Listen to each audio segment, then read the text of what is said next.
Mic check.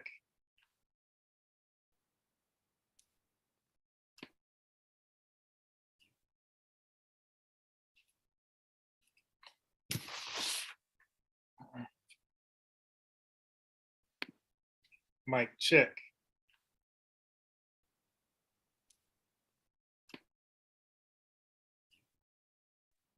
Nah, that wasn't loud enough.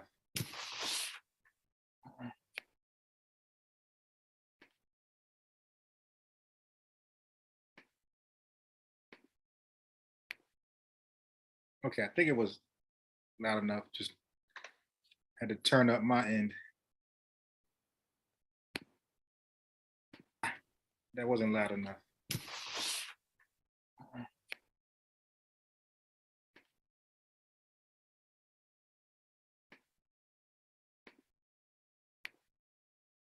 Okay, I think it was loud enough. Just had to turn up my end. That wasn't loud enough.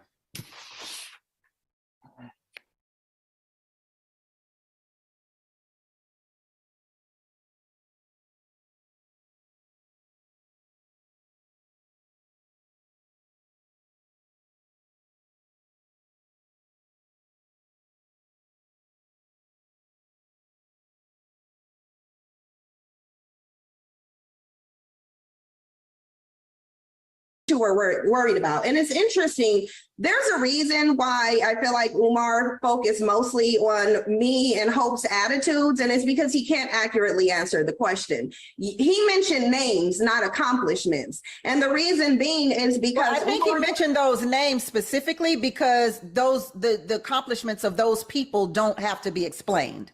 Right, but those accomplishments are also accomplishments that I've heard Umar Johnson speak negatively about, specifically the civil rights movement and how damaging it was to Black people. But now he wants to sit here and say the very people who accomplished that were accomplishing something beneficial when, in his own opinion, that wasn't beneficial and did more harm to the community than good. So I think that because we're having such a dishonest discussion where Black men don't want to take accountability for what they've done, they want to be the victims of society, but then they want submission from the women.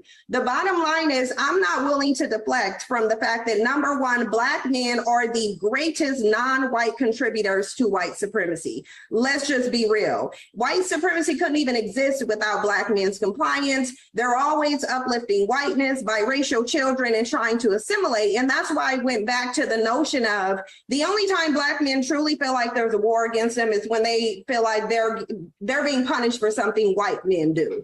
At the end of the day, y'all dropped the ball. You're blaming white supremacy on your failures. We already know there's oppression, but Black women are double oppressed. We have more barriers to face. You have male privilege in a patriarchal system and you can't even get it right. Well, Dr. Umar, I think Dr. Umar. Yeah, I understand what they're trying to say, but I can't go with that argument. That because Black folks have never been given, the consolation prize, so to speak. So if white men had a system dominated by men, wouldn't Black folks be second in command, according to what she's saying? But I recall Black men being terrorized by the Ku Klux Klan. I recall Black men being imprisoned, convict leased, more than Black women. So Black men has been the number one target. So I don't know how the narrative is now white men created a man's world in America and Black men benefited from it. How is that possible? Because right after slavery, Black men was awarded land and, plantations and shit like that. And then Abraham Lincoln was assassinated. They took all that back from Black men and spread it back to the plantation owners. So I don't understand, like, when did Black men have a chance to benefit from this man's world that white men created? I recall white women without the same so-called liberties of Black men, because Black men was afforded liberties, but they were not protected, right? So we so-called had the right to vote, but try to vote, you'll be hung at the voting blocks. Black men had these other rights of freedom, but was picked up by white people and thrown into the court systems and charged and was jailed and was released like a damn car, like an automobile. So I don't know this history that Cynthia G and other people are revising in America, that black men had an easy second to white men in this country, and then white women, then black women, I guess. Nah, I don't recall that. I recall by history was documented. I recall white men having it good, white women second, because they were married to the white men. So whatever he, gained, he shared it with her. I don't recall white women more oppressed than black men ever in this country. So I don't know how black men skipped past white women. So that argument by Cynthia G was like, I don't know how. I mean, that's just mind-boggling to me. How did black men skip over white women? How do we have it better than white women in this country ever? When white women can Emmett Till you. They can say, he touched me, straight lie. And most of the time, like the movie Rosewood could show you, that these white women were known to be liars, known to have consensual relationships with these black men. And these white men that's supposed to, be down with us because it's the man's world, will kill us from a lying ass white woman. So again, even Dr. Khalid pointed out that black men, when they got the right to vote along with their freedom, start to vote themselves in prominent positions, in the political realm. And then white folks, just told us at one point, they say, we're tired of this shit. And they just flat out told us to get out these seats. They just taken over. We were sheriffs, and white folks said, now we sheriffs now, get out of there or you're gonna die. So under the threat of arrest and death, we were sent back to a low position. So I don't recall this history of black men having it good in this country ever. So that narrative, I don't know. I would like to invite Cynthia G on here,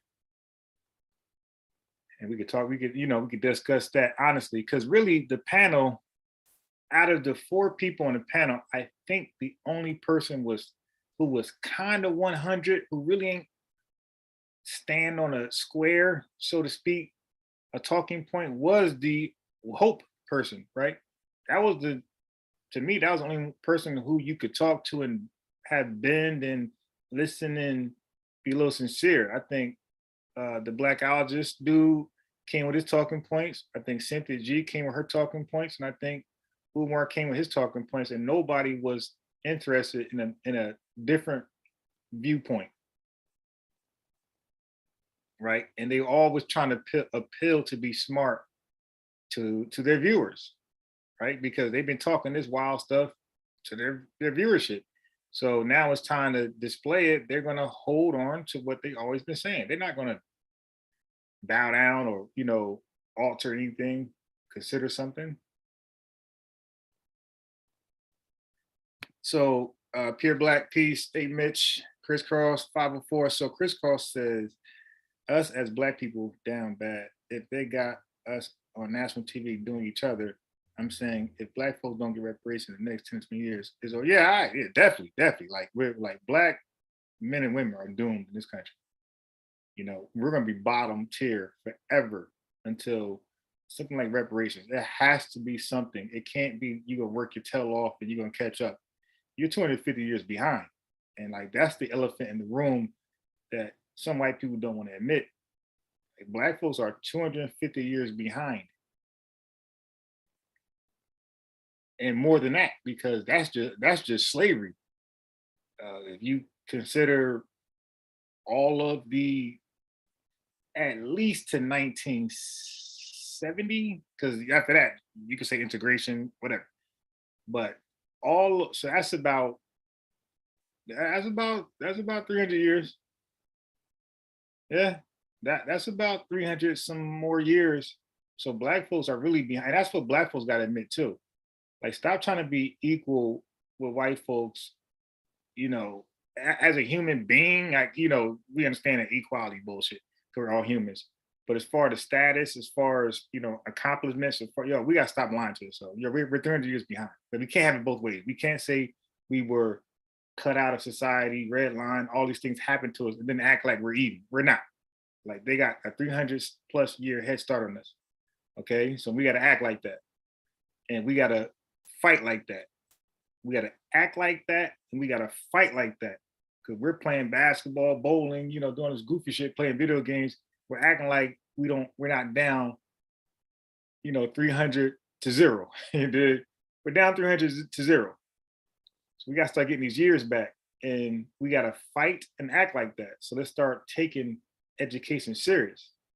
Start being better than the quote unquote them in their education, in their own educational system. Okay.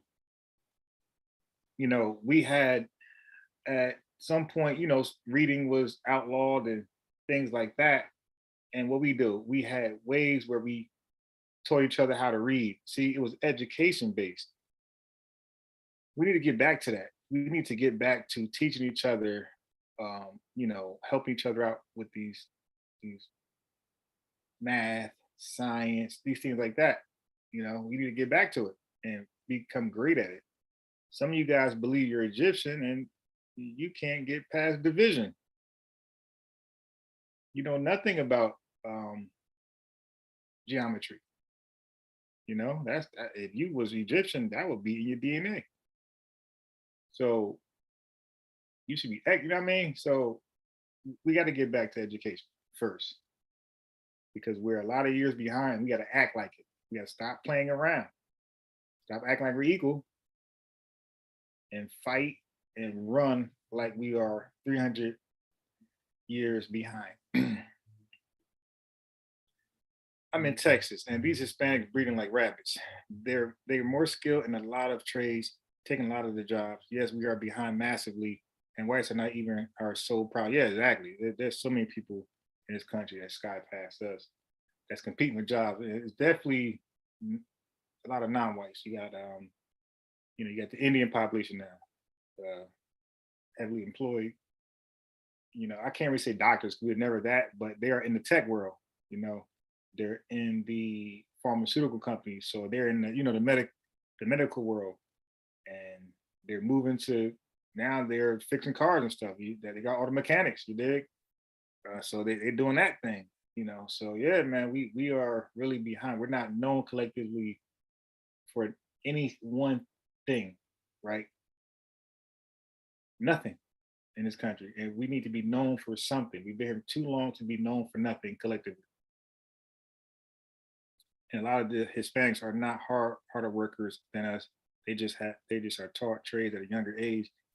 It was way more black carpenters, plumbers, electricians in the 40s, 70s. Now we don't even look. Yeah,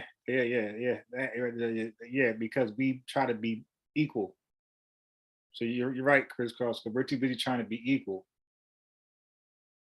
And now, look, you could say middle class white folks have revisited those trades all over again.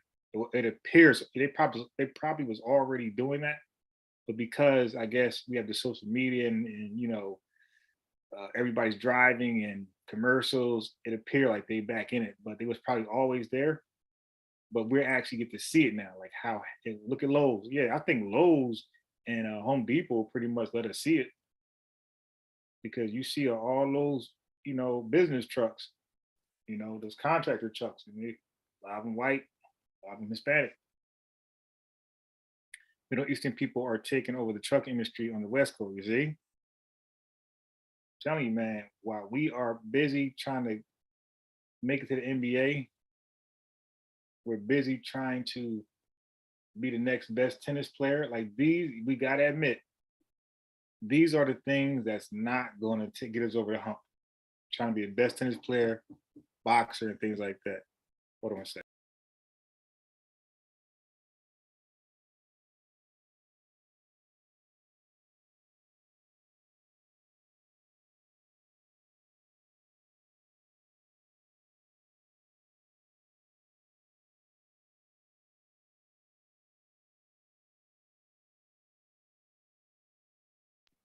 Yeah.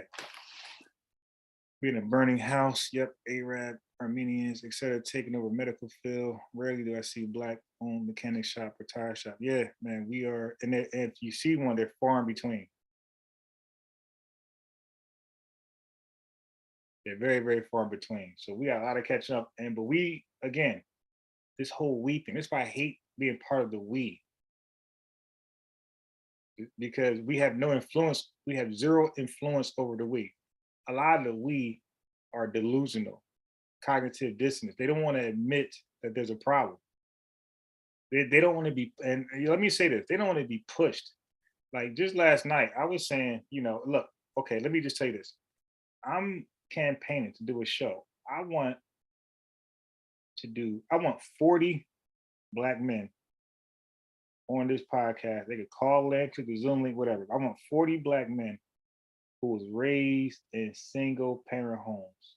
Okay, I want them to, be honest on the upbringing and just share what was good about it and what was lacking, what they believed should have been there but wasn't there, so we can get to the bottom. Because when we have single parent homes, obviously it's an unbalance there, right?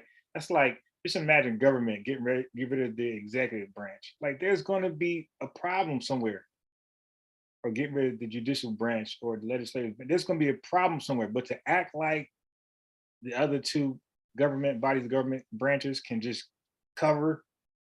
I mean, I'm sure they can cover, but will it be good though? Will it be sufficient?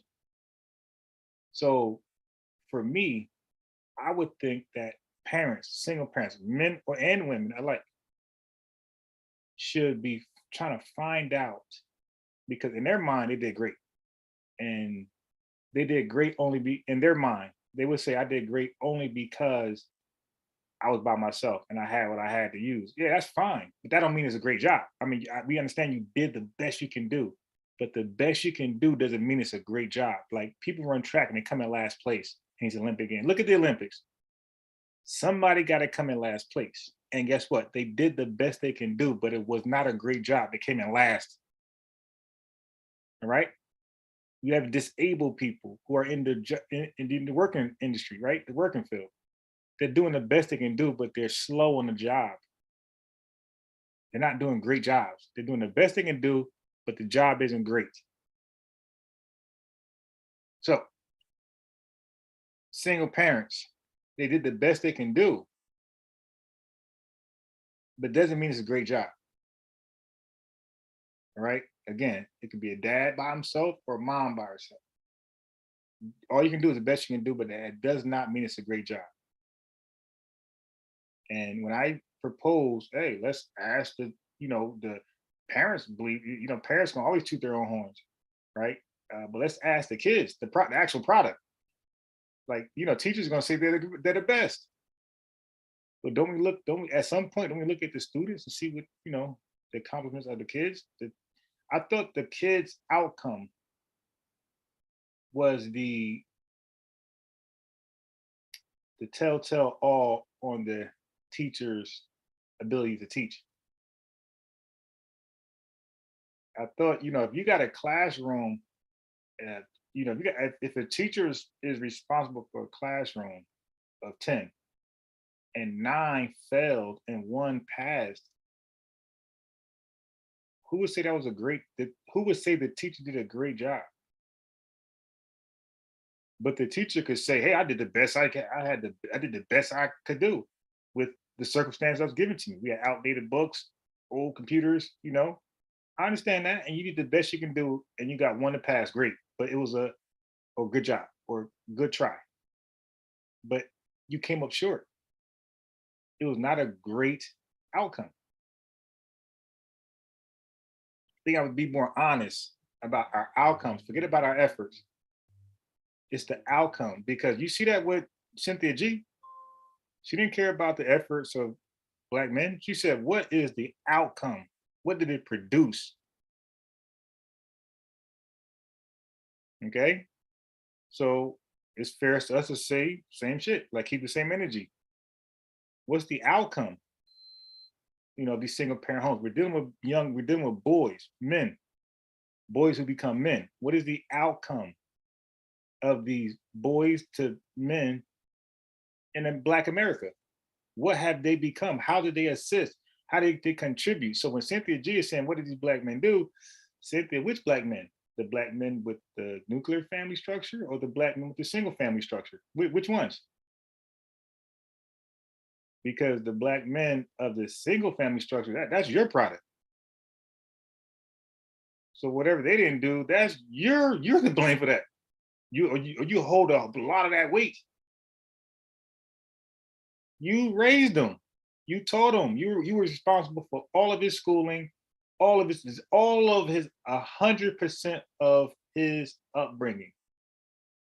So if he turned out to be abusing women, if he turned out to be a pedo, if he turned out to be a predator, super predator, that's you gotta wear that. Can't blame daddy. You know why? He wasn't there. Right? So that means he had no influence on that kid's upbringing. That's all who, or, you know what I mean? Same thing with a man raising a kid. If mommy's not there, daddy got to wear all that. If that woman becomes a prostitute or, you know, a savage, you know, just reckless in life, daddy got to eat that. That's all him. She learned how to be a woman from daddy. And if she's a horrible woman according to society standards, daddy got to eat that. If she becomes a great woman according to societal standards, daddy got to, you know, toot his horn.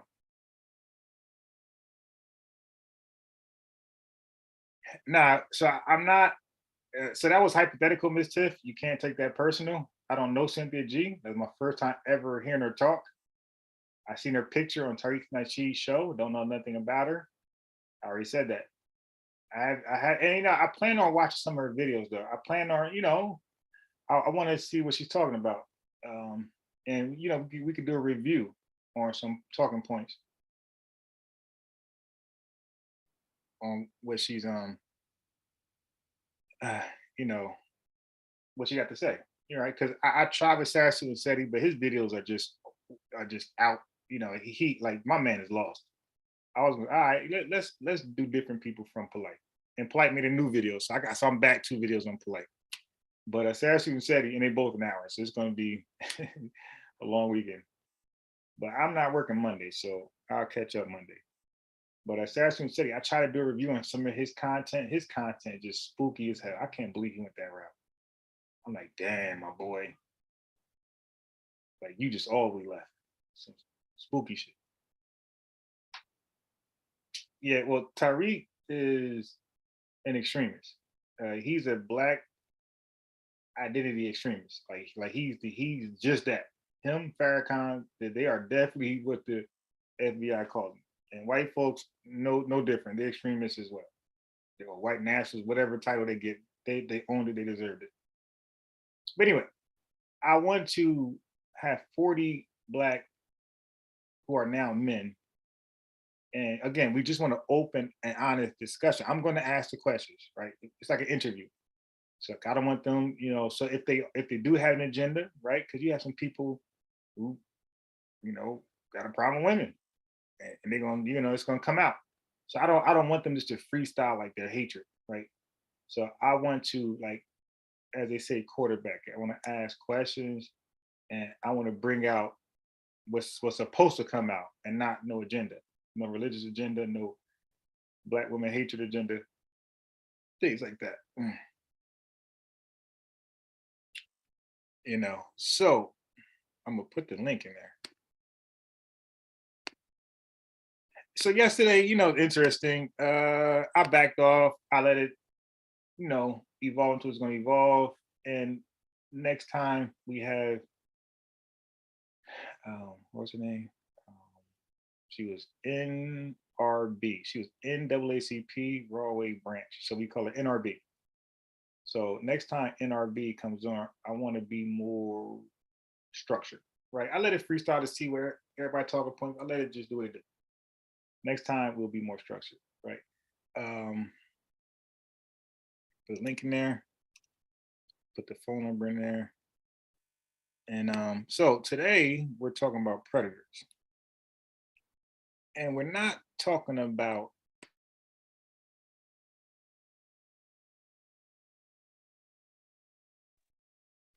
so today we're talking about predators, but we're not talking about super predators today. We're going to talk about a different type of predator that's in the world and definitely in Black society, but it's in the world. And we got to stop protecting all kinds of predators, right? So you got super predators and you got child predators. Okay. So you got two types of child predators. And I'm only focusing on, when I say child predator, I mean people who prey on children, right? So these are adult predators. And I'm only going to focus on the men. I think they're more common. I think, like again, my lack of knowledge, but I think women predators are anomalies. I think that's, again, you correct me when you hop in the thing. I think when you think of predators, you think of, when you think of adult predators, you think of men, I think. And so you have two types. You have men who prey on young little girls. And let's say if they're not young or little, then they're just young and minors, right? So minors. So but I want to say little, because when I say little, I'm saying like 13 and younger. When I say young and little, when I just say young, that's anywhere from maybe 16 and down. 16 or 14, and I want to say 13 and down is like little and young. Okay. So you got predators who prey on minors, underage girls, and you got predators who prey on minors, but they're underage boys. You got young and little, again, 13 and younger, and you have the young, which is 16 to like 14. Now, what we have to admit to is that if Black men get any credit, we really don't have, we might have tolerance for super predators, high tolerance for them, and we even champion them. We even get upset when they die in the way they live. They die how they live. We get upset. And when we know that those lifestyles, we were taught since we was a kid, and the stats bear witness that jail and death, come towards those lifestyles at early ages of their life, which we see today. But Black men, we really have a collective zero tolerance for male predators who prey on young children, whether it's little girls or young girls or little boys or young boys. I think we have the less tolerance of anybody else, including Black women. We got the least tolerance. Okay, so I'm gonna show some videos where you're gonna have people tolerant of their predator friends. But when it comes to Black men, like I don't know a heterosexual Black man that has tolerance or can befriend a suspected or well-known child predator somebody who preys on young kids. Peace, Brother Mathis. Okay. So I'm going to go to wait. Let me play a little bit more of this. Let me finish this.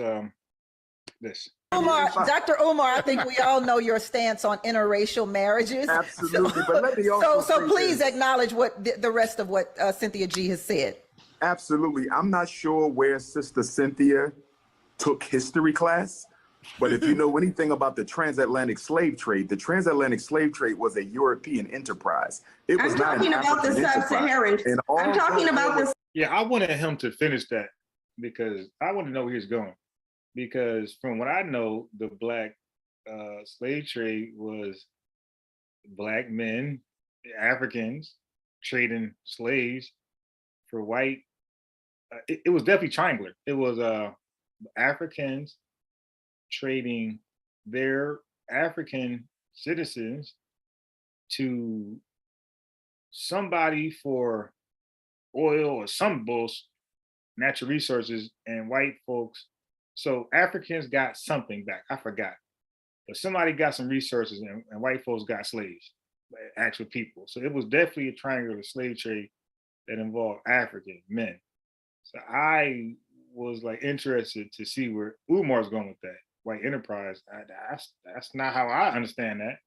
It was white men, African men, and another race, and it was like a triangular. Everybody got something, and white men got black Africans. So I don't know. HM no Africans were trading goods. HM, do you agree that African men were trading other African men? And I mean, they might have got goods in returns, but they was definitely trading men. And white men was getting the African men who they were releasing for those goods. Do you agree with that? That's how I recall it. And that's like a recent recollection. That's not something I'm pulling out, my whole 40 years ago. This is something like this month. I came across that this month. When I was reading, when I was reading about why Africa still poor. Sub-Saharan slave trade. You should go look into it. Excuse me. You addressed me. May I finish? Go look into the sub-Saharan slave trade where black men were trading their women and children for alcohol and tobacco. I don't want a monologue. May I finish? All right, HM. As I'm playing the Cynthia G. Umar duo, tell us how that happened. Bro, I think you're gonna write a whole book, a whole dissertation, but just really give us a brief, something real small that we can read quickly of how it happened from your best recollection. Go ahead, Dr. Umar. The transatlantic slave trade was a European enterprise. It was not an African enterprise, although there were some chiefs who participated in it. By no. Okay, so he said there was chiefs participating in it. I mean, all right. Means African enterprise, although there were some chiefs who participated in it. Some chiefs? I mean, then you could say there were some white men. I mean, like, what's the balance here? Like, do we have that stat? Do we have, it was 3,000 white men, it was 20 African chiefs. Like, do we know the number on each side? So, like, come on, like, really? Yeah, I'm that guy where I'm gonna say, well, what was the ratio about who was involved? By no means did they control the direction and extension of the transatlantic slave trade. So that's number one. Number two, black men. All right, so you know what? So now every time, HM, you've been, you chime in when you can chime in. Great, I appreciate you, but you haven't been around lately. And every time I challenge one of these talking points from people who believe like Dr. Umar, they're always. Matter of fact, he was wrong when he mentioned the Irish and how they became police officers. He was entirely wrong. This is when the show first started. He was in his first moment to talk. He mentioned that Irish people had came into black communities to police them. That was totally wrong. It was actually the opposite. Irish people had their own communities where they became police officers, and black people migrated to those cities in Boston, New York, and what's the other place? PA? All right, so anyway, let me go and look up the triangular. Oh my God. All right. Triangular slave trade. All right.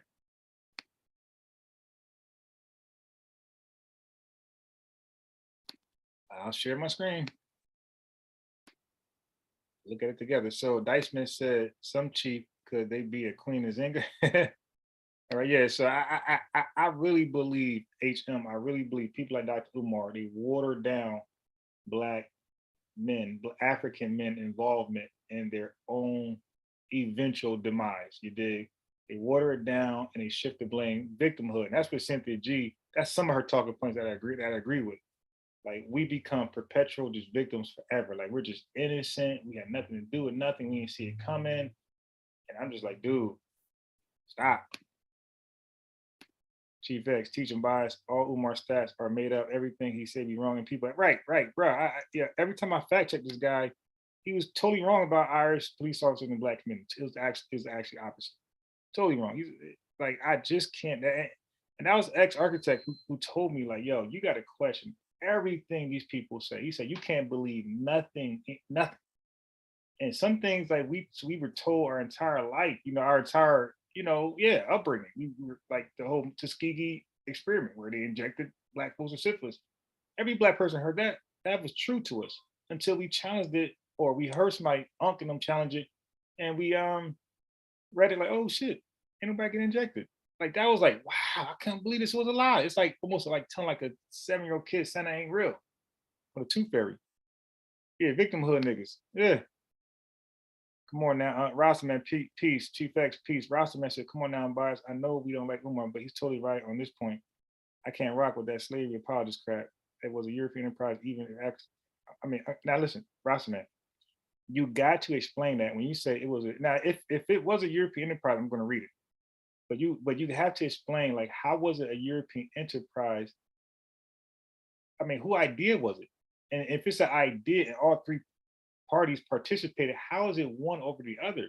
That a triangular trade means three people benefit. It's like basketball. When they make a three-way trade, all three teams benefit. Like how's it?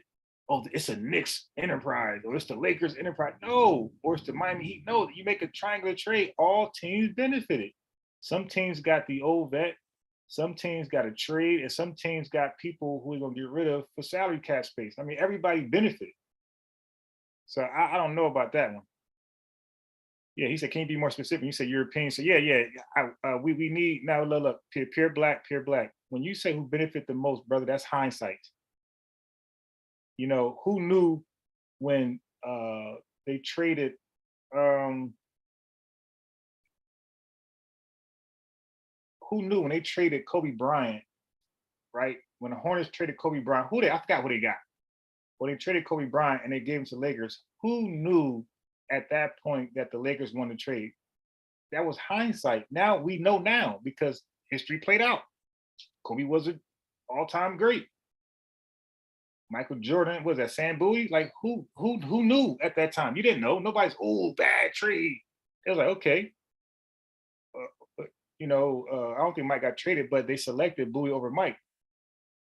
They selected what's my boy name over Durant, first pick overall? The big dude that was always hurt, that was kind of I think Portland got him. So pure black, you can't do that in hindsight. You can't say who benefited. At hindsight, we know benefit today, but at the time, it had to just play out. So like that's not cool to say who benefited looking back now.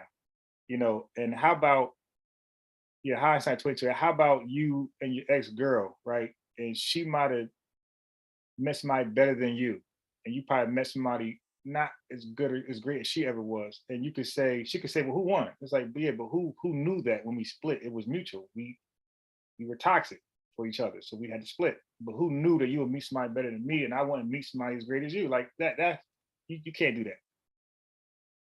All right, so Chief X got a Africans and whites didn't go inland. Yeah, whites did not. Yeah, so if y'all believe whites came more on this shore, that's a lie too. They said it was too many Africans. They outnumbered the hell out of white folks. They said they wouldn't dare come on this shore, and at that time, okay, at that time, they said they wouldn't dare try something like that. At that time, Africans and whites didn't go inland. Africans constantly participated and brought the slaves to them. Yeah, that's how I remember. Yeah, Odin. Yeah, Odin came to but man, Diceman, if Odin, when he did play, he was like, he couldn't be stopped. Like he was gonna be like the next Shaq, bro. If he could play, when he did play, he was unstoppable. He was very highly skilled. He just wasn't healthy, man. Africans didn't want slavery abolished. Brits forced them to stop. All right, so let's look at some of this stuff right here. The African slave trade used a system of three-way transatlantic exchanges, known historically as the triangular trade, which operated between Europe, Africa, and the Americas from the 16th to the 19th centuries. A classic example is the colonial molasses trade, which involved the circuitous trading of slaves, sugar, often in liquid form, and molasses and rum between West Africa and the West Indies and the northern colonies of British North America in the 17th and 18th centuries. The slaves grew sugar that was used to brew rum, which in turn was traded for more slaves. All right. The slaves grew the sugar that was used to brew rum, which in turn was traded for more slaves. In this circuit, the sea lane west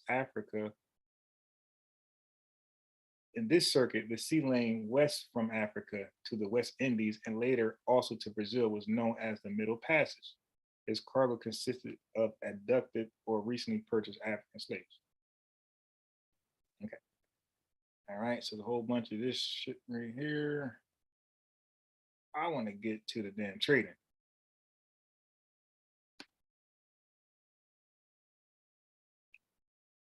Okay, we read that. We read that. Okay. The enslaved Africans. Okay, so it says we got all that.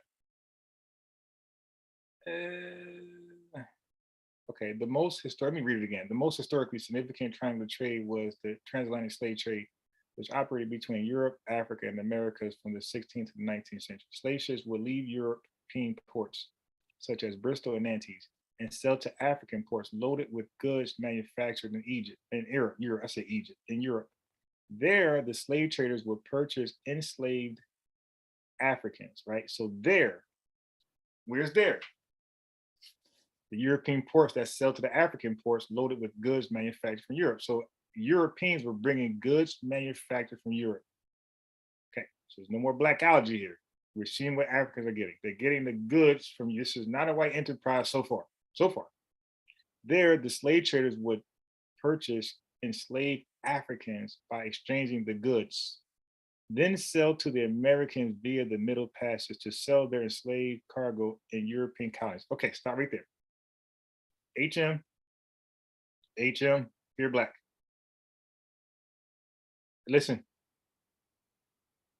there, where the sale to the African ports with the manufactured goods from Europe.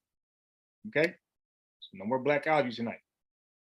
There, African ports. The slave traders would purchase enslaved Africans. How? By exchanging the goods. I mean, the Africans were receiving what they thought was a fair value trade. I mean, where did they get duped? They were bringing goods from Europe, manufactured from Europe, to the African ports. They were saying, listen, we got something great that we believe that you can give us some slaves for, right? This is equal value. The Africans thought it was equal value. The slave traders would purchase enslaved acts. They bought, they purchased, they bought, purchased. This is a barter system, okay? The slave traders would purchase enslaved Africans by exchanging the goods. I mean, well, you could call it what you want to call it. I mean, that's your words. I don't read it here. You know, so that's when black algae steps in. Black algae, we start making up terms and shit. Let's read it. I mean, can I read that, Ross? Man, you got a wrench. Can you send? See, now here's the thing. I'm gonna do something you guys won't do. Watch this. I'm gonna paste a link. Boom. That's my article. I sourced up. Can you guys paste your article, please? That's why everybody got a wrench. Okay, the slave traders will purchase enslaved Africans by exchanging the goods, then sell to the Americas via the Middle Passage to sell. So they're buying wholesale, and then you're just like, I'm not gonna go negative, but you see what they're doing here. It's like buying oil and then, in bulk, and then putting little capsules and selling it individually, make your own money. So afterwards, so they got the slaves, because they purchased the slaves. They didn't steal them. They didn't convince them. They didn't lie to them. They purchased the slave. The Africans felt like this was a quid pro quo, even exchange. And then they sell to the Americas via the Middle Passage to sell their enslaved cargo in European colonies. So that's what happened. Okay. Afterwards, the slave ship would sail back to Europe to begin the cycle again. So they did it again. The enslaved Africans were primarily purchased for the purpose of working on plantations to work producing valuable cash crops such as sugar, cotton, and tobacco, which were in high demand in Europe. Slave traders from European colonies would occasionally travel to Africa themselves, eliminating the European portion of the voyage. So they cut the middleman out. A classic example is the colonial molasses trade. Merchants purchased raw sugar, often in its liquid form, molasses, from plantations in the Caribbean and shipped it to New England and Europe, where it was sold to distillery companies that produce rum.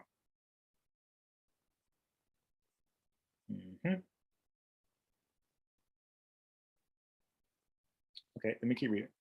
I just want to make sure I'm not.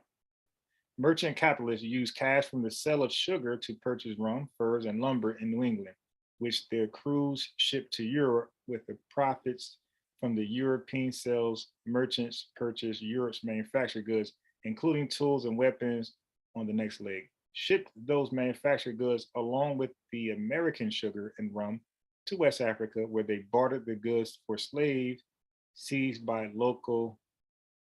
What's this? Look this up right here.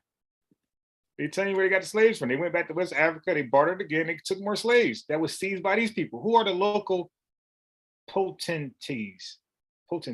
Let's find this out.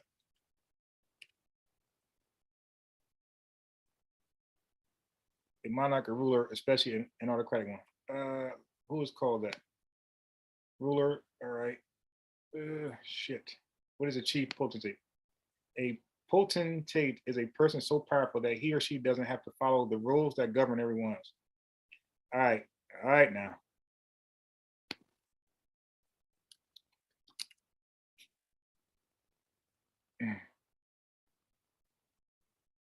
So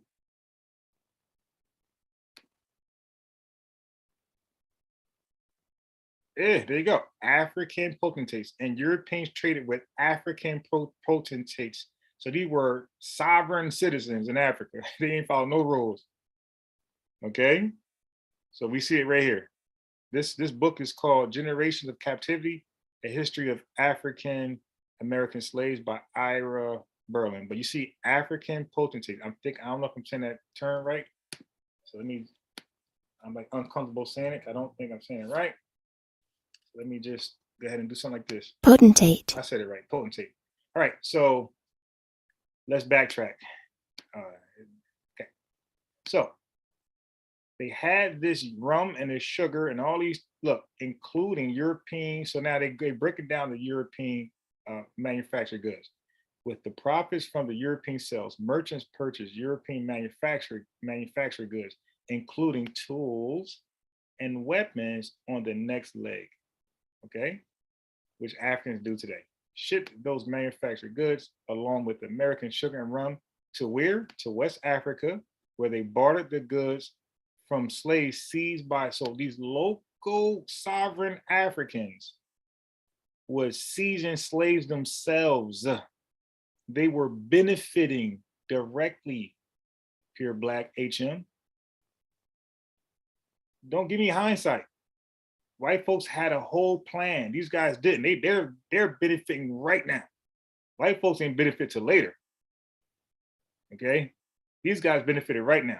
They got their weapons. They got their, I guess, rum, whatever, and there you go. Okay, so yeah, you're right. They're gonna learn today. The crews then transported the slaves to the Caribbean and sold them to sugar plantation owners. So these people didn't even enslave them themselves. They sold them again. So they traded them for weapons and rum, I guess. And then they got their slaves and then brought to Caribbeans and sold them to sugar plantation owners. The cash from the sale of the slaves in Brazil, the Caribbean islands, and the American South used to buy more raw materials. Yo, they were flipping. Yo, they were flipping. They were flipping. They might have been the first flippers. They were flipping.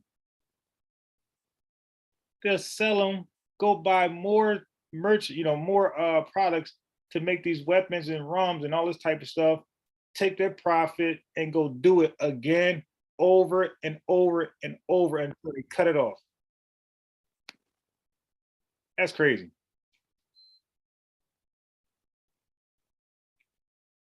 The full triangle trip took a calendar year on average, according to historian Clifford Shipton. Yeah, y'all are, Peace Uranus, y'all are bugging. Peace, Chief. Pimping in the house, pimping X. What's happening, Unbiased? What's going on, bro? Yes, now I didn't even go this far, but you know what I mean? But again, when you hear something from these guys, like in this conscious community that I'm not a part of, I just like to peek in and see what's going on. Okay. So when you hear them talk, it sounds good, it sounds familiar, it's almost true because it's said so many times, right? We heard it when it was 15, when it was 20, 30, 40, you know what I mean? So it's true, because he said so. But when you finally say, you know what, let me look this shit up. I don't believe it more. It's probably bullshit. And it is. Like what white enterprise we just read just now? Hey, Chief X, he was flipping. What you got on this? Well, I just wanted to share. It's fight night, so I'm watching the fights. I just stepped in for a minute because I took a little break and paused. Please. But like, I've done an in-depth research on indigenous slavery, and I bought the book written about indigenous slavery in Africa, written by the professor at Ghana University, who wrote the book about indigenous slavery. She's head of the archives of in Ghana about slavery and their history, right?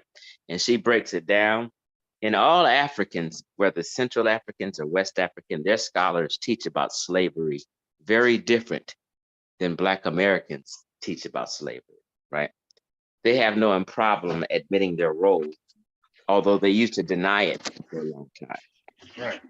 So when I started reading about the geography of Africa and realized that they didn't have ports to moor their ships in, and they had to wait a little out along the coast for the African tribes to bring them slaves. You know what I mean? Eventually they communicated and made well and got to the shores, and Ghanaians, and they called it the Gold Coast before because there was a lot of gold there. But Ghanaians and the Portuguese got together on a friendly adventure and built the slave dungeons in Ghana. Wow. When I'm researching this, I'm like, wow, these cats really got together, the chiefs and shit. And the chiefs provided them with labor and everything, and they got together and built the slave castles. And the ports. The ports were built at the same time as the slave castles. Wow. So then they just began to do business. And then I realized they were selling them alcohol and guns and weapons and shit. Yeah. So these Africans all in the bush and deep out inland was strapped.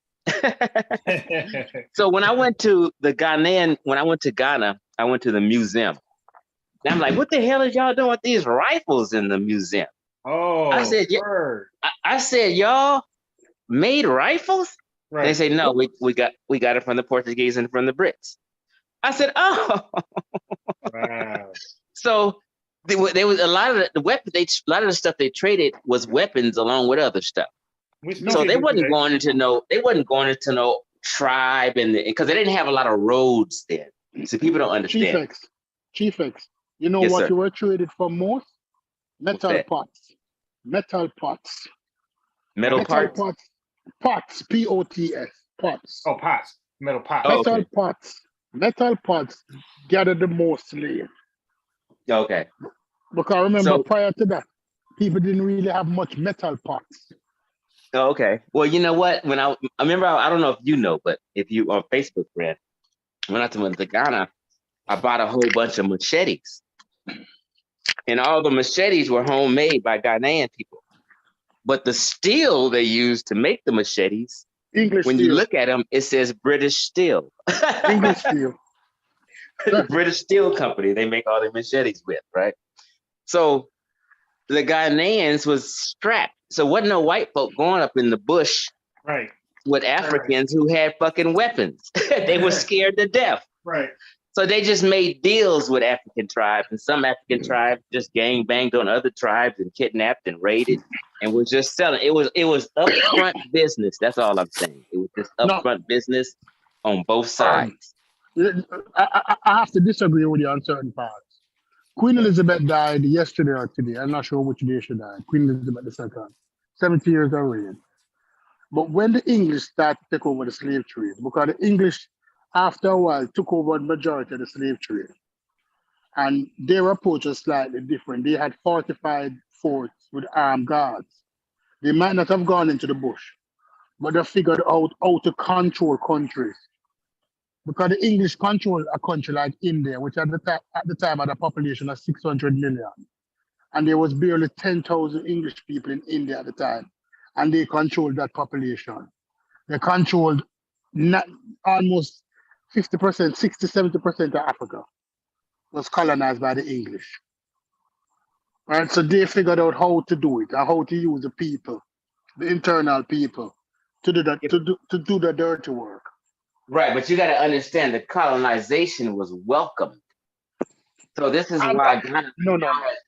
This is why Ghana right now has Democrats and Republicans in the government like that, because white folks set up the government. No, the English set up the government. The English set up the government for America too. We use the English system. Colonization, England. Afterwards, America slightly tweaked it, but it was based on America. You got to listen to what I'm saying. I'm talking about Ghana. Yeah, all countries in the world. Most countries in the world who have the democratic two-party system or No, I understand. So what I'm saying is, what my point is, Africans copy the political system of white folk. Is what I'm saying. They didn't copy. It was forced upon them. It was given to them. No. This is what I'm saying. This is my point. Because I'm gonna run in a minute. This is what you got to understand. When white folks showed up on the shores, Africans looked at them as special people, meaning they were advanced. Where did these big ships come from? They looked up to these people as kind of like gods and let them implement whatever they wanted to implement through trade. They were getting things that they never had, never seen. They were amazed and impressed by white folk. So African chiefs did business with these white folk on board. You get what I'm saying?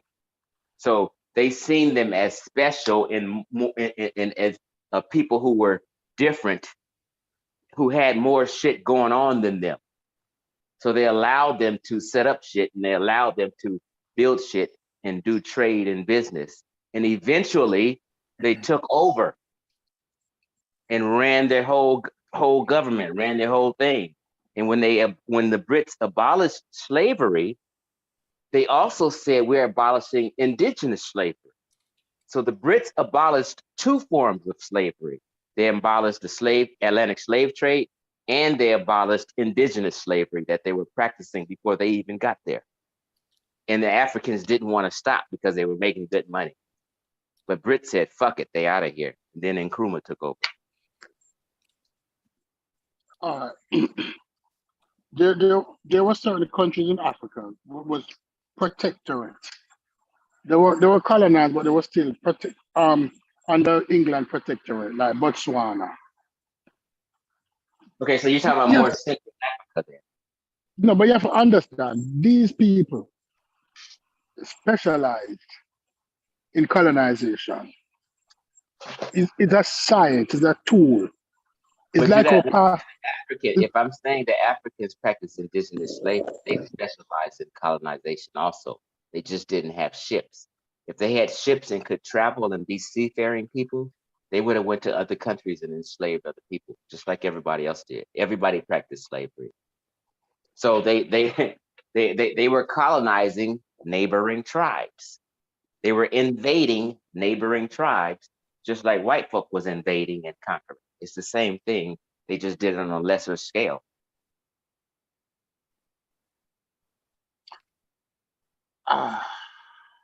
It's just a reality. It's just something we got to get over.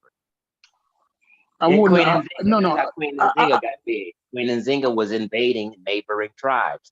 She was banging on all her neighbors, snatching people, raiding people, and doing the same thing white folk was doing and Arab folk was doing. They all did the same thing in ancient times. Everybody's guilty. Black folk, white folk, Arab folk, everybody's guilty. All right. Let's use South Africa and the lion that is sleeping now, and Shaka. Right? Unification comes through war. It is not that let's use England and which king of England now? Which king that unified England, that unified Britain? I soon tell you his name. It starts with A. Right? But all of these countries, every country around the world that was here, had little states in them. And they were unified by one conqueror. And these places became what they became. So although you had infighting is something that we expect within a state until it is unified. True or false? I couldn't understand. Let me say. What I'm saying is they've been infighting before white folks showed up. Yes, because infighting is a part of every country until one leader comes and become the strongest and be able to unify the state. So even in white countries, they were infighting. Are you saying that they weren't? Yeah. Everybody infights and everybody enslaves. But my point is, Africans, and they'll tell you themselves, have never been unified. They Africans are brutal. I'm talking about brutal towards each other. They'll cut your hands and your dick off and all that shit. All right. But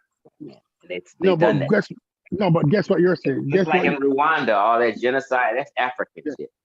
But they weren't any more brutal than what the European did before they unified. So my point is, that's what I'm saying. I'm not blaming anyone. They're all guilty. They're all equally guilty. Right. I don't get into the competition of who was more brutal than the other people. I don't do all that. They were all brutal and they were all guilty. The Arab, the white, and the African. Right, because the Arab himself was brutal. When the Belgians went into the Congo, they started the cutting off of hands. The cutting off of hands was something that was started by the Belgians. Well, I've researched that, and I kind of find out a little different. Because King Leopold never was even in Africa. Everything he did was from Europe. So the army he put together was a total African army. I forget. No, that's not true. King Leopold had a Belgian private army that was in Belgium. Right. His private army was black folk. No, it had white folks as leadership. No, it did. But what I'm saying is, this is what you have to understand. I'm saying King Leopold never was in Congo. King Leopold never set foot on the continent. Okay, so he had a private army put together. Right, because Belgium was... Listen. Of course, the head of the army was his people because he put it together. Right, I get that. Yeah, all the generals. He left the black people to run it and go all up in inland and do the dirt. And it was black folk cutting black folk hands off. I'm saying, so they had mercenaries who would sell out for anything. They didn't give a fuck. They never gave a fuck. So they would oblige King Leopold because they were getting paid and didn't give a shit. No, but King Leopold, it was the majority of the army in the Congo was black people, but the leaderships were white people. I'm agreeing. It wasn't one white person, right? I agree. It wasn't any one white person. And the expectation of when he wanted, the amount of rubber he wanted, the amount of ivory he wanted, when those were not met, he was encouraged by those persons to punish. So this is what I'll do, because I just bought 2 different books about Congo and the exploration of it, and I read through it. Okay, so this is what I'll do. I'm gonna do a presentation. I understand King Leopold was a piece of shit, and brutal and evil. I get that. I agree. But I'm also saying the people who he worked with were also brutal and wicked and pieces of shit, which is African people who was working with him. African So people I'm just did saying not they're both control. guilty. No. What you're saying to me, what you're saying is that a foot soldier is just as liable as a captain. Yes, because it takes That's what two. you're saying? It takes two. Yes. Are you saying that Europe couldn't have enslaved Africans without Africans' help. They're all equal and complicit. It wasn't no forced, I'm forcing you to bring me some slaves. It wasn't none of that. It was all voluntarily. Oh, you're going to give us this if we bring you some slaves? Okay, and they did it. But here's the thing, though. When Europeans or Portuguese first came to Africa, to Ghana, they came just to do trade and business, not for slaves. But when they seen Ghanaians already had slaves, that's not true. They got a bright idea and said, "Damn, we want some slaves." True. No, listen to what I'm telling you. Unless you read the book by the Ghanaian scholar on indigenous slavery, you wouldn't know. I'm trying to tell you something. I wouldn't lie and make nothing up. Ghanaian University teaches this. The Portuguese was already involved in slavery before they went. No. When they first came to Ghana, they came to trade for gold and other things, not slaves. No. Eventually, The question I'm asking you. No. Was the Portuguese involved in slavery before they came to the west coast of Africa? What I'm saying is, no. That's the question. Was the Portuguese involved in slavery before they came to the west coast of Africa? No. You're saying that the Portuguese wasn't involved in slavery before they came to the west coast of Africa? They had no slave trade business going on when they first touched the African soil. They only picked up that once they seen it. They seen Africans enslaving themselves, and all that gold, all the gold that they were getting when they first touched, was from African slavery. African slaves mined gold way before Europeans ever touched the soil. Okay, and when they got there, they only traded for gold and other goods. It was called the Gold Coast. That's what they wanted: goods and services. After a couple hundred years, then they seen this indigenous slavery, and they was like, "Hell, we need some slaves to build the new world." And they began getting commodities of slaves too, because they learned that shit from the Ghanaians. I mean, I'm done a deep research on this. Did you see my video, Africans Enslaved in Africa? I clicked it, so I'm gonna play it. It's 5 hours long. I'm trying to tell you, I've done this research. I've showed it. I proved it. If you haven't watched that 5-hour presentation, then you should watch that first and then get back with me. That's all I'm saying. I'm providing the information. People just refuse to watch the videos.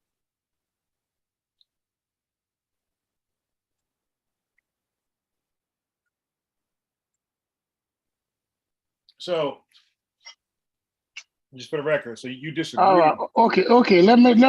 If slavery in Portugal occurred since before the country's formation. During the pre-independence period, inhabitants of the current Portuguese territory were often enslaved and enslaved others. After independence, during the existence of the Kingdom of Portugal, the country plays a leading role in the Atlantic slave trade.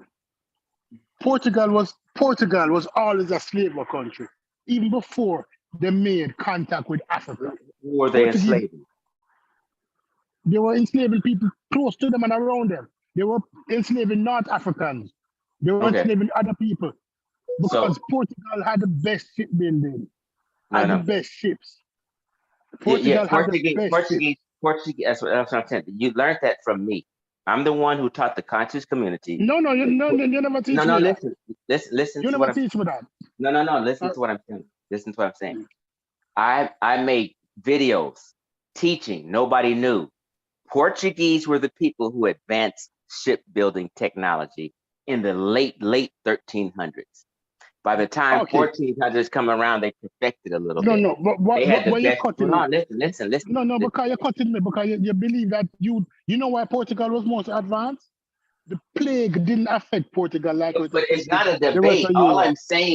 I'm saying is we agree on this. Portuguese had great shipbuilding technology. We both agree, so we're not arguing that. All I'm saying is they had great shipbuilding technology. And once their technology advanced, they were able to do human trafficking across large body oceans. And they were doing human trafficking before, listen. Before they went into West Africa. Listen. Human trafficking, listen to my words. Mm-hmm. Human trafficking across large body oceans did not happen until the Portuguese advanced shipbuilding technology. Because no ships can cross large body oceans until it advanced. That's what I'm saying. And then after the Portuguese, the Dutch were the best shipbuilders. I've researched this subject. So what I'm saying is, you should say, I will watch your 5-hour presentation and I'll get back. No. I don't have to say that, because I've also. No, you don't have to say that, but what I'm saying is this stuff I'm talking about, I proved in my 5-hour presentation. The so if you haven't were seen the presentation, you may not understand. No. The Portuguese, because you have not accepted or denied that the Portuguese were slavers before they went into West Africa. I have already said I don't know nothing about that. You can post a link in the chat, and I will look into it. But I don't recall Portuguese. I don't recall Portuguese enslaving North Africans. I recall North Africans. It's called the Barbary slave trade. North Africans were enslaving Europeans, not the other way around. The Portuguese were slaving before they went into West Africa. Who were they enslaving? Two pieces. Who were they enslaving? Anybody them could catch. They were slavers. No, but who? Who were those people? But they wanted to be Europeans. But they wanted to be North Africans. The Portuguese were enslaving before they went. That's not true, bro. West Africa. That's not true. Okay. You have to show that. No, I'm not going to show that. I'm going to wait until I'm going to watch a documentary, because that's my favorite thing to do. Okay, so that's what I'm saying. I'm talking grown man stuff. I said you should say, "Well, I'll watch your documentary and get back with you." No. I want to watch it. I want to watch it because you're okay. So after you watch it, then form an opinion and get back with me. That's what I'm saying. Yeah, I'll wait. Okay. You should have been watched it. I've been pushing it. I've been telling you. I don't know what you're waiting for. It's way deep. Why are you even on here if you ain't watched it yet? It's so much shit you need to be watching on my page.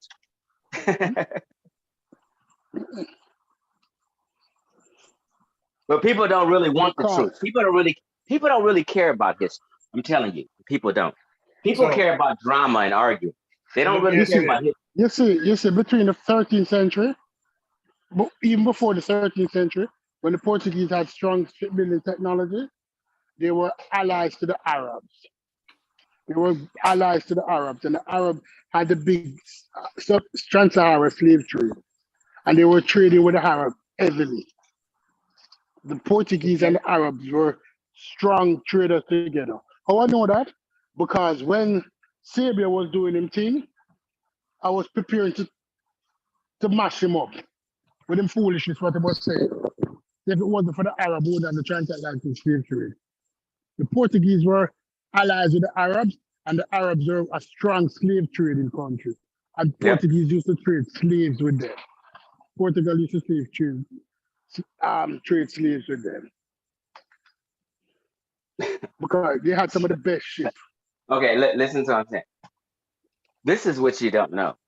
Portuguese was even picking up slaves in Central Africa and bringing them to West Africa for West Africans. They was acting like they was Uber for Africans. Did you know that? But what I'm telling you, but I've told you that Portuguese. I'm asking you a question. Did you know that? I did not know that. Okay, so just slow down. So slow down. Slow down. Okay. Slow down. So what you're saying? Slow down. Trust. I'm trying to help you. I'm not trying to. No. You're not helping me. Right. Don't get too condescending now. Okay, so if you didn't know that, then I'm helping you and taught you something you didn't fucking know. Stop be real. No, you're being Damn, it's condescending. okay, man. It's okay. But because I didn't know that the Portuguese No, it's transported slaves to okay. West You Africa. can tell me something I When didn't know, they and did I'll that. say I didn't know that. I'm gonna say thank you for the information. It's okay. No, but I'm trying to tell them the Portuguese was always a slave trading nation before they went into Okay, West but Africa. that's why you keep saying that, and I'm keep asking you, who did they enslave? Be specific. Who did the Portuguese enslave? Okay, tell me what you're telling me now. Where they took slave from? Where they took slave from and carried them to where? Bro, you keep saying the Portuguese. You just said something a while ago. No, you were educating me. You said the Portuguese took slave from and took them to West Africa. Where did they take the slaves from? Okay. If you didn't hear me, just ask to repeat it. Or could you repeat it, please? Okay, that's what I'm saying. Relax. That's what I'm saying. Breathe, bro. We're just having a discussion. It's not a debate. You can tell me something I don't know. I can tell you something. No, please repeat. Please repeat what you said. Okay. Portuguese So what I'm saying is, even West Africans got slaves from Central Africa. They had Dutch and Portuguese people acting as Uber drivers, picking up slaves for them, since the West Africans weren't seafaring people and didn't have ships like that. From Central Africa? Which countries we're talking about? Congo, just Central Africa in general. I'm not being specific. And where did the Portuguese took up these Congolese people and take them to West Africa on ships? Listen to what I'm saying. I said Portugal and the Dutch at time. When Queen Nzinga, listen, just listen and slow down. You're thinking everything is a debate. We're just talking. Listen. Nzinga, listen, I'm gonna tell you. Nzinga dealt with Portuguese and the Dutch in the 1500s. You're familiar with that, correct? Mm-hmm. Okay. So what I'm saying is, through negotiations and talk and through the Atlantic slave trade and all this business, all I'm saying is, in the 1500s and 1600s, also Europeans acted like Uber drivers for some Africans, and they brought slaves from Central Africa to West Africa. That's all I'm saying. Now, if you don't know that, just say, yeah, I'll look into it. And let me ask you this question. Where did they take the West Africans from Central Africa? Which port? Which port in Central Africa? You said it backwards. You said it backwards. No. Which port in you said they took I just told you. When I first came on, please let me finish because you made a statement and I listen. Okay, please let me finish. All I'm asking is this question. Which port did they use to collect slaves in Central Africa and transport them to West Africa via ships? Okay. You ready? Yes. Okay. When I first came on, no, you're not answering the question. Oh my God. That's what I asked. Are you ready? If you're not ready, finish up. So I'm ready now. I'm ready. I want to hear which ports in Central Africa. Okay, are you ready? Yeah. Okay. When I first came on, I clearly told you about Africa's geography and the lack of ports they had. And that Africans, oh my God. Which bay? Oh my God. Can I finish? Which bay is in Central Africa? I'm going to make it all clear for you. I'm going to make it clear for you. Which bay is in Central Africa? Say they put up a picture of a map, please. I'm unbiased. Unbiased. Put up a picture of a map. Hold on. Put up a Thanks picture for of a map. having me on, Unbiased. I'll get back. I'm about to continue. Watch my fight. Unbiased. Put up a map of Africa on the screen. And let me teach geography. Because what he said a while ago is garbage. Because he said ships go to Central Africa. How the ships reach Central Africa? Put up a geography of a map. Ask him which countries in Central Africa. Because slaves from Central Africa were transported via foot. Them walk to West Africa. They went into the interior and took those slaves out via foot, not via ships. Which river they sailed down to Central Africa? The Nile? Yeah. The Portuguese were sailing on the Nile to Central Africa? Look at a map and identify Central Africa, identify West Africa, and ask which ship was sailing to Central Africa to West Africa.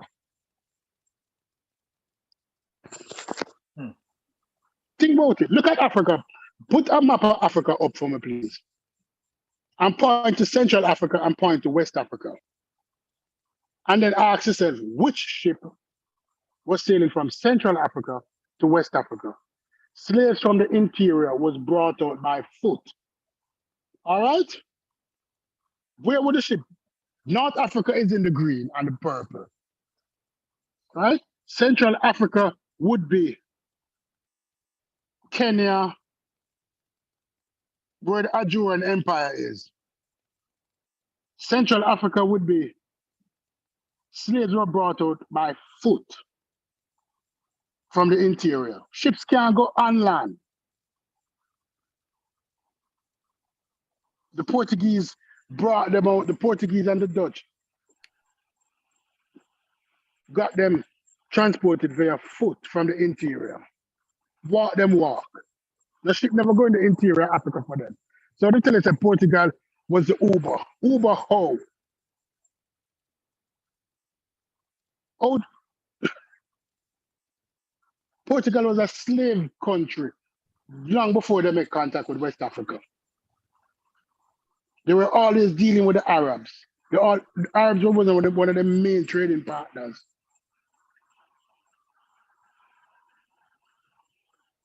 Because Portugal was allowed to thrive because during the plague that affected most European countries in the 10th century, the bubonic plague, Portugal wasn't affected because of geography.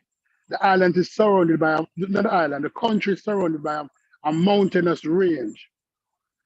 So it's almost isolated when the plague destroyed almost 70% of the population of Europe.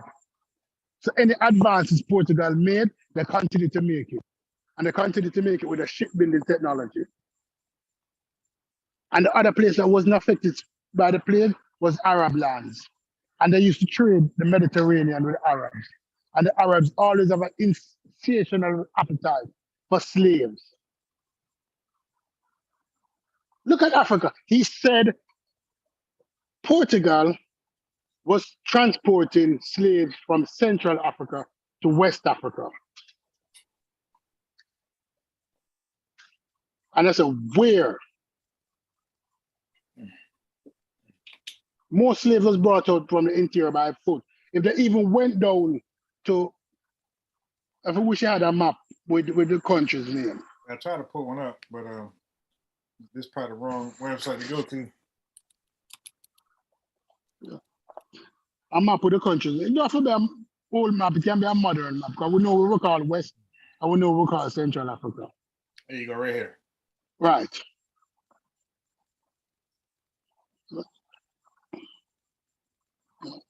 When slaves were taken from Queen Nzinga land, would that be where the yellow is Gabon or Cameroon or the Central Republic of Congo? She would be in that area, Nigeria. If they wanted slaves from Chad, they had to take them out via foot, and they would go to Ghana, where a major slaving port was. If they wanted slaves from the Congo, they had to go for them and walk them out to the nearest port. There wasn't much slave that was taken from South Africa, but some were taken from there, and Namibia, Angola, but not much, as it was taken from Chad, Niger, Nigeria, Ghana. Portugal was transporting slaves before they made contact with West Africa. When they decided to go to West Africa, when they was trying to circumvent the Arabs. So they were saying that we can sail around Africa to go to China, to trade with the Indians and the Chinese. Because they were aware of the Indians and the Chinese. So that was the intention, to sail around Africa. And they found West Africa and see how bountiful it was with people.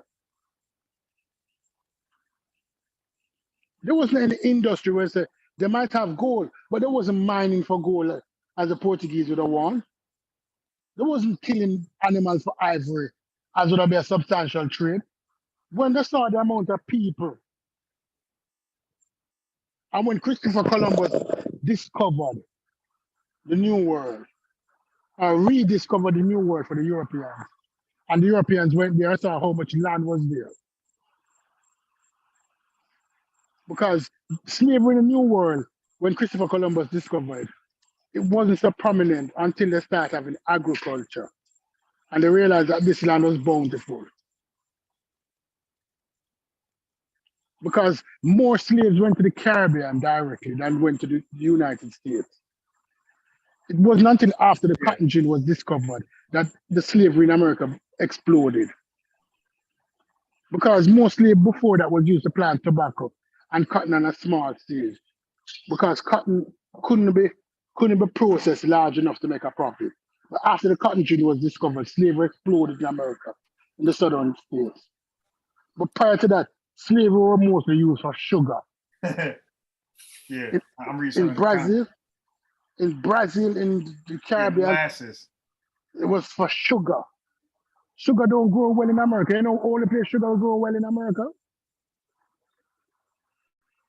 In Florida.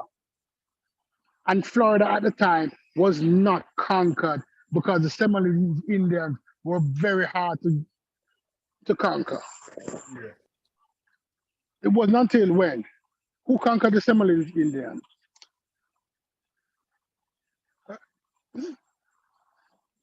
It was not until the Seminole Indian War where the Seminole Indian was conquered in Florida.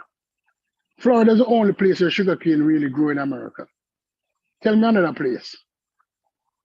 It wasn't in California. It maybe could have grown in California, but at that time, California was Spanish lands.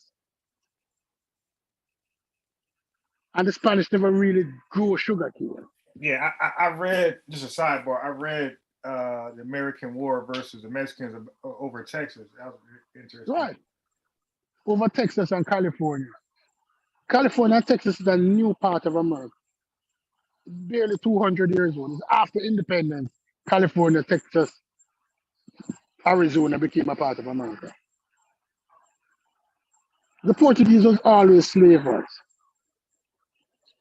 I'm not saying that Africans did not assist in the slavery of the people, you know.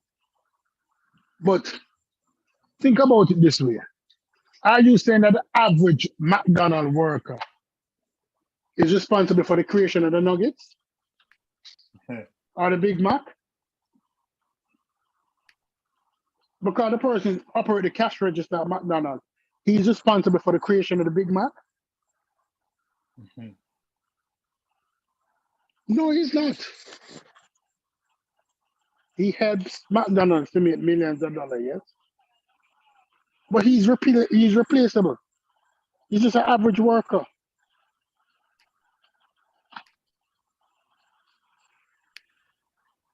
He's just an average worker. He wasn't there. Because if he captured 1 million slaves, he didn't have a market to sell them to. Yeah. He didn't have the money to provide food for them, to hold them. While the ships, most slave ships, after this, in the 1700s, when they went to Africa, it took them 2 to 3 months to prepare the ship to carry slaves, to build upper decks, to build the lower decks with the beds, to acquire the chains, 2 to 3 months, and then they load the ship and transport its slaves on a journey that takes anywhere between 4 and 6 months to the New World. Okay, Stu Pease, I'm back. Okay. Okay, I just dropped a link in the chat. Unbiased, do you see it? I'm on my phone, so I go to the link. So click the link for my Listen. Yes. I said unbiased. Listen, just calm down. Unbiased, do you see it? Yeah, I clicked it. Okay, click on it and read the second paragraph.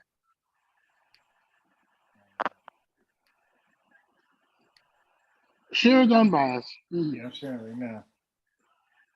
All right, let me make it bigger. Come on. I think that's big enough. All right. No, go back down. All right, yeah. Yeah, now I was looking at the title, so everybody can see right there. All right. Second paragraph. The Portuguese were. No, read from the first one. Read the first line in the first paragraph. No. Stop. Let me do this. This is my link. Chill. I'm talking to Unbiased. I'm about to prove a point. Go ahead, Unbiased. Read the second paragraph. All right. So the Portuguese were the first to arrive by 1471 under the patronage of Prince Henry, the navigator. They had reached the area that It might be the third paragraph, excuse me, but go ahead. So read the third paragraph? I can't recall. It's the first, second, or third, or fourth paragraph.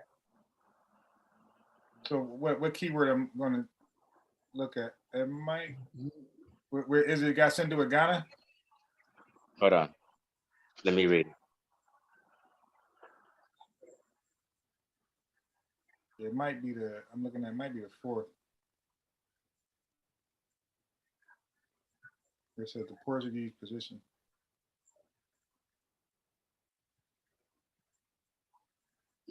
Okay, it is the first. The first paragraph, my bag in the middle. It says, a leading historian of Ghana observed that Akan purchases of slaves from Portuguese traders operating from the Congo region. You see that? It said Ivor Wilkes, a leading historian of Ghana, observed that Akan purchases of slaves from Portuguese traders operating from the Congo region augmented the labor needed for the state formation that was characteristic of this period. Unlike the Akan groups of the interior, the major coastal groups, such as the Fanti, the Iwa, and the Ga, were for the most part settled in their homelands. Okay, so basically it's telling you that Akan bought slaves from the Portuguese who were bringing slaves from the Congo, which is Central Africa. What I'm saying is this is not the only one. I have a presentation on this. I've read about it. It's in a book. That's reread that loud. No, hold on. The Akan in West hold on. Let me just explain so you can understand. I'm just trying. No. I'm not. Hold on. Listen. Just listen. That's not what it said. You're no, lying. I'm not. No. Listen. I'm going to break it down. You paraphrased a while ago. That's not what it said. You listen to what I'm saying. Read it out loud. Listen to what I'm saying. You are paraphrasing. Listen to what I'm saying so I can clarify for you. It did not say that. Okay. Listen so I can clarify. You're so nervous. Relax.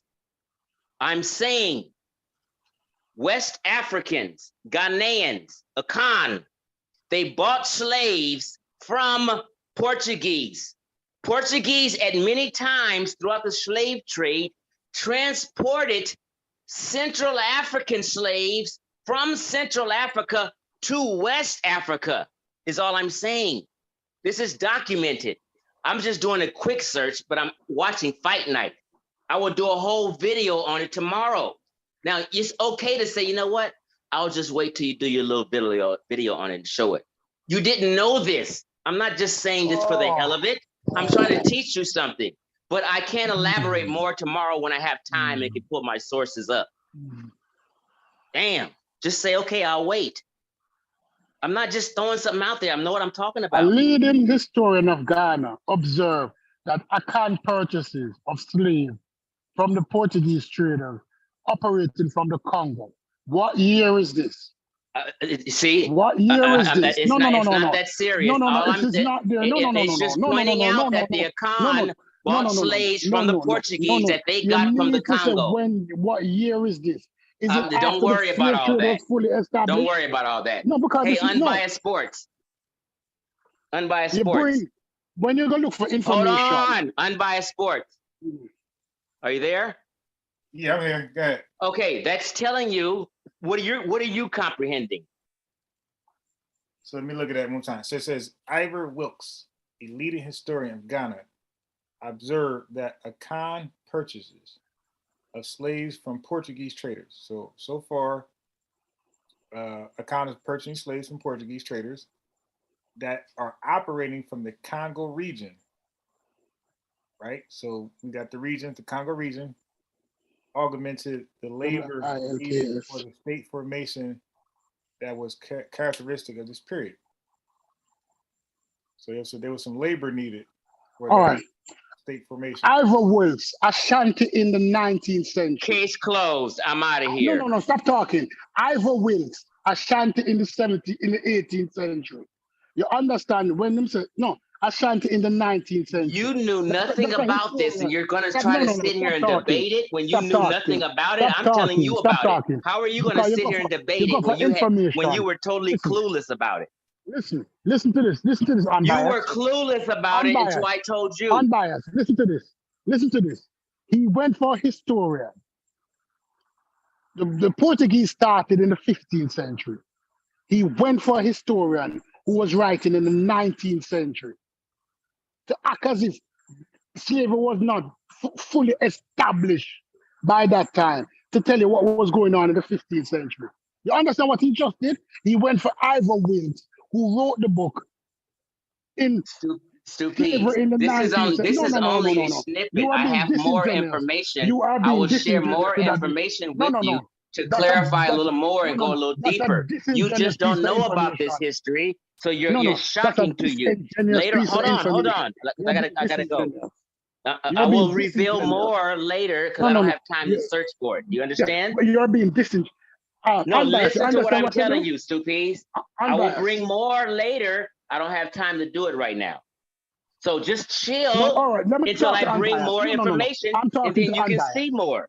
No, I'm talking to Unbiased now. You can leave if you want to. Okay, so you shouldn't even talk about this topic because you were clueless about it until I told you. No. Don't worry. Unbiased.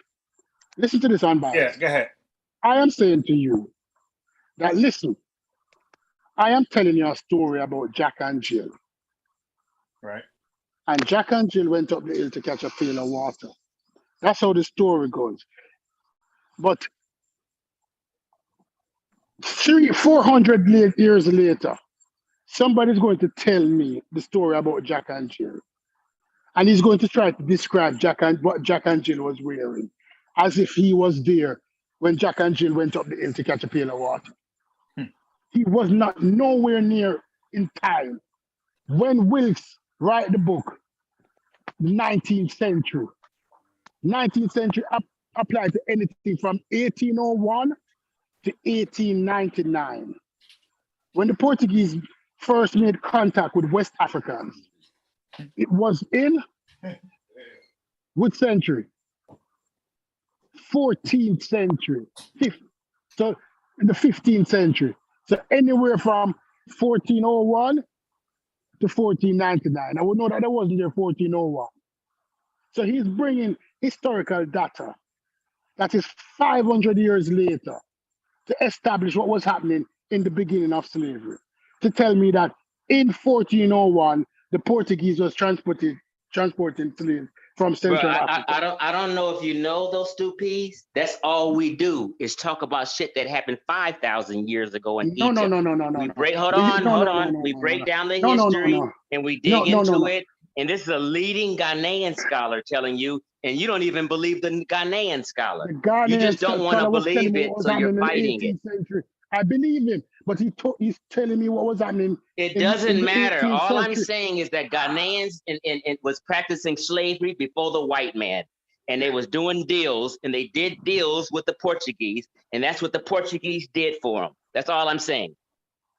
You are telling me about a Ghanaian. It's in the book, and it's in the book Indigenous Slavery also by the Ghanaian professor. She also tells the same story. You just didn't know. Sorry.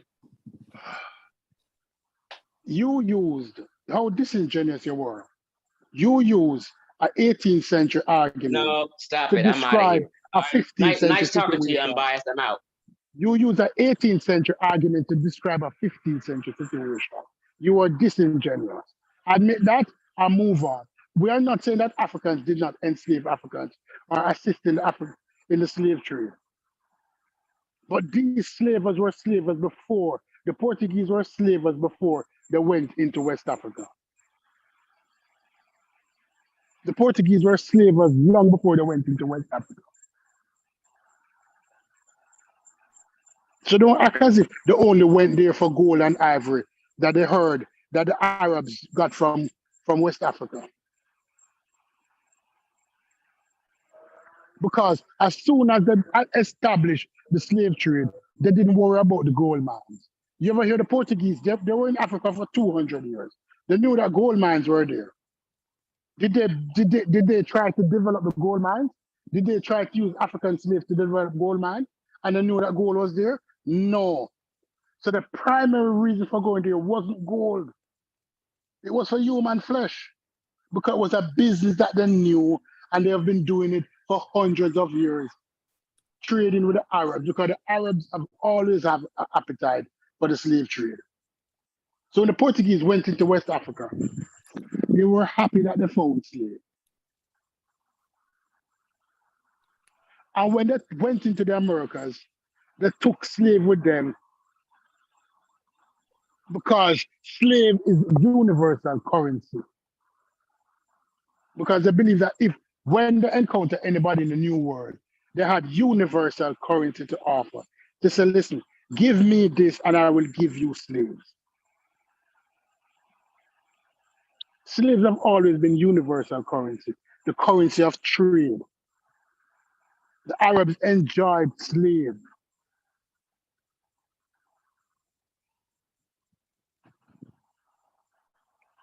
Dude come with that old ass thing, talk about Willicks. And Willicks' books was Ashanti in the 19th century. Ashanti in the 19th century. Not in the 15th century, you know, in the 19th century.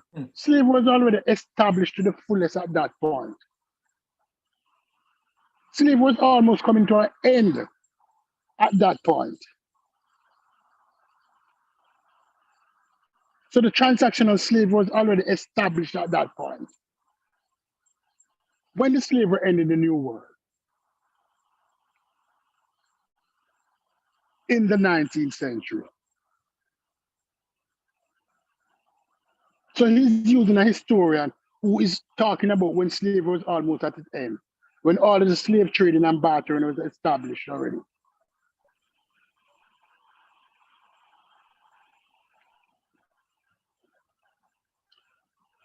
Unbiased. I'm listening. Yeah. So, no, sorry for doing that to your show. People who are watching, I apologize. I come off like a bully. I am so sorry. But I have to be honest. I have to be honest with people. I have to be honest with people. If he had a historian from the 15th century who said what he said, I'd have understood and I would have said yes. But if he had a historian who was describing what was happening in the 18th century, right? In the 18th century, let me see. When was slavery abolished? For who? For who? For the Americans. For the British, for the Americans. Let me say, for the Americans. You mean like the slavery in America? Yeah. Remember what Abraham Lincoln did? Yeah. When was the Civil War? Civil War is 1861, I think. Right. Yeah. And it lasted 4 years. So by 1865, slavery was abolished in America. Yeah. When was slavery abolished in the British colonies? 1820? Yeah, I believe it was earlier. Right, 1820. So somebody now who's writing about slavery in the New World. And the only places slavery was probably going at that time wasn't going to the Caribbean. Because slavery was already abolished in the Caribbean by about 1820. So it wasn't going to the Americas, because by that, in the 1800s, America was importing slaves. Most of the slaves was homegrown. So it was slaves that were going to Brazil. It had to be Portuguese slaves going to Brazil at that time. Because in the 1800s, slavery was already abolished in the British colonies. The Spanish wasn't particularly a big slave. They had slaves, but it wasn't particularly big. You had some slaves in Mexico. You had some slaves in all of the Latin American countries. But the Spanish weren't the biggest slavers in the world when compared to the British and the Portuguese. So most of the slaves that he's talking about was going to Brazil.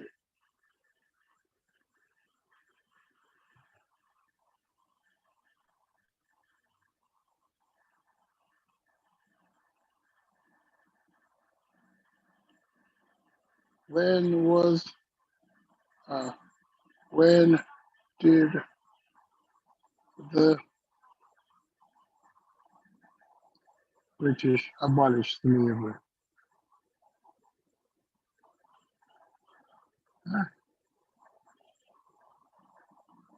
1833.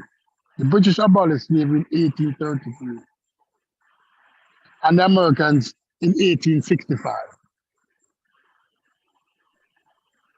But during that time, America had stopped importing slaves. Most of the slaves in America came from slave farms, breeding farms.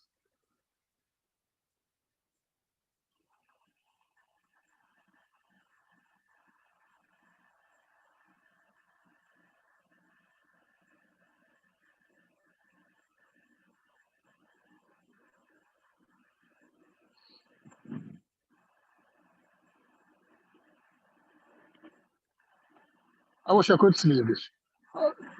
Reuters have it. 1444, first public sale of African slaves in Lagos, Portugal. That's 1444. When did the Portuguese make contact with West Africa? Almost as soon as they made contact with West Africa, they started selling slaves. No country that is a slave, and that was before the New World. Well, I'm looking at this right here. It's funny you said that. I'm looking at this. This is called. This is called. This is I was reading while you was talking. Slavery in Portugal. So I've been reading this the whole time you were talking. So you can see I clicked it right there. Boom. I was right here. But go up before black slaves. You can say that Portugal was all a slaving country. I said it. It said that they were enslaved. They were enslaving each other before they was even known as a country. I tell him that. Him don't want to, him acting like said Portugal, first time Portugal slaved anybody's when they went to West Africa.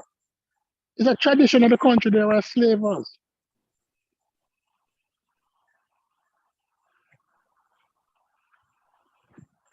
They were slavers. So when they went and said all those slaves, all those people in West Africa, they said they saw a dollar sign. They went cha-ching, because that's something that they were good at, enslaving people.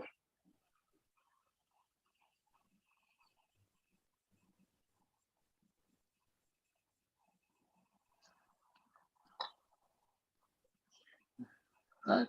They started slavery in sub-Saharan Africa by 1430. So as soon as they went into sub-Saharan Africa, they started enslaving people. They started enslaving people. They didn't wait a minute. As they landed with the chains. Right? And they said, in the 1440s, slavery was as war campaigns.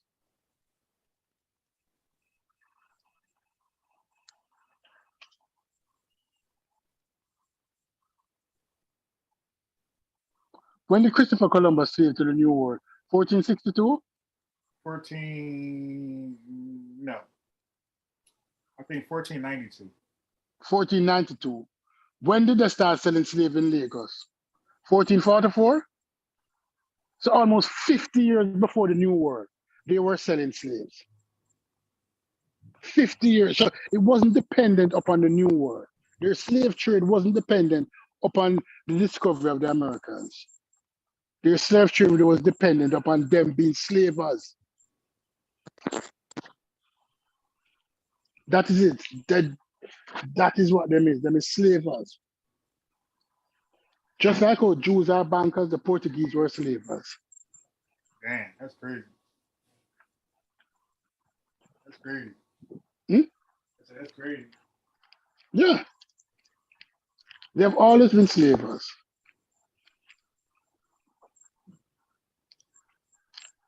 I, I remember they also had one of the largest Jewish population in Europe at the time because they financed it also. They financed the slave trade, the Portuguese slave trade in the beginning. Because as I said earlier, slaves is the best commodity to have. So if you're sailing on a ship, carry 50 slaves with you. Because any port you land, you'll be able to sell these slaves.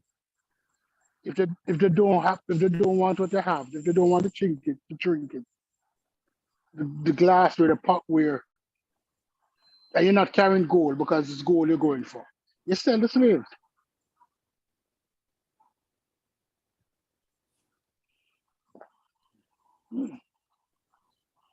All right. So now I'm gonna bring it back to here. In some of the transatlantic means did they control there were some Atlantic slave trade was a European. Go ahead, Dr. Umar. Well, that whole discussion started from here. The transatlantic slave trade was a European enterprise. It was not an African enterprise, although there were some chiefs who participated in it. By no means did they control the direction and extension of the transatlantic slave trade. So that's what's your thoughts on that? Huh? That's exactly what I'm saying. It was never an African enterprise. If I said the Portuguese were the original slavers, they're from Europe. It was a European enterprise. But afterwards, they as business go, you franchise it out to the African. You offer them slavery franchise. It's like a McDonald's or a Burger King. No, it was definitely the idea of Europeans because they sell their ships to the African ports with their European manufactured goods.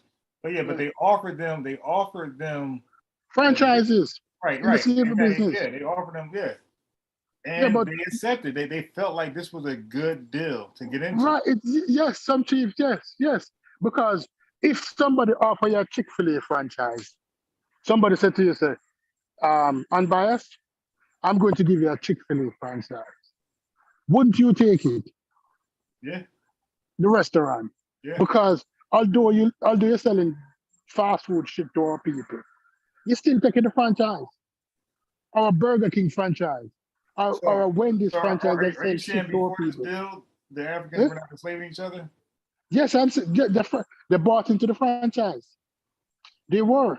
But without the headquarters. So Africans don't know about enslaving each other until this deal. No, they were, but not the kind of slavery that the European was doing. People were killed or enslaved and then they became part of the community. Not the kind of slavery that the European was doing. People were killed, yes. When you capture people, you have too much. Some of them have to kill. You have to kill some of them. Right? But it's not like the kind of slavery where it's not like hunting for slaves. The African didn't go out and hunt for slaves. Slaves were acquired through conflicts with neighboring tribes. It wasn't like we're going out today. We're going bass fishing. B Money said slavery is slavery, and so I'm sure everybody's slavery was different in some degree. I don't know if everybody's slavery was exactly the same. The African wasn't going out there going for slaves. During conflict, you will capture people, and those people became slaves. But then after a generation or two, they became part of your community. But slavery in the Americas was totally different, or in Arabistan were totally different. Where men were castrated in the Arab land, and some children that were born to slaves were oftentimes killed.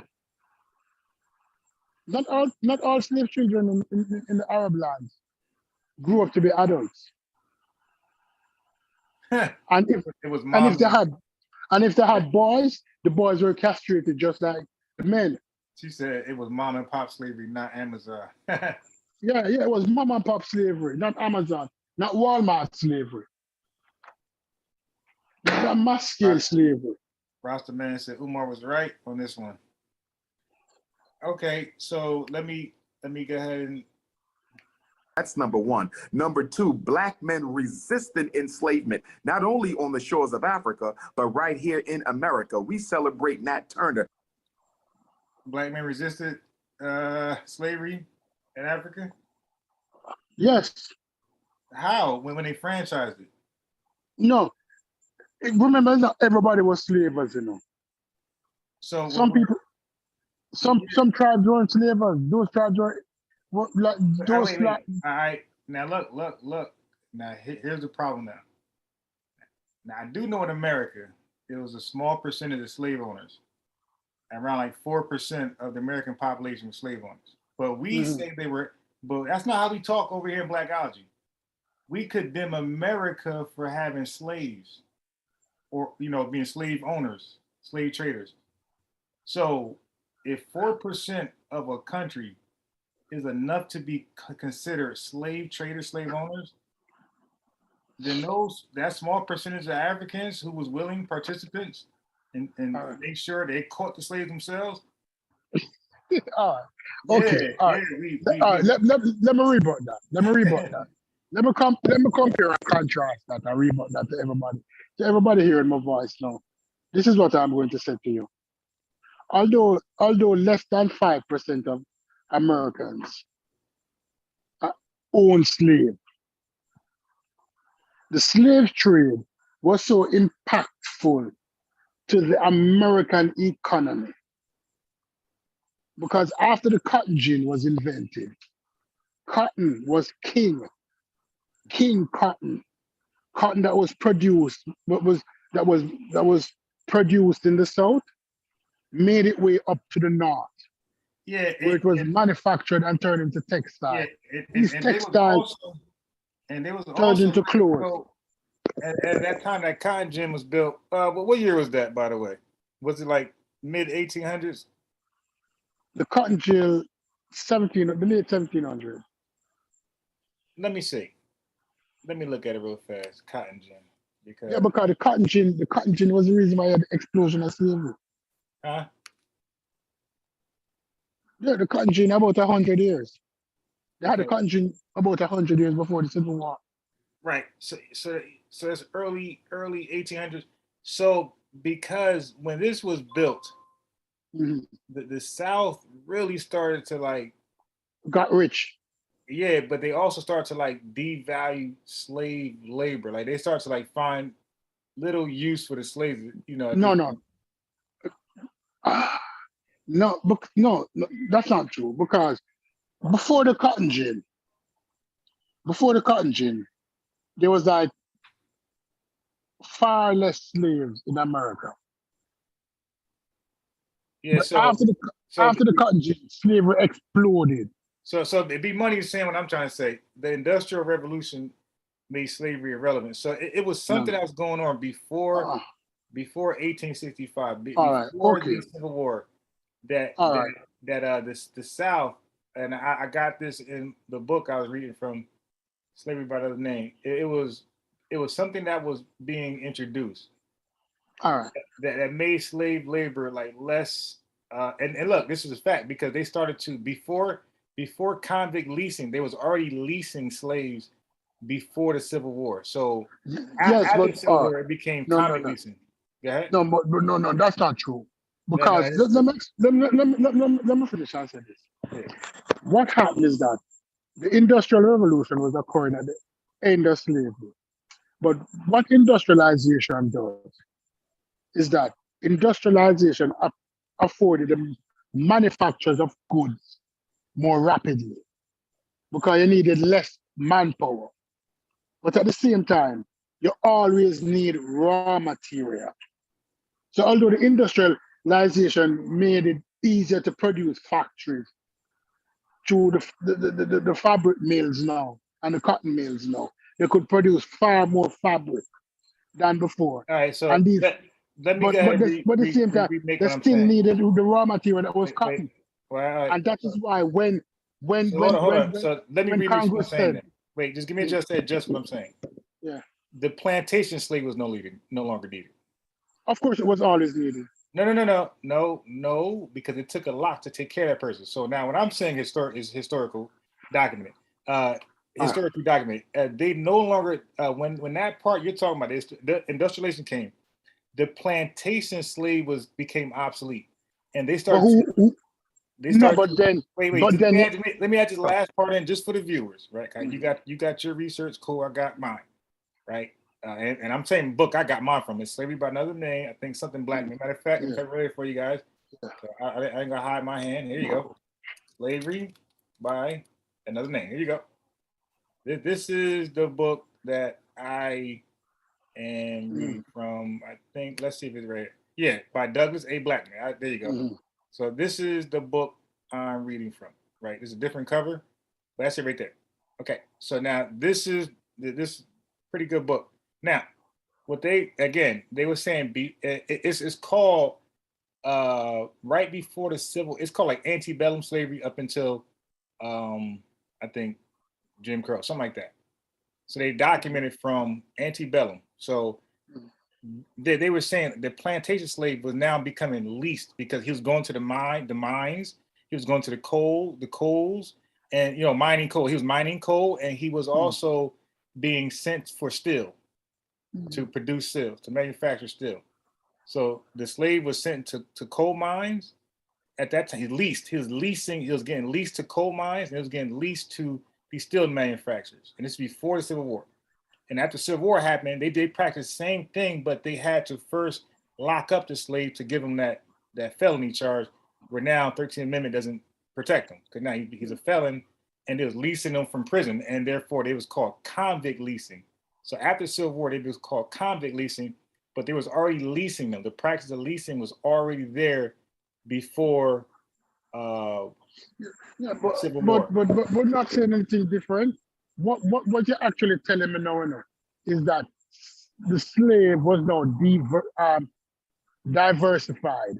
Diversified meaning so that's why I said the plantation. That's why I said the plantation slave, because I think they was preparing. This is my addition, right? I get this from a book. This is my ignorance. I was thinking that they was preparing for the possible worst outcome leading to the Civil War. Like, all right, well, what if? What they was doing is a transition in the slave from just merely being a cotton picking slave to now being a coal mining slave. Yeah.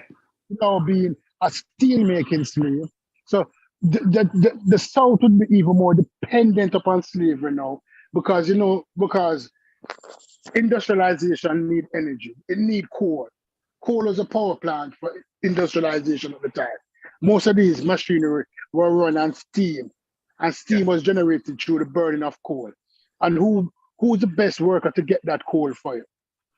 The slave. So now the South was saying that, listen, we're going into the new territories, and we need to be able to carry slaves in the new territory. And Congress said, no, we are going to make the territories slave-free lands. Right? And the southern state says, no, we want slaves in the southern, in the new territories, or we are going to secede. Abraham Lincoln said, no, we're not going to allow you to secede. The Union is going to remain as strong as it was. The southern states then allow us to carry slaves into the new territories, allow us to embark upon industry, cotton, coal mining, iron making, right, in those territories. So it wasn't that the slave was being wound down to less slave. It's that if the South was able to go into the new territory, you'd have far more slaves because you have far more land to work, far more raw material to gain for industrialization. So slavery was going to explode if the slaves were allowed to go into the new territory. They would need far more slaves because Texas, California, and those states. Imagine if they were allowed to carry slavery in California. California would be one of the biggest sugar plantations in the world. Right. They would have diversified from cotton into sugar because sugar cane can grow in California. So that would need more slaves because the slave plantation in the Americas were in the Caribbean, in the British colonies, were reduced because they emancipated most of the slaves. And now they had to be relying on Chinese and Indian immigrants who were not proficient in the production of sugar as the African. But slavery would have been bigger in the Americas. But back to it, the African who franchised, the African who franchised the slavery business, and they were the collectors of slaves. They weren't making as much money as the person was using the slave to produce goods and service. So although the Africans were taking the slaves out of Africa, he wasn't using them to their fullest potential. He was just taking bodies out and distributing them to the Americans. So look, so right there. So because you said it was a European enterprise because they were like their plan was like foolproof. They was like really benefiting from it more than Africans. But at that time, of course. But at that time, Africans didn't know that. So those same Africans who were capturing slaves and getting weapons and rum, like they didn't know that white folks was benefiting like with eating like that. Like they thinking like, hey man, this is a good deal for us. Yeah, they thought they were getting a good deal. Right. It's like McDonald's paying you $15 an hour. Right. So that's what I'm trying to share with Rasta man is that the Africans felt like shit. We in this baby together. And like because they're getting $15 an hour. Right. While the CEO of McDonald's is getting how much? like 50 million a year. $1 million? He's getting 50 million a year. The CEO of McDonald's getting 50 million a year. And the man who's selling McDonald's, who the cashier, fighting to get $30,000 a year. So the African was the short order cook. And the American.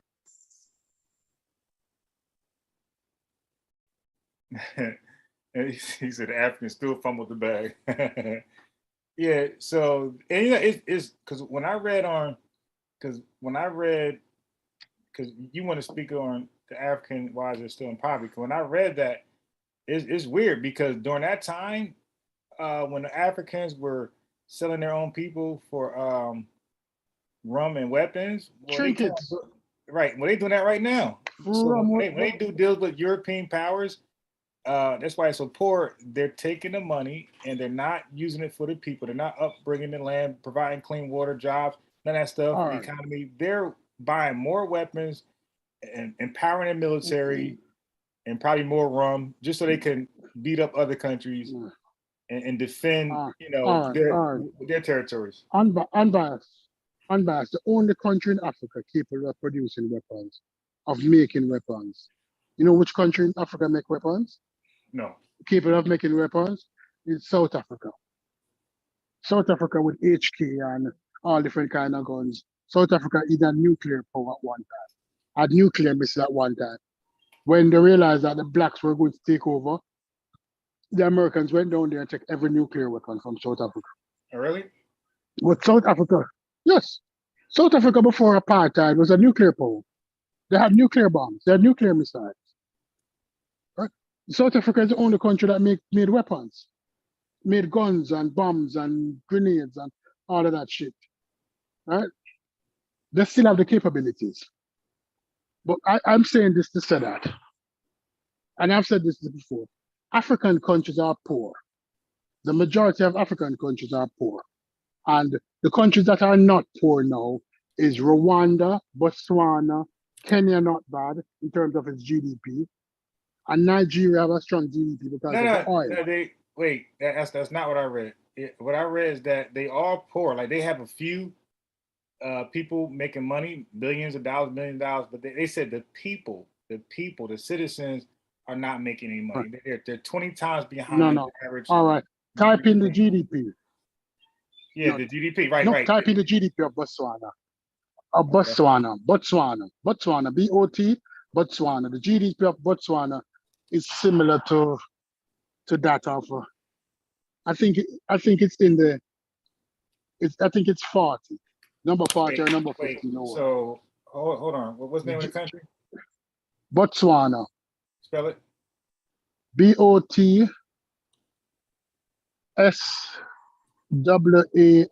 Botswana. Got it. Yeah. Oh, this in South Africa? Close to Central Africa. It's above Zimbabwe. All right, so here we go. Economy of Botswana. Mm-hmm. You see my screen? Yeah. Okay, so let's go ahead. All right, let's go down. See there. GDP rank 1990 114. GDP per capita 1990 18,588. That's a strong GDP. 18,500 is a strong GDP per capita. All right. Right?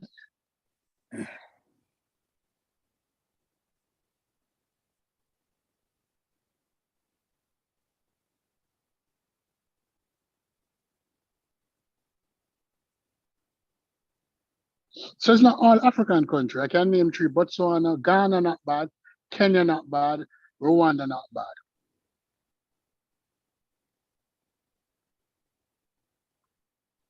So it's rated as the least corrupt country in Africa in the Corruption Perceptions Index. The least corrupted country. It has the 4th highest gross national income per capita purchasing power in Africa and above the world average. All right. Make sure there's no catch to this.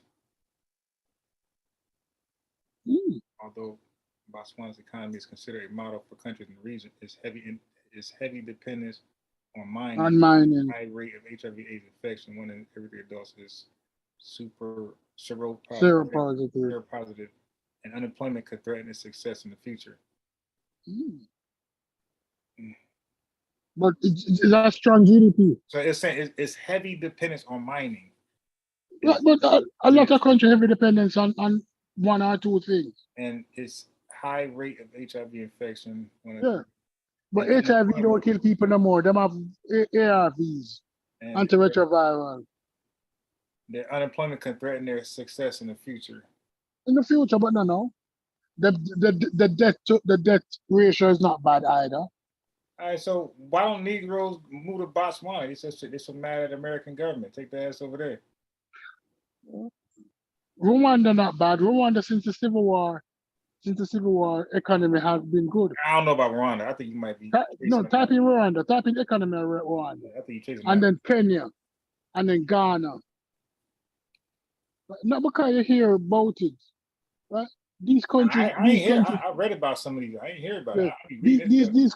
These countries GDP good. Right? These countries GDP getting better. Yeah. Now look, the argument was never getting better.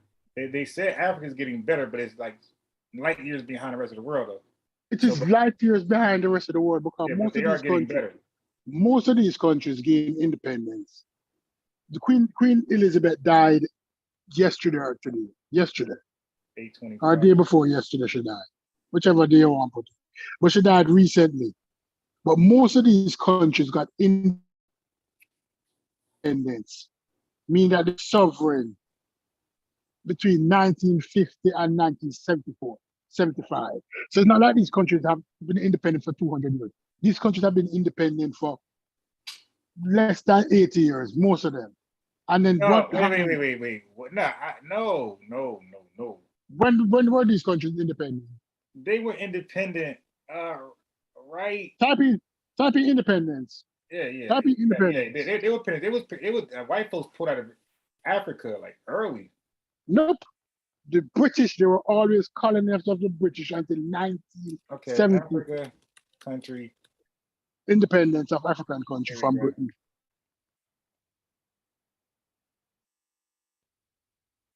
Madagascar, 1960. Congo, 1980. Somalia, 1980. Republic of Benin, 19. Type all of the world. Go to them. So it's not like these countries were in the. Huh? Yeah, man. Go click on that and see all of the rules, and then you realize that most of these wrong thing. Yeah, I forgot somewhere else. Most of these countries gained independence between 1968 and 1984. So they have not been independent long. And these countries were left without any infrastructure. When all of these countries, most of these countries were British colonies, And when these countries gained independence, they were left with very little infrastructure. So they went into debt. They borrowed a lot of money from the IMF to try to develop infrastructure. Most of these countries didn't have access to proper hospital, water, or railroad, transportation, or communication, electricity, because they were mostly agricultural countries. For England, they were mostly used for raw materials. So England wasn't interested in developing infrastructures in these countries. So when you look at it, so these countries were poor when they got independence, and they just got independence in the last 50 years. As soon as some countries were trying to get better, we look at Jomo Kenyatta from Kenya. These leaders were assassinated.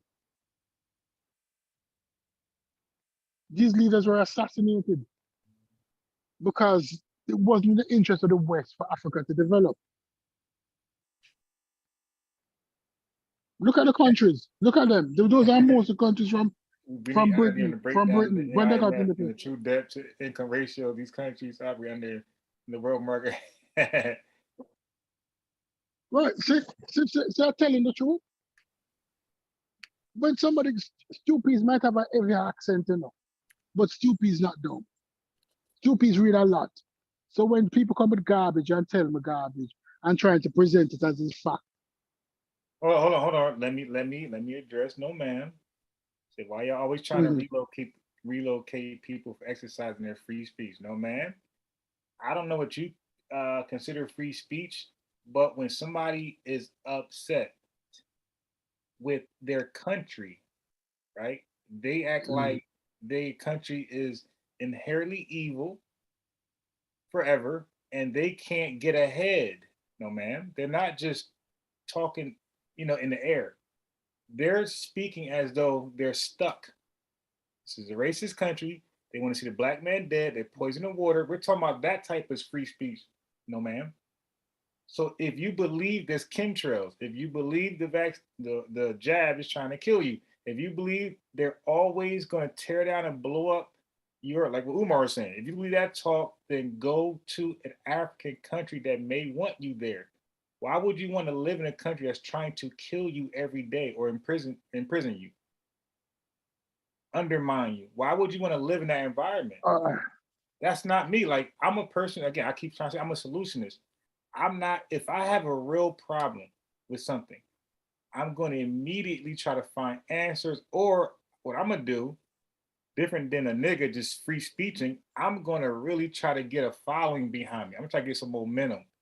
I'm going to try to share my ideas, see if other black people that look like me can roll with it. And maybe we can cause a change in the political realm or something like that. I'm not just going to sit here and cry like a baby and think I could do nothing.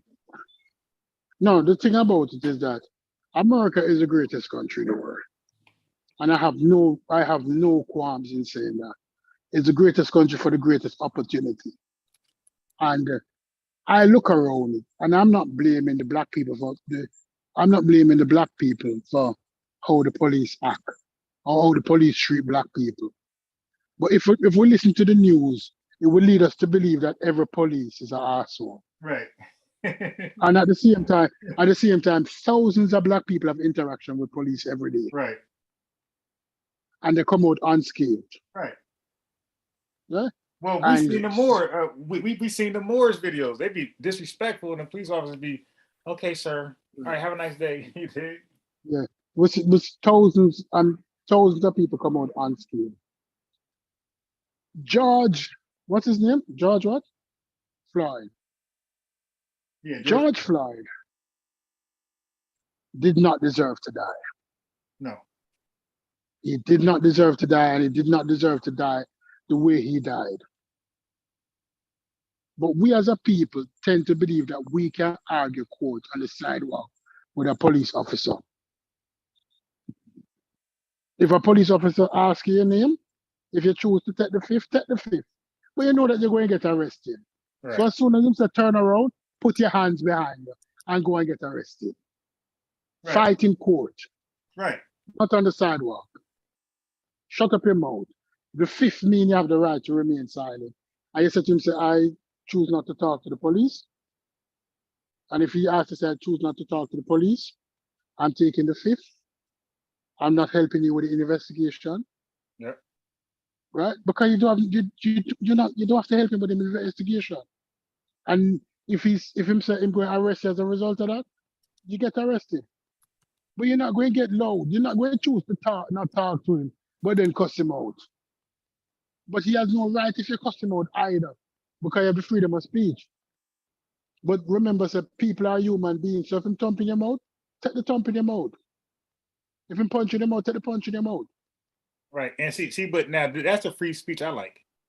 See, I realized this, that some of these crybabies, like black people that respond like that, the crybabies, they're not proactive, they're not reactive. We use those terms, but they're not either one. They're radioactive. Okay? So those who respond like that argue with a police officer in the car, on the streets, and not in court, that's radioactive behavior. That's not proactive or reactive.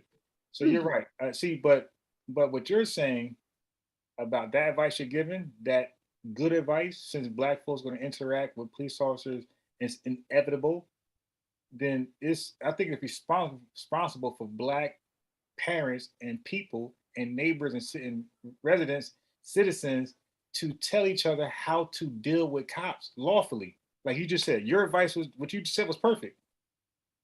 Listen, stop talking to them. Stop helping them out with the investigation. Stop talking to them in those interrogation rooms. Nothing you say is going to help you. The most the officer can do is arrest you. Right? If you are calm and you say, I do not want to talk to the police, and them say, turn around, this, that, don't be resisting at that time. Right. Take your handcuff, go to jail. Because if you say to you, say, I wanted to do a field sobriety test, tell him, say, no, I cannot do a field sobriety test because I am fat, I'm old, I'm unbalanced, I'm uncoordinated, and it will not be in my best interest. If you have any other way to test my sobriety, I prefer to do a breathalyzer or a blood test if you choose to carry me down to the station. But I'm not doing a field sobriety test. Right. I will never do a field sobriety test. Right. Never, because a field sobriety test relies on his observation of you. And it's gonna hold up in court too if you mess up too bad. Right. His observation. So you say, I'm not doing a field sobriety test. It cannot, but you will do a breathalyzer. You're willing to go down to the station and do a blood test. Yeah. But when you see people out there putting one hand before them and walking and putting the hand on the nose, it gives too much opportunity for you to mess up. Yeah, you're gonna mess up one of those things. Come on. You are going to mess up. Suppose you're fat and your thighs big. You cannot put one foot in front of you properly. Right? Well, how about you did 16 hours of work, right? Yeah. You're exhausted. Now look, you're moving furniture for 16 hours. Now look, Stu Pease, you didn't know because your adrenaline was pumping. You got in the car, right? You don't know your knees about to buckle. You didn't know that because you're driving now. You're relaxed. Right. You get out the car, you stand on one foot, your knee buckles. Right. You're drunk. Right. The officer can say you're drunk or you're high. You can. Let's say you didn't sleep well last night. So you got to work, your eyes bloodshot because you didn't get enough sleep. Right. And you make it through the day. And he looks in your eyes with the light and says, your eyes are red, you're bloodshot. You're high. You do you do a breathalyzer. You know, breathalyzer. And more than often, this is the truth of the fact. If you know that you're going out to drink, get some money for Uber. If you have enough money for drinks, you have money for Uber. Right. Right? Don't be drinking and driving. And when the police stop you, and you're especially acting the fool. especially adults, I'm gonna throw a random age, 35 and older. Like Right. those adults know exactly how many shots, how many beers, how many drinks of glasses of wine. They know what can cause a concern when they drive and how many glasses the lack thereof can or won't. Yeah, no, think about it. Like one day I went to the strip club. Like this was I've been to strip club 2 times in America, and the first time I went, didn't really enjoy it. The second time, I realized that this is a waste of money. I've not been back. Yeah. I was never a strip club guy myself. Yeah, it's a big waste of time. Right, the biggest waste of time in the world. So when I was driving out, I realized that there's a police car right there. There's a police car right at the entrance. So when you're driving to a strip club to consume alcohol, right, and then come out and you know that police are always in the vicinity of the strip club. right.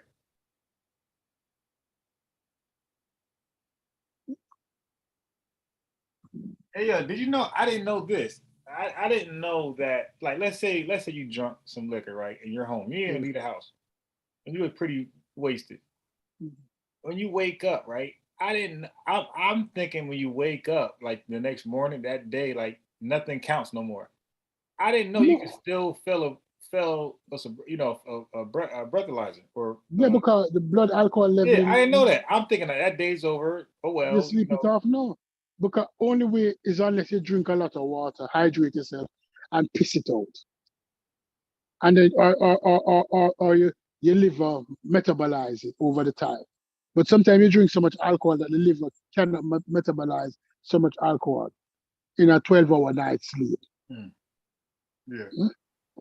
So you're still, although you might be sober, although you might be sober, although you might appear to be sober, your blood alcohol level is high.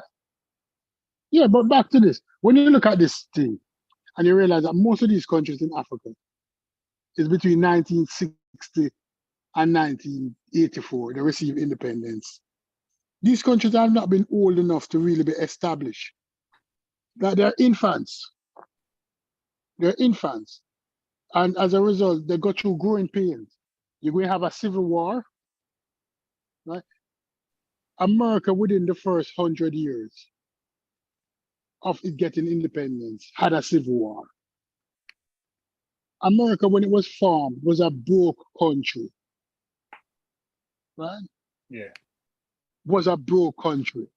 But because they had so much, what saved America? Because the landmass was so vast and it had so many resources. America had timber for years. It had lumber for years. It had gold, California gold rush. It had silver. It had copper. It had steel. It's those resources that took America out of poverty. And then World War One, the manufacturing process got better. But what made America a rich state is World War II. Because prior to World War II, America wasn't really a rich country. It was an all right country, but it wasn't a really rich country. 1933 was coming from the Great Depression. Remember the Great Depression? America was poor. The Great Depression crippled the American economy. But what happened after World War II is that Europe was in disarray. All of Europe manufacturing was destroyed, apart from probably England. England suffered great damages, but all of the European countries' ability to manufacture goods were destroyed. But American infrastructure was in place. So most of the cars that was being sold worldwide was American cars. Ford. At that time, Ford was one of the biggest companies in the world.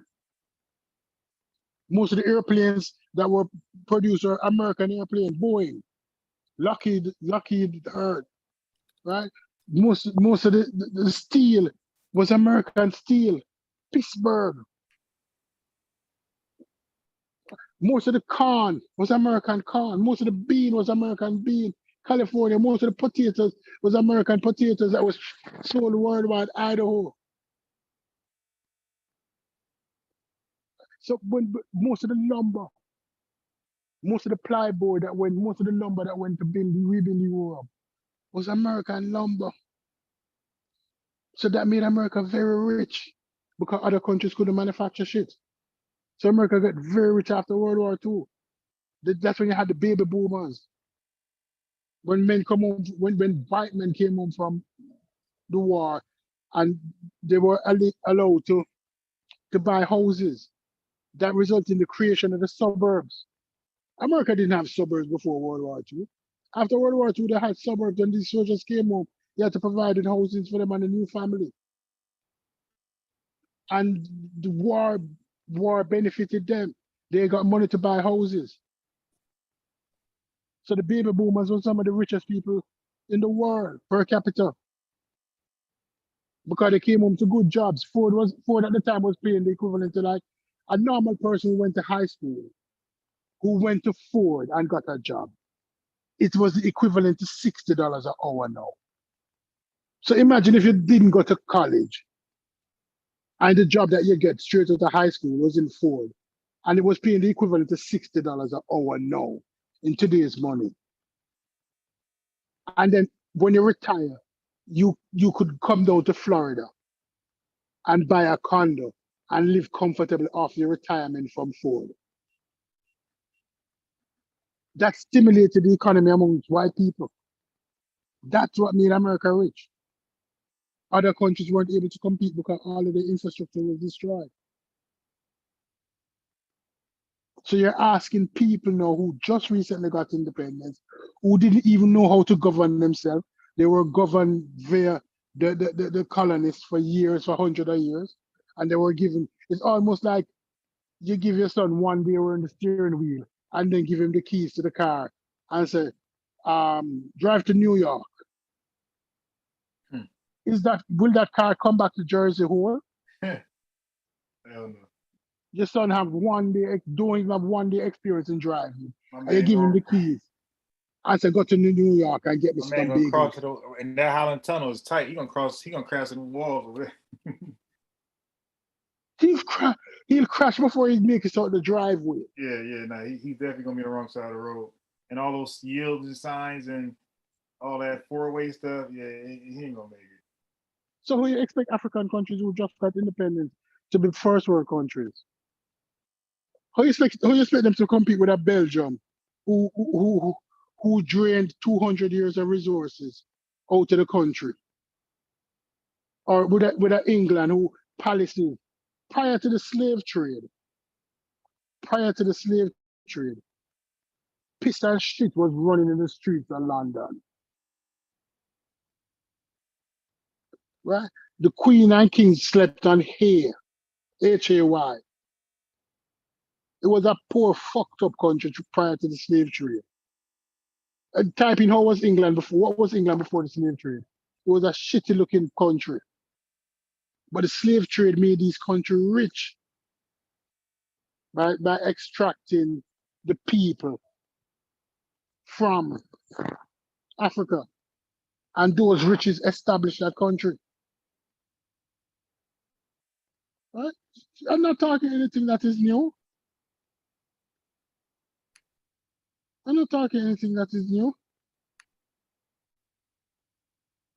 Right?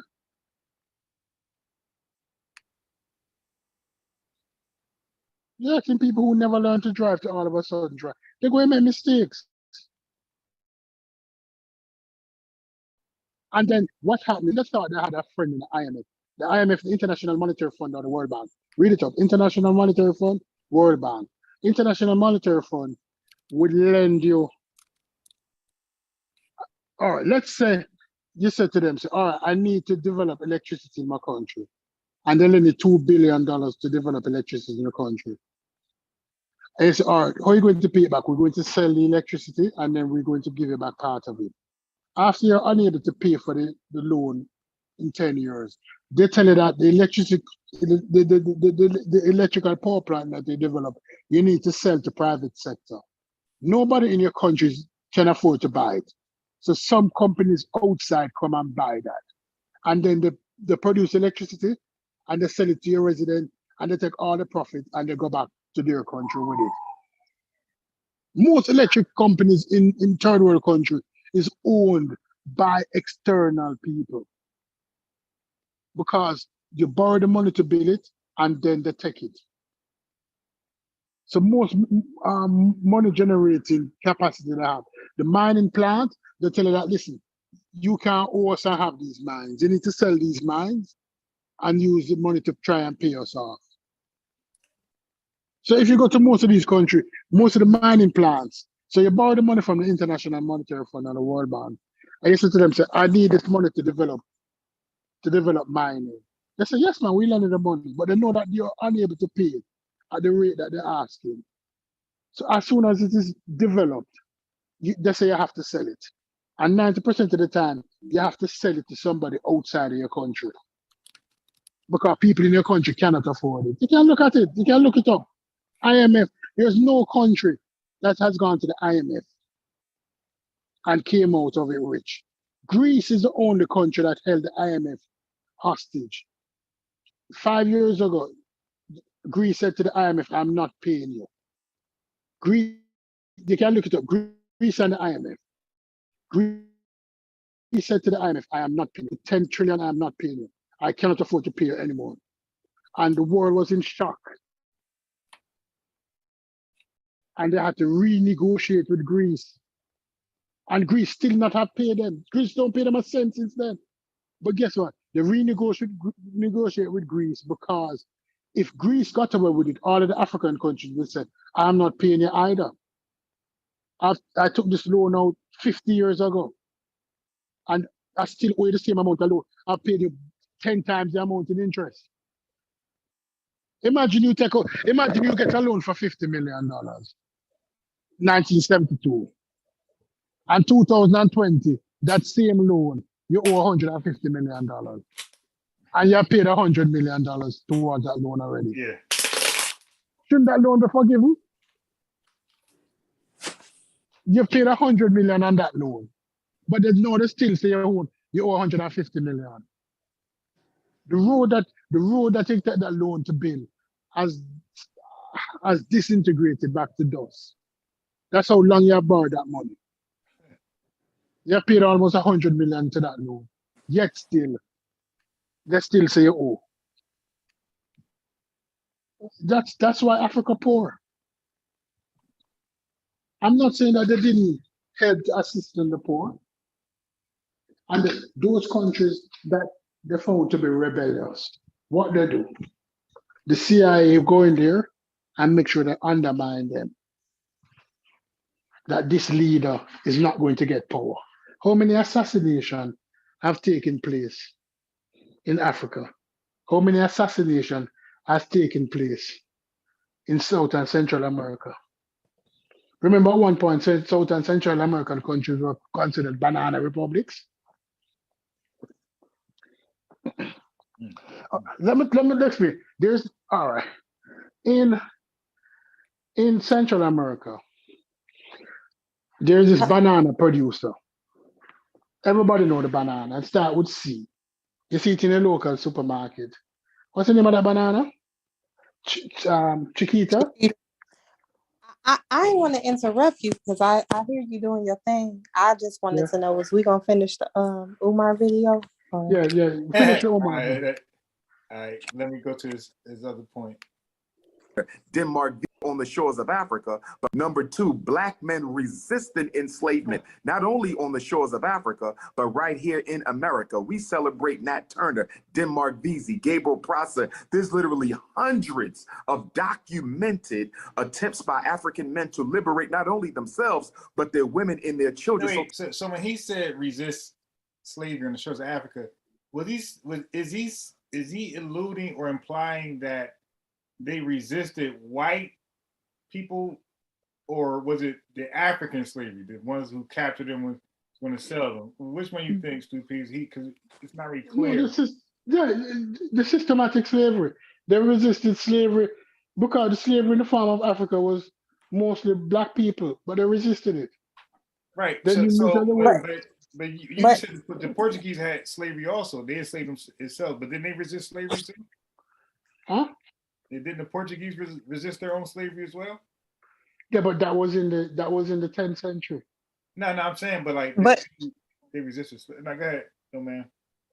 but I don't understand his answer, period. Like it's a red herring. He know damn well that's not the question, and that's not what she's asking. She's not saying that throughout time, Black men didn't do anything. Right. Now, she did bring up the point that had it not been for them, we wouldn't have been in slavery. And maybe that's why he's choosing to, go on this diatribe, but he's still skating around the question. What are they doing today? Right. Really. And her point that if Black folks were not involved in slavery, it would have been on slavery. That's actually true, because Black folks had a key role in taking weaponry and rum and all this other shit, and they actually captured their own men and sent them out there to be traded by Europeans to the Americas. Like, that's just the history. So she's actually right in that. And I don't know why he just can't say, yeah, but there's more to that. It's just, no, we were fighting against that, nigga. We who? All right, so I'm finished playing. To act like we just sat there and we're complicit in our own oppression is absolutely ridiculous. The other point I want to clarify for you. If Africans were selling Black Africans, you were complicit in your own oppression at that point. Informationless Cynthia G. You've never, ever heard me condemn the civil rights movement. The good Reverend Dr. Martin Luther King Jr. is a hero of mine. And despite me being a Pan-African nationalist, I take issue with other Black nationalists who do want to dismiss Dr. King's accomplishment. The civil rights movement was necessary because it removed a psychological scar that suggested of racial inferiority. So you've never heard me deride the civil rights movement. I support it, although I took certain issues with it. The bottom line is, when Black women, Black girls, Black boys listen to this conversation we're having today, they're going to be confused because they hear two brothers speaking of a greater context to the problems that affect Black men, and you hear two intelligent, beautiful Black women who want to keep scapegoating Black men while ignoring the historical and contemporary systemic challenges that are constantly placed in our way. I'm gonna say this and be quiet, Sister Tammy. I gotta give you this. There was a recent piece of research, Tammy, that came out, and the research said a Black man with a master's degree, they did a study. They had white males who had come out of prison apply for jobs. They had Black men with master's degrees. Study. That's a data study, but okay. It was always that they did the study. Why? Yeah, we got to change our language. I was telling Indigenous, like, no longer say they, especially if it's like a fact. Just say it's a known fact, or he could say there was a study, or I mean, there's multiple studies that prove that. Like, that's new. That's not news. Yeah. I mean, at least not to me. The whole they thing, like, we got to stop the they. And it's not just Black men. But okay. Yeah, so that's and I'm gonna fact check that too, guys. I'm gonna stop believing niggas. I'm gonna start fact checking everything. I got you. And when he started off, he said, how you start off? Oh no, okay, I got the study. I'm gonna start. Tammy, apply for the jobs. I was gonna say, can I real quickly? He's a master at it for the person that's not paying attention to the language and what was actually said.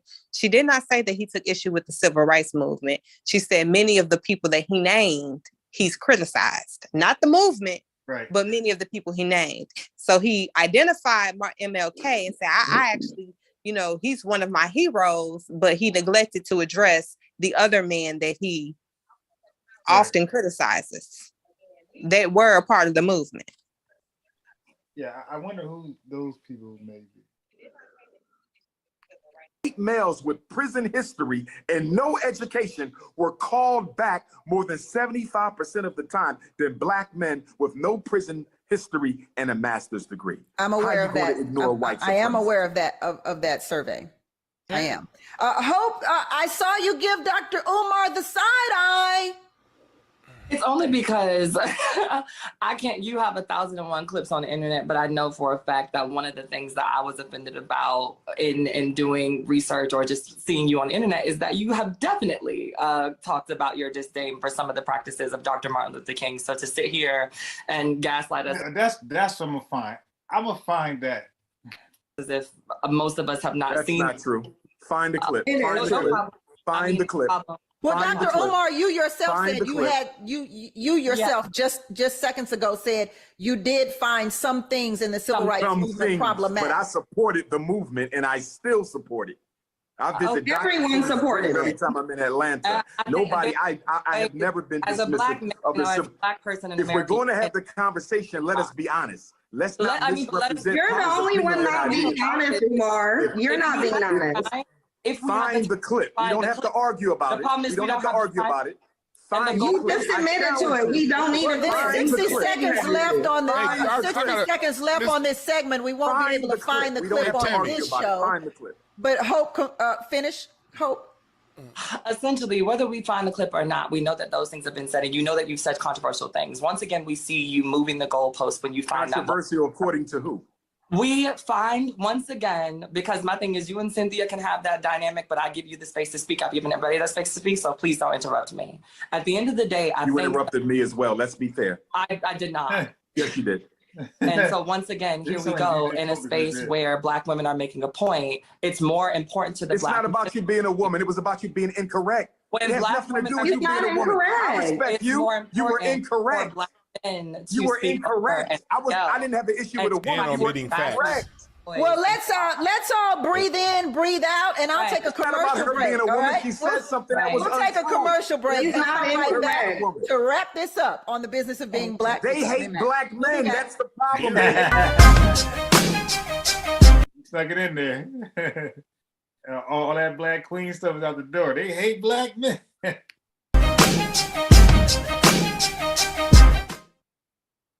Welcome back to Business of Being Black with Tammy Mack. I am Tammy Mack.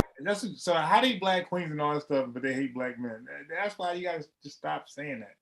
The business of being Black today is there a war being waged against Black men? Dr. Umar is getting it a little bit because he says the ladies are lying on him. And I suggest that you run through and roll through every interview and clip that Dr. Umar has to find the clip, as he would say. One thing I agree with you on, Dr. Umar, is a lot of times when we have these conversations, we start comparing Black women to Black men, and we tear one down in order to make the other's point. And oftentimes when I have these debates on the business of being Black, I notice that is often the debate, to break the other person down rather than build them up. But I do want to do some comparative questioning right here. Do Black men face more obstacles than Black women? Dwan. I don't want to put it in a more or less. We face different obstacles, but at the end of the day, this is what we can say is true. Black women have a safety net that Black men don't have. If a Black man loses his job, like earlier, what they're talking about earlier, Black men have no accountability. Well, if a Black man don't pay child support, he gets his license taken away, he gets his passport taken away, and he can't get a job.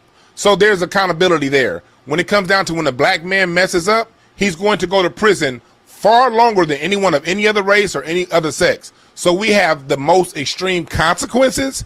But when it comes to a safety net for when we mess up, when we're down in our life, there are no programs for Black men. You can't go through the government and say, hey, if the Black men with children, here are this list of programs that only men can get. But it's a whole lot of stuff out there for women. So what's happening, what I'm seeing right here is a lot of lies being told, but lies of omission. Omitting these safety, the fact that women have these safety nets that Black men don't have. And also omitting the fact that in spite of all this, 3 out of 4 Black men still get married to Black women, and we still provide and we still do these things. So But Dewan, what Cynthia would say is, how come you haven't created your own programs? Well, I personally created my own program. I've written 2 books. You know what I mean? But that's not a program. No, I know. I also have a whole program on how to communicate to your children and how to communicate to families, because my thing is about solutions. But you're talking about safety nets. So the question becomes, how come Black men haven't created safety nets? Black men, the Nation of Islam created what they can create as far as safety nets goes. Black independent organizations create safety nets for each other all the time. I'm talking about governmental safety nets. We can't go to the United States and say, hey, we need something only for Black men, because it doesn't exist. Oh, so There's a whole welfare program coming out in Atlanta that's only for black women. Same thing in California. There's a whole universal basic income that only black women can qualify for. Black men can't get. But do you believe that that's because black women came together and said we need a program? No, the reason why that happens is because the white supremacist plays on this schism within black society, and they give one side greater gifts than the other, and that can lead to infighting. And then people who don't analyze what's really going on, they're going to just see the result and not see the cause and say, what's wrong with black people? That's the government's tricks going on like it's always done. Let's elevate one group over the other and watch these two rascals fight each other. That's what's going on. Okay. I'm not sure that anything governmental is a gift though, but hope. I think that when we talk about it, a lot of those programs, especially the ones from back in the day, since we are going to do the history thing, were not just made for black women, but black women accessed them because black women were the ones that were in the household that had to take care of whatever was left when the government did steal our black men away, or when black men did fall into the hands of white supremacy. But I also think that the question now is, if you don't see that those things are happening, if we're not seeing those things in influx, then what are the greater black male population doing to enforce that these things happen? When women want things, especially when black women want things, we get up, we say something, we talk about it, and we're going to talk about it till we're blue in the face and until we get those things done. A lot of the times what I find is that black men think that they can ride off of those things, and then when things come to pass and they're not put into the game plan, then you're upset. Then it's like, we thought we were going to, why? You did none of the work. You sat behind me and you watched me rally and you watched me do all of these things, and then you thought you were going to benefit from it. And I'm sorry that I left you off, but honestly, when I was doing this work, it was hard to consider you, considering that I have to take care of you regardless in a lot of those spaces. But I also think that hit dogs will holler. If these things do not apply to you, then let's talk. You said pause it? Yeah. Okay. This lady who talking now is very disingenuous. And I hate when people disingenuous. Black people have always been in the fight together. If you go down south, black men and black women has always been in the fight together. Please, before you get too deep into it, I don't think she's talking about historically. She's talking about modern day. It is kind of hard to understand because they keep trying to do this historical hokey pokey because that's where all their wins are for men. So they want to take you back to the civil rights movement and prior, when black women and black men were fighting together. That's what Dr. Umar and the other guy wants to do. But most of these programs came about in the 70s. Most of the programs came about in the 70s when black men and black women were in the household together. Most of these welfare program came about in the 70s. When, as somebody said one time, and I had to look it up, when the farmers in Idaho have a problem and the government offer them welfare, they don't ask to get the black man kicked out of the house. The farm subsidies never ask to get the white man kicked out of the house in order for them to have subsidies. Right? The black man have always been in the fight with the black woman. The black man has laid on his life for the black woman. When she talking, no, this one talking, this manless one talking. I'm not saying that we don't have a problem with relationships and communication at that time. But the black man prefer a black woman. But what I'm saying, Stu Peace, is so the guy, what she's responding to is him saying that black women have all these programs and they've received these programs in lieu of getting the black man out of the home, right? But is that lying? Is he lying? Huh? Was he lying? I do believe he's lying.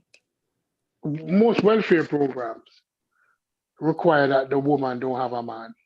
That is not true. That is a myth. That is a myth. And men actually can get assistance without having children, like living in the home with them. Men have shelters. Men have job support. They have a lot of the same supports that women do. Now, whether or not they utilize them or if they just sit back and they rather run with the narrative that they don't have support, I mean, I don't know. But I know I've seen plenty of Black men get assistance. Men can qualify for what, Section 5? Section 8. Families can qualify for Section 8, yes. Whole families with a man in the household, yes. If the man, so to be perfectly honest with you, 9 out of 10, a single woman can't qualify for Section 8. You have to have children. Now, if it was a single man with children, yes, he can qualify. If it's a family with children, a married couple, they can qualify. Yes, they can qualify for Section 8? Yes. Okay, I'll continue. Yeah, all right, let's listen more to It's not a gender program, it's an income program. It's an income guideline program. There are certain requirements you have to meet. It's for a family. But yeah, they can qualify.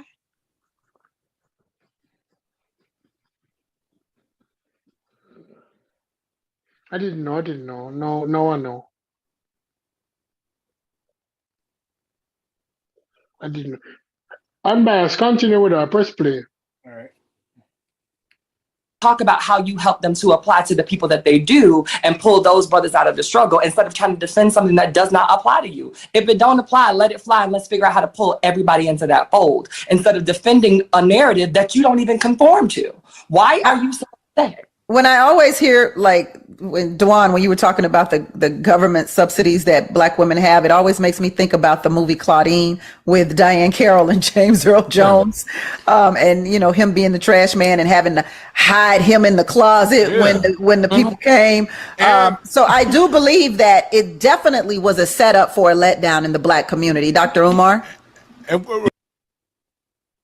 Yes, indeed. One of the Nobody say nothing? Okay. Problems with the conversation, not with you, Tammy, but the responses, they're so individualized.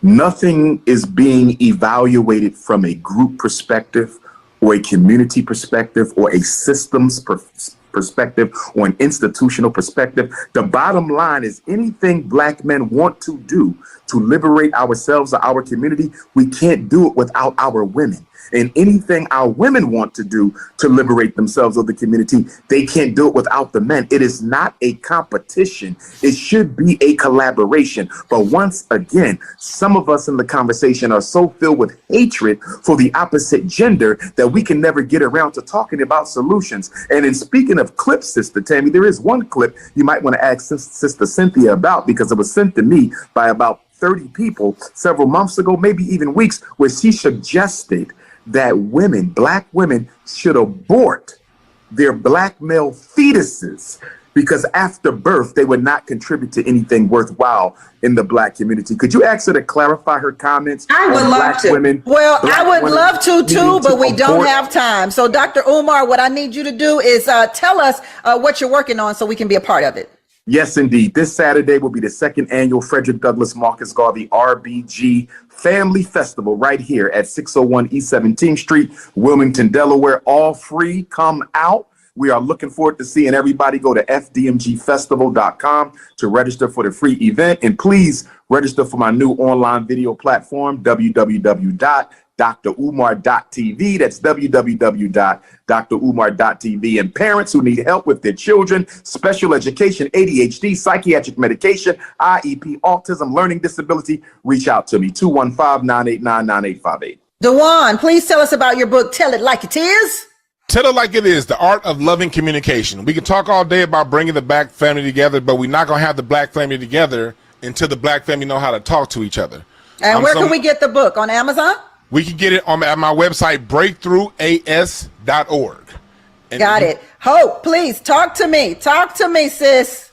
So right now I have my book, Until I Met Black Men, available on Amazon or wherever books are sold. But also I want to bring attention back to Brittany Griner. She is still out there, and we have Black Feminist Future that you can follow on all platforms, including Instagram, that are helping to make sure that our sister gets home, because that's a huge thing right now that we're not talking about and that we're not discussing in the same way that we discuss when Black men are going through some of the same things. Now, because this show is about the war waged against Black men, until I met Black men, is that a good thing?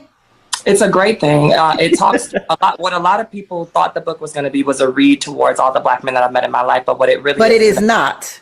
Right? It is not. All right. Cynthia G, tell me about the content of your YouTube channel. Well, if anyone really wants to know about why selective breeding will be the best thing for our community, then they can come to my channel where I explain that, as I also talk about the dynamic between Black men and Black women, and Black women's need to have standards, expectations, and boundaries when dealing especially with Black men, but any man in general, and open up your options too. Put you first. Stop thinking about Black men. Okay. And I'm gonna be thinking about my Black man, Cynthia, because homie is all of that and then some. So I'm thinking right now. Matter of fact, this show is over because I'm about to go think up on something. I can't join you in that one. Right as kept, so am I, but I still feel how I feel. Unbiased. Stop it. Unbiased. Hello? Yeah. Did you hear what Cynthia G said? With the last part? Yes. About selective breeding. Oh yeah. She kept referring, back to, like, all through the dialogue, she kept going back to Black men and white women. Yeah, but as far as the mixture with Black men mixing mixed babies, talking about that part? Yeah, selective breeding. Listen, some people don't even understand. They fall trapped to what's his name? Eugenics? Yeah. And the speaking points are not original. When you talk about selective breeding, what are you saying? That Black men who don't work, who are not economically viable, is not allowed to have children? That only certain people are allowed to have children? That's what selective breeding means, Yes, she instead means that Black men want their kids to look mixed. No. She's not talking about. She believes in selective breeding. Oh. That's what she's saying. She's not talking about Black men wanting their children to be mixed. Because I must agree with you that there's a lot of Black men now. There's a lot of Black men now who have chosen to enter into interracial relationship. Yeah. All right. While I may not agree with it, and I may not disagree with it in some places, because the thing is that 51% of Black men are not into a relationship. That means that Black women don't choose them. There's more Black women than Black men. You know that, right? Birth rate. Yeah. There's more women than men. Yet still 51% of men, Black men, are single, according to the data. That means that Black women are not choosing half of the Black men that exist in the United States. If we even get even worse, 30% of Black men are virgins. There's a science to it. Right? So therefore, if these men who are not being chosen decide to go to the white woman, can you wrong them? If 51% of Black men don't have no relationship and 30% of them are virgins, should these men stay in the Black community? If they're not seeing success in the Black community, should they still stay in the Black community? Yeah. Pan-Africanism. I personally hate the argument when it's made. It makes Black women sound desperate and dusty when you get to crying about who Black men choose, and I don't give a damn. No. I'm not saying that who Black man choosing. I'm saying that the Black man is not being chosen. It's not who they choosing. If they're not being chosen, like, to me, that's just kind of like a desperate point to make. Whether Black men is choosing Black women or Black women not choosing, like, if it was Black men saying that, well, y'all not choosing, to me, it just sounds desperate. But the data prove it. 51% of Black men are single and 30% are virgin. But that don't necessarily mean that Black women aren't choosing them. That just means that 50% of Black men are single and 30% are virgins. That's all that means. No. That means that they're not being chosen. They're No, not that being does not chosen mean by that. anybody, of course, because if 90% of men would like to have a relationship. That's the assumption that 90% of men would like to have a relationship. You can't impose your assumptions on the data. If they didn't ask that, and it's not implicit in the study, you can't draw that conclusion. Okay. The next time I bring this data, I will look for the question, how many of you would like to be in a relationship? Would you like to have a relationship? And then that will answer the question. It cannot be that 50% of your men would prefer to be single. It absolutely can be if that's the culture that they live in. But we don't live in that culture in North America. Who don't? That's not cultural. Culture, because if we go back 40 years, 80% of Black men, 75% of Black men were married. So culturally, if you use the word culture, culturally, Black men are accustomed to be in relationship with Black women because 75% You're of talking Black about men, historically, but I'm talking about the culture now.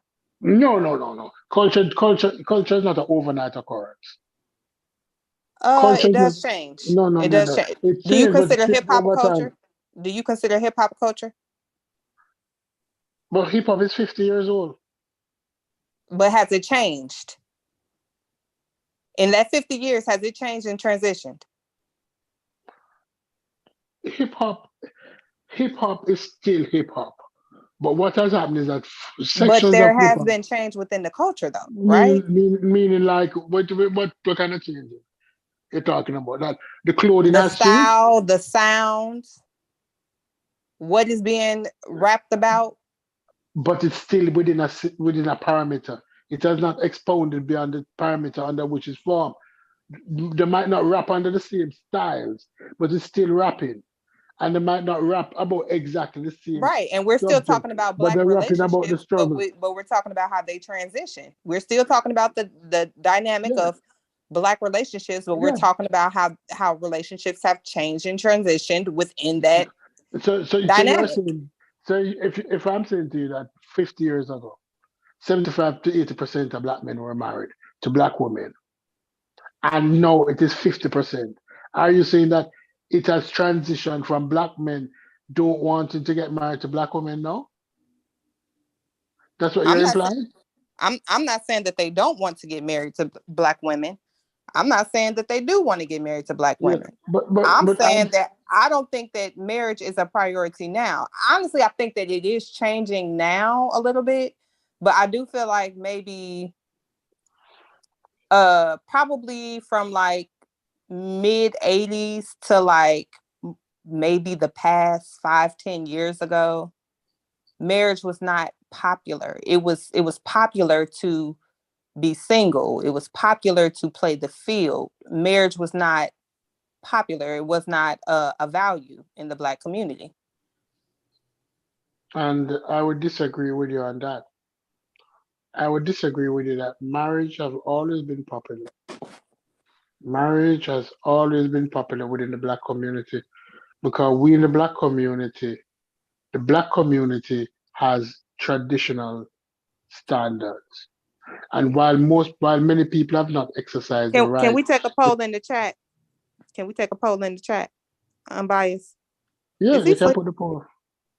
You can put the poll out there. I'm saying, are you sleep unbiased? Traditionally, marriage has always been popular in the Black community.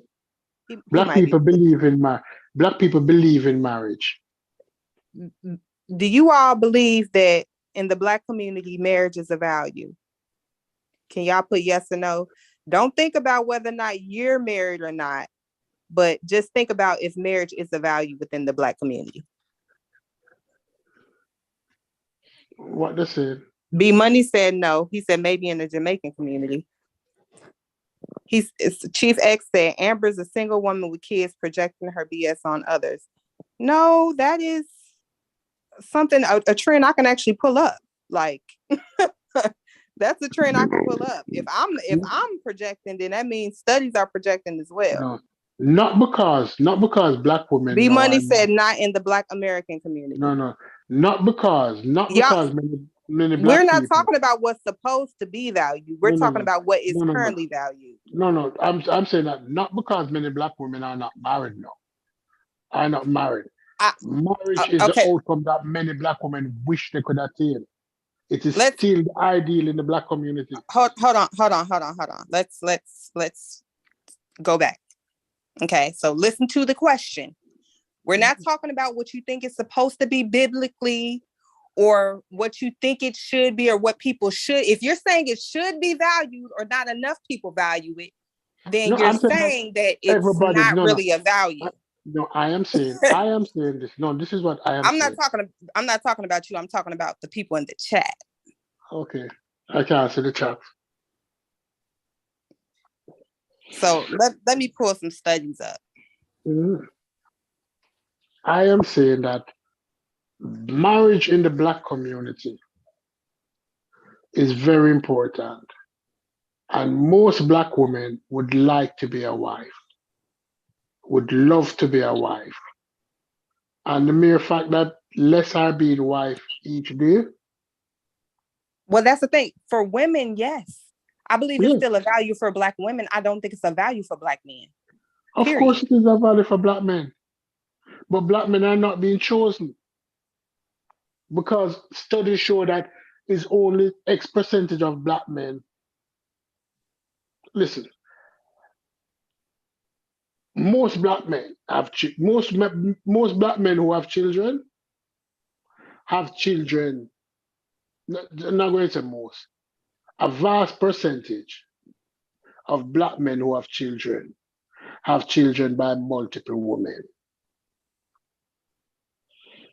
Right? Another percentage have children by one woman. But 30% have no children. So what is happening is that some black men are not being chosen by black women. At least 50% of black men are not being chosen by black women. But these same women have children by the same men. So you'll have one black man have 5 children with 4 different women. So while the black woman want a relationship or want a marriage, she wants it from a particular black man.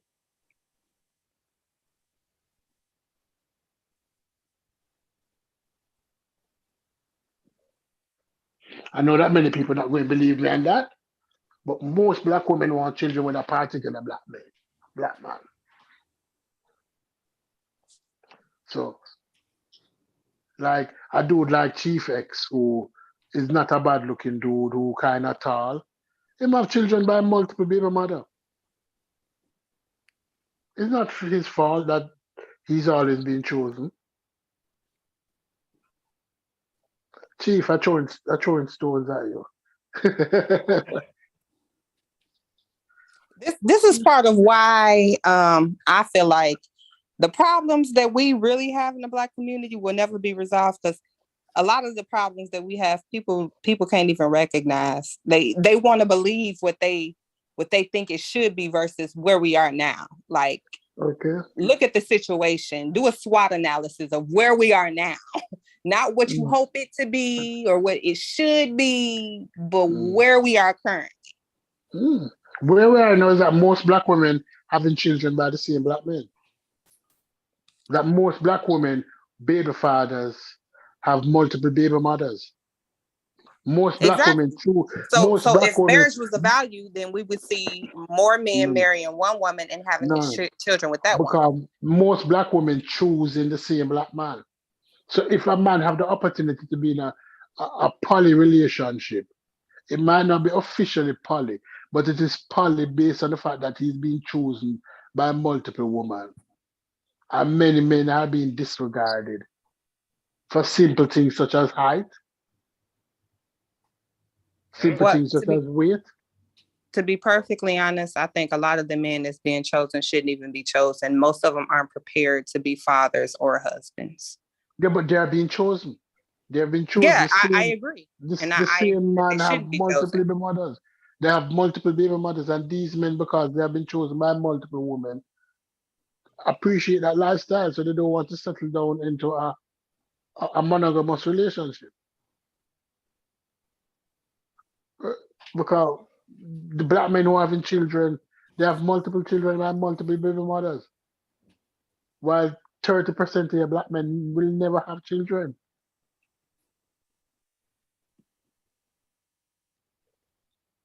Or if they should have children, is when in the latter years, when they're almost 50, they have adopted children from many black women who would not have chosen him when she was 20. But because she's now 30, 40, 50, and her options have decreased, she have now returned to these throwaway men. These men who they didn't want in the earlier years.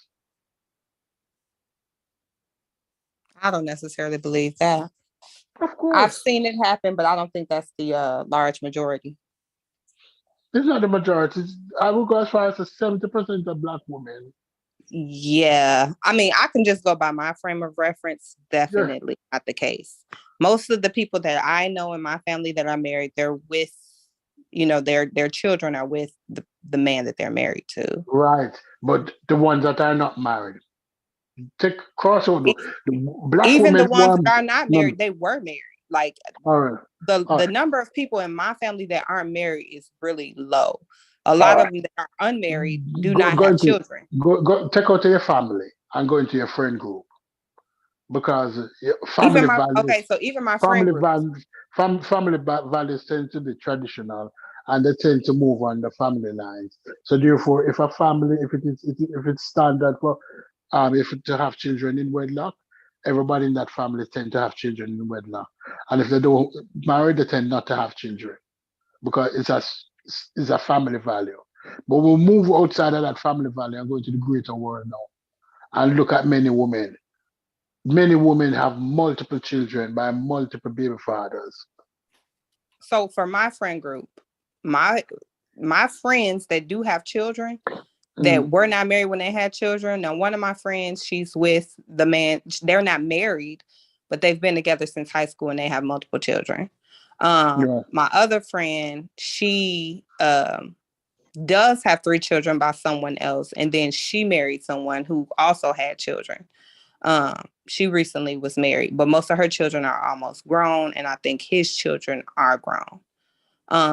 And then I have another friend who just married. Probably she's maybe on year 4 of her marriage, maybe. And they've just had their second child. So she didn't have any kids going into that relationship either. How old is this friend? All of their kids, and neither did he. How old is that friend? She's 35.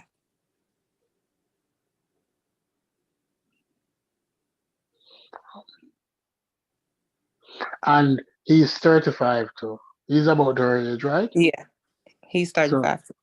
So you see, that is what we call the exception. Because he had no children at 35 and she had no children at 35. That's an exception to the rule.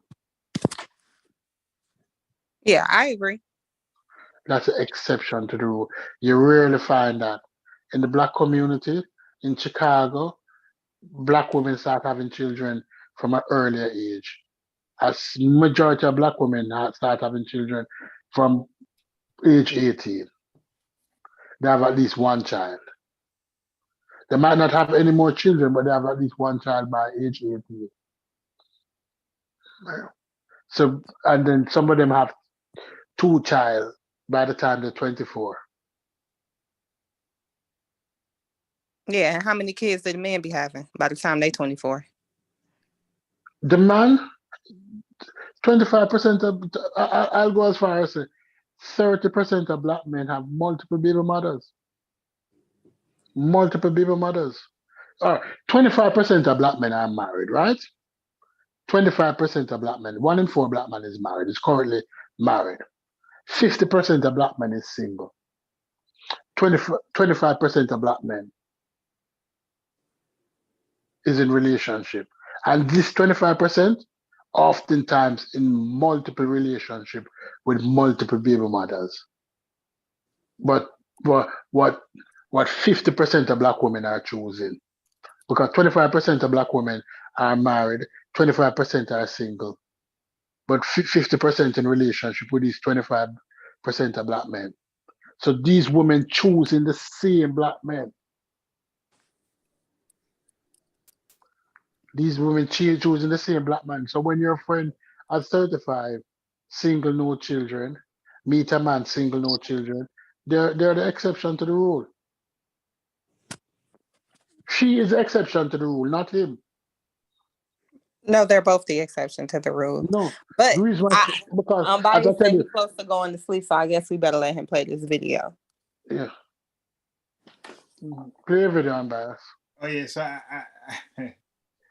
so I mean, like, do y'all know about this? The HVAC thing? Nope. Which HVAC? So his school wasn't up and running because he had an HVAC problem. Yeah, he had an AC problem. So he needed, like, I guess, did he need more donations for this? Of course. Average school take $1 million a year to run.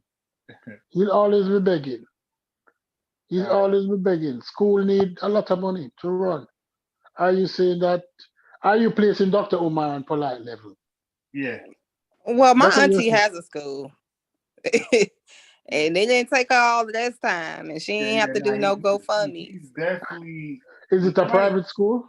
He might be worse than polite, because at least polite's supposed to be doing something for you, right? For your money. This guy is, I don't know what's going on with this guy. Again, I don't know how school works, right? I would imagine it works the same way as a home, right? You get a contractor, the contractor tells you how much everything's going to cost, like, almost accurately, your dollar, $12. And your contractor, when he's done with whatever he's doing, it could be your bathroom, it could be your whole house, it could be your attic, your basement, whatever you want done. When he's done, it's livable, right? It's going to work. Your bathroom, whatever he's done with, it's going to work. Everything needed to run it. So if you got a contractor for a school, I can only imagine that the HVAC was there too, right? He had to know that your school got to run with it. You had to have an HVAC system. It just got to be known. Unless you got some bootleg contractor with no reviews on Google. Okay, you got to cheat. You can keep some of that money. I don't know. Right. So to have these problems, like, you're not supposed to have no problems like that. It's supposed to be clear cut. You got the money. He worked in school. It's overdone and it's functional. I don't know what stuff he's doing. Let me ask you a question. Let's say he bought the school, right? He bought the property. Right. It needed repairs, but he did not have enough funds to cover all the repairs. Couldn't that be a possibility? That he had to do repairs. So here's the thing. So that means that he was concerned. I mean, like that would just be like, he'll be incompetent at that point. That means that he don't know shit about real estate. So you got the money for the school, but you didn't factor in how much of a renovations. Right. No. That don't mean if you get all right. Many people buy houses that need repair. Many people buy houses that need repair. And when they buy the houses, they don't have the money to repair it. So they do the repair themselves. But that's unwise, though. No, like, I know. Wait. It depends how you buying it. If you're buying it with an FHA loan, that's not true. Okay, that's not true. Because when you get a 2 or 3, the government will not let you buy a house that needs substantial. But he did not buy the school with an FHA loan. What did he buy it with? He bought it. It wasn't with an FHA loan. He bought it straight out cash? No, he got a mortgage through the bank. Okay. The bank wouldn't lend you money for properties that need repair. It's a private loan. It's not a government loan. So he had the money to pay down, and probably he paid down that money. I know he No, got but a mortgage. even still, he'll be stupid in real estate. Still, like that means he still don't understand the business of real estate, because you have to factor in at least a guesstimation of what it would cost to get a school up and running. Right. Like that's just an unwise decision then, especially when you know you're using crowdfunding, right? You use crowdfunding to buy this location. Why would you just pay for the location and not factor in any renovation costs to get the school up and running? That means you're going to be sitting on the property and paying taxes, and you can't even utilize it for its purpose. Because he was also relying on crowdfunding to do the repairs. But you didn't say that though. Yeah, but did they know that? So now the cost of repair it could be just as much as the cost to buy it. Yeah. Yes. But again, I say that's stupid because, again, you still have to pay taxes on this property until you get the money to buy it. I mean, to repair it. So now let's say if all that happened, how do you end up with an HVAC problem? Because even that would be taken care of with the contract. No, because the HVAC wasn't factored in the original price. The price that he got it was also reliant that the HVAC wasn't working. he got it discounted because the HVAC wasn't in proper working condition. Did he say something like the first contract ran out with the money? I could have sworn he said some contractors took the money and ran off with it. What? Yeah, he paid somebody, some contractors, some money, and they ran off. I could have sworn that was the first delay. Yeah, he said that. Yeah. He said that? That was a true story? Yeah. Well, according to him, that somebody, he contracted out to get some. Oh my gosh. And so people. Now that happens when you're a dumbass in real estate, because contractors do that, but they only do that when somebody's dumb enough to pay a large percent of the down payment up front. So you kind of like tempt them to do that. Like you tempt the contractors to do that now. You're supposed to give at least 50% or less. But cost of material. Fuck your labor until you done. That's how it works. So this guy probably paid them all the money up front or damn near close. But chances are is a black man. Chances are he gave the black man the opportunity to. Yeah, no, it wouldn't matter who the contractor is at that point. If you pay a contractor that much money up front, they're probably going to dip on you because you're stupid to them. Like that's like a mechanic or anybody else. Like to them, you're just dumb. An accountant. Yeah, at this point, it's like, oh, you really trying me. You want me to fuck over you. I'm telling you, that's like an accountant. If we're dealing with black people who knows what you're doing and have the best intention, it's the Marcus Garvey situation on the Black Star Liner, and somebody comes to you and says, "Listen, I know of a ship. It's in good running condition. It costs this amount." Oftentimes, we give our people the benefit of the doubt. Because we give people the benefits of the doubt. Not with my goddamn money. Are you saying that all people aren't trustworthy? I'm saying that for me, I treat all people like they aren't. I'm not paying nobody up front for nothing. Period. And if you insisting that you get money up front, to me that's a red flag. You ain't did shit yet. Yeah, but this person came to you and they said, Dr. Umar, I understand what you're doing. Let me help you with the school. I will help you with your HVAC situation. It will cost this and this amount. And then say, you know what? Let me not mess around with this money. Since I have this money, you're giving me a discount. Other people tell me 50, 60, 100,000. And you telling me that you have parts available and you can do it for me for 30,000 because you understand what we're doing. I would say, okay, here's your 30,000. And see, I wouldn't.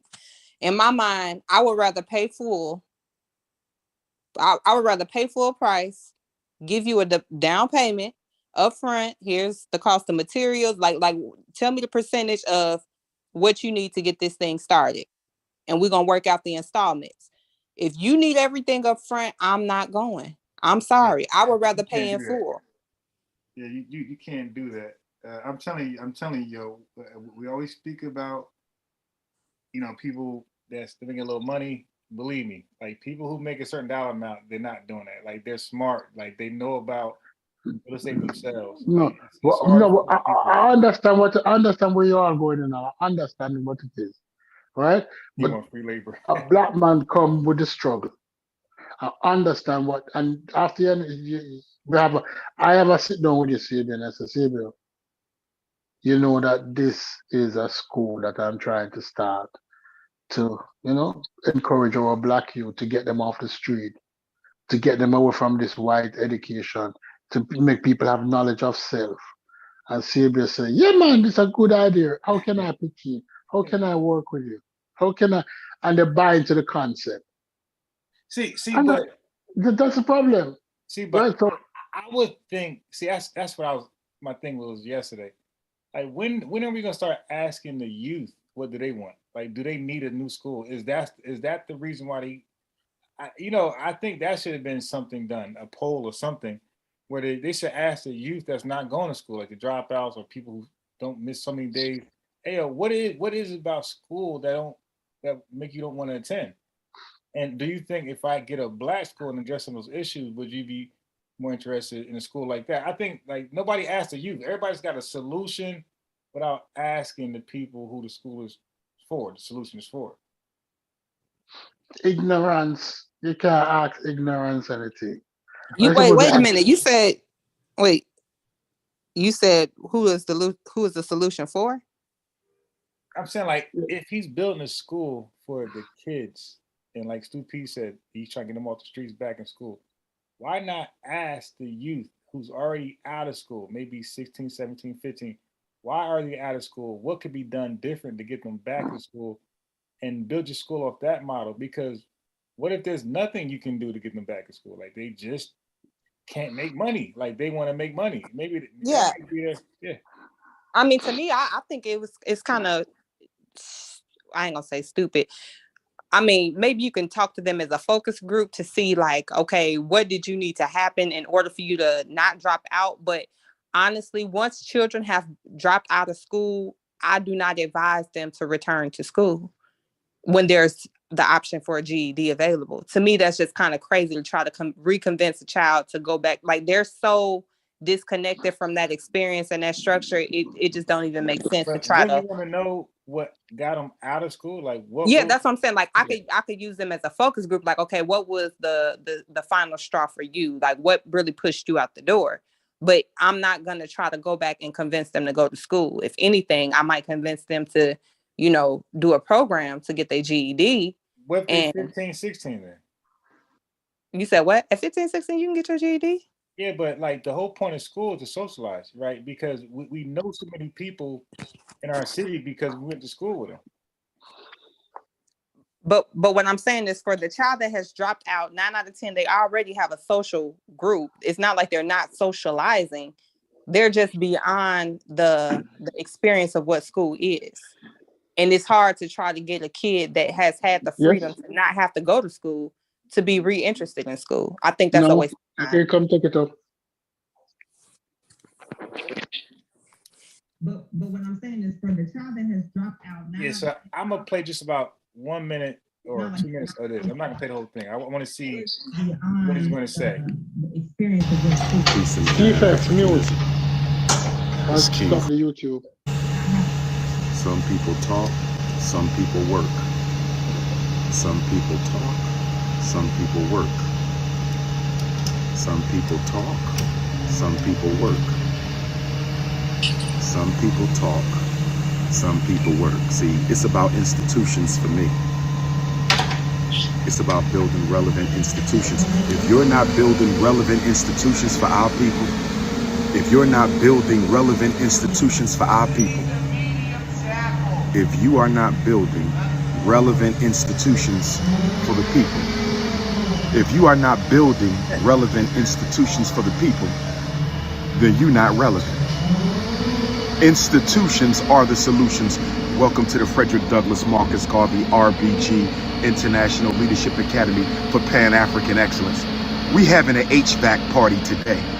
We having an HVAC party today, brothers and sisters. I said we having an HVAC party. HVAC. Do you know what an HVAC party is? Do you know what an HVAC party is, brothers and sisters? Heating, ventilation, air conditioning. Oh yes, brothers and sisters. They have doubted us for 3 years.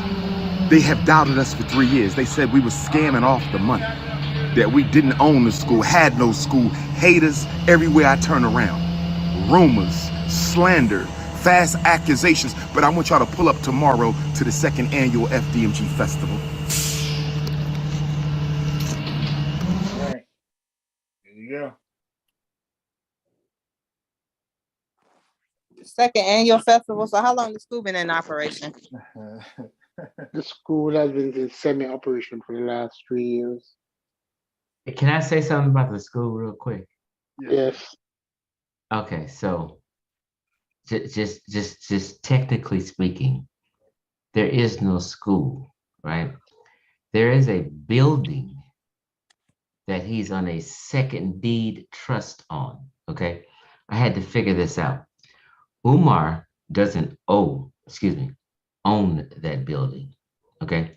He's on what you call a second deed trust, meaning he's paying rent to the real owners. There's what you call a first deed trust.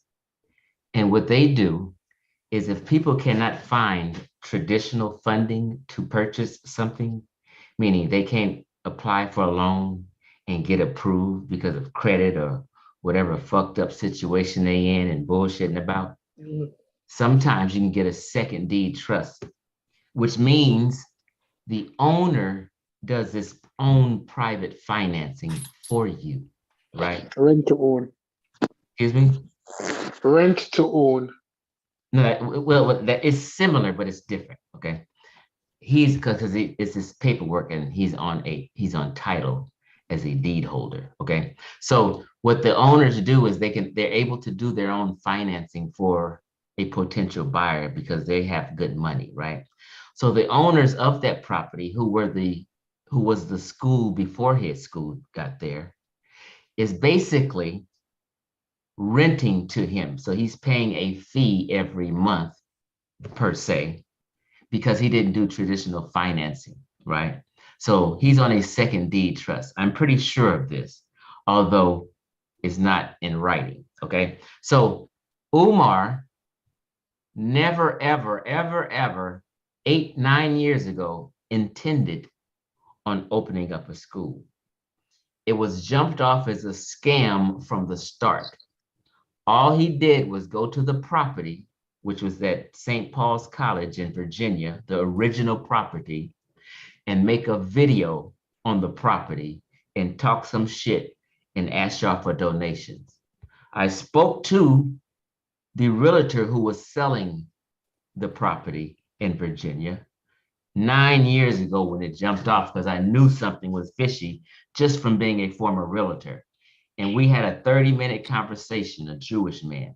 He said all Umar Johnson did was make a video, spoke to him briefly, and bounced. I said, you mean Umar never even gave you a good faith estimate offer? What that is, meaning people who are interested in the property give a good faith offer, meaning put $5,000 in escrow and hold the property and we'll talk some business. He never did that. That is the thing with realtors, to show sincerity. So when I knew he didn't do that and he didn't talk business and have a conversation with the realtor, right off the rip, I knew it was a scam. I was the first person to expose Umar Johnson about this and tell everybody I talked to the realtor and he's scamming, he's lying, he's bullshit. This video went viral about 8 years ago. And my homies who still believed in him, because everybody, 98% of the community believed in him, told me to take the video down. And I said, you know what, I'm gonna take the video down. Here we are 8 years later, and everybody see it's a fucking scam now. And I told people 8 years ago when I made that video. This is the reality of Dr. Umar Johnson's school project. He started off trying to open a board and care type school. It is impossible, let me just tell you from a former youth counselor and person who's worked in mental health and with kids for 10 years, it is impossible to do a board and care with kids living there without having the city, state, and the feds in your business regulating them kids living there. That's a huge task. You cannot get kids from the system he was talking about, getting group home kids and all kind of other kids. No, You cannot get these kids who are already wards of the state to go to your school without the state being in your business. You guys understand what I'm saying? Yeah.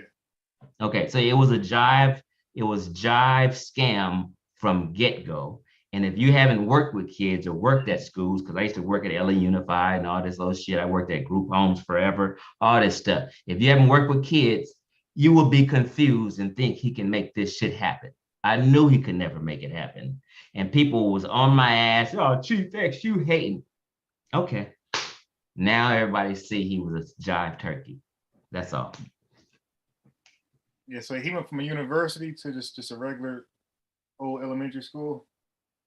Right, and he's never ever in his life ever worked with kids. He's never had a job with kids. All he did was finish college and get out here and start hustling. He's never worked with kids in his entire life. He don't know what the fuck he's talking about.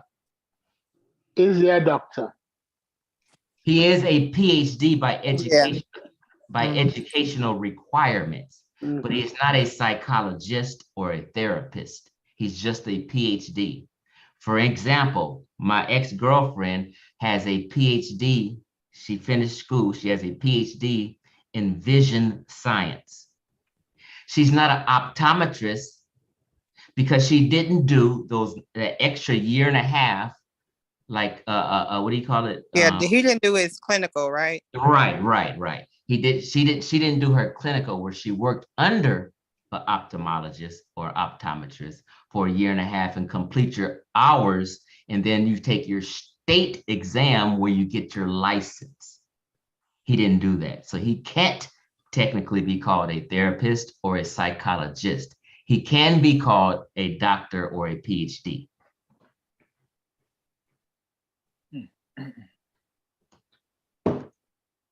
So you're still of the belief that he's a polite? That he's a polite? Yeah. He's worse than a polite. Well, they're the same kind of people. They're both charlatans. They just scam differently. They both have the gift of gab.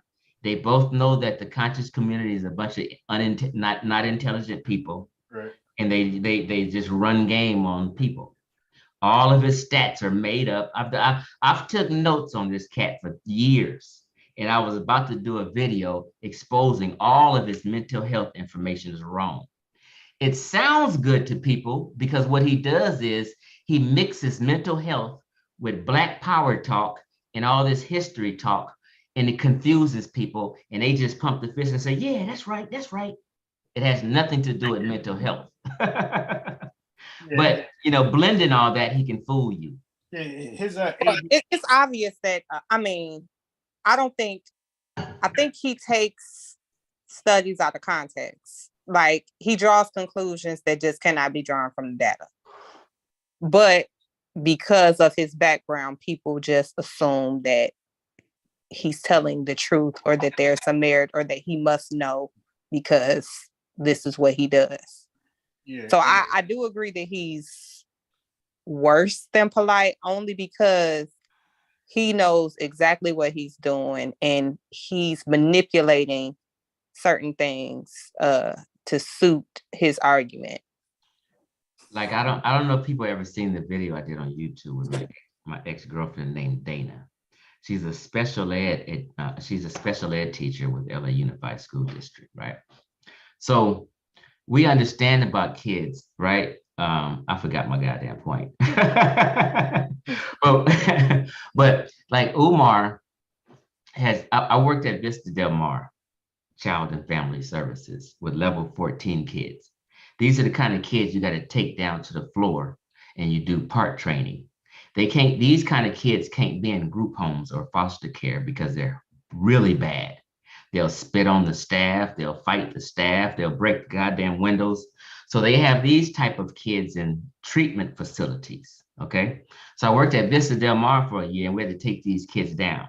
These kids have to have meds or they'll go berserk, okay? So when Dr. Umar Johnson is spouting this shit about these kids don't need meds and they trying to make these kids dumb and make, you know, it's straight bullshit. These kids literally have mental defects. They were born with mental issues from the womb. A lot of them are crack babies, heroin babies, and they have serious mental problems. We've done work on these kids and we say, okay, they refuse meds tonight. Okay. So we see in the next 2 or 3 days for them refusing meds, their behavior gets out of whack and we got to take them down to the floor. With the meds, they're fine. So Umar don't understand kids and meds and psychiatrists. Psychiatrists aren't psychologists. Psychiatrists recommend meds to kids. Okay, and it's very needy and necessary. Well, I will say, while I definitely agree that rhetoric was very dangerous, I do have to give him a little credit because I feel like he exaggerated data, right? So I do feel like, and it ain't even a field, it's studies on this, that in Black schools and in Black communities in urban areas, children that display certain behaviors, you know, kids that may get called to the principal's office or considered disruptive in class, they're evaluated for mental health issues and placed and referred to medication more frequently than white kids who display the same behavior. Go ahead.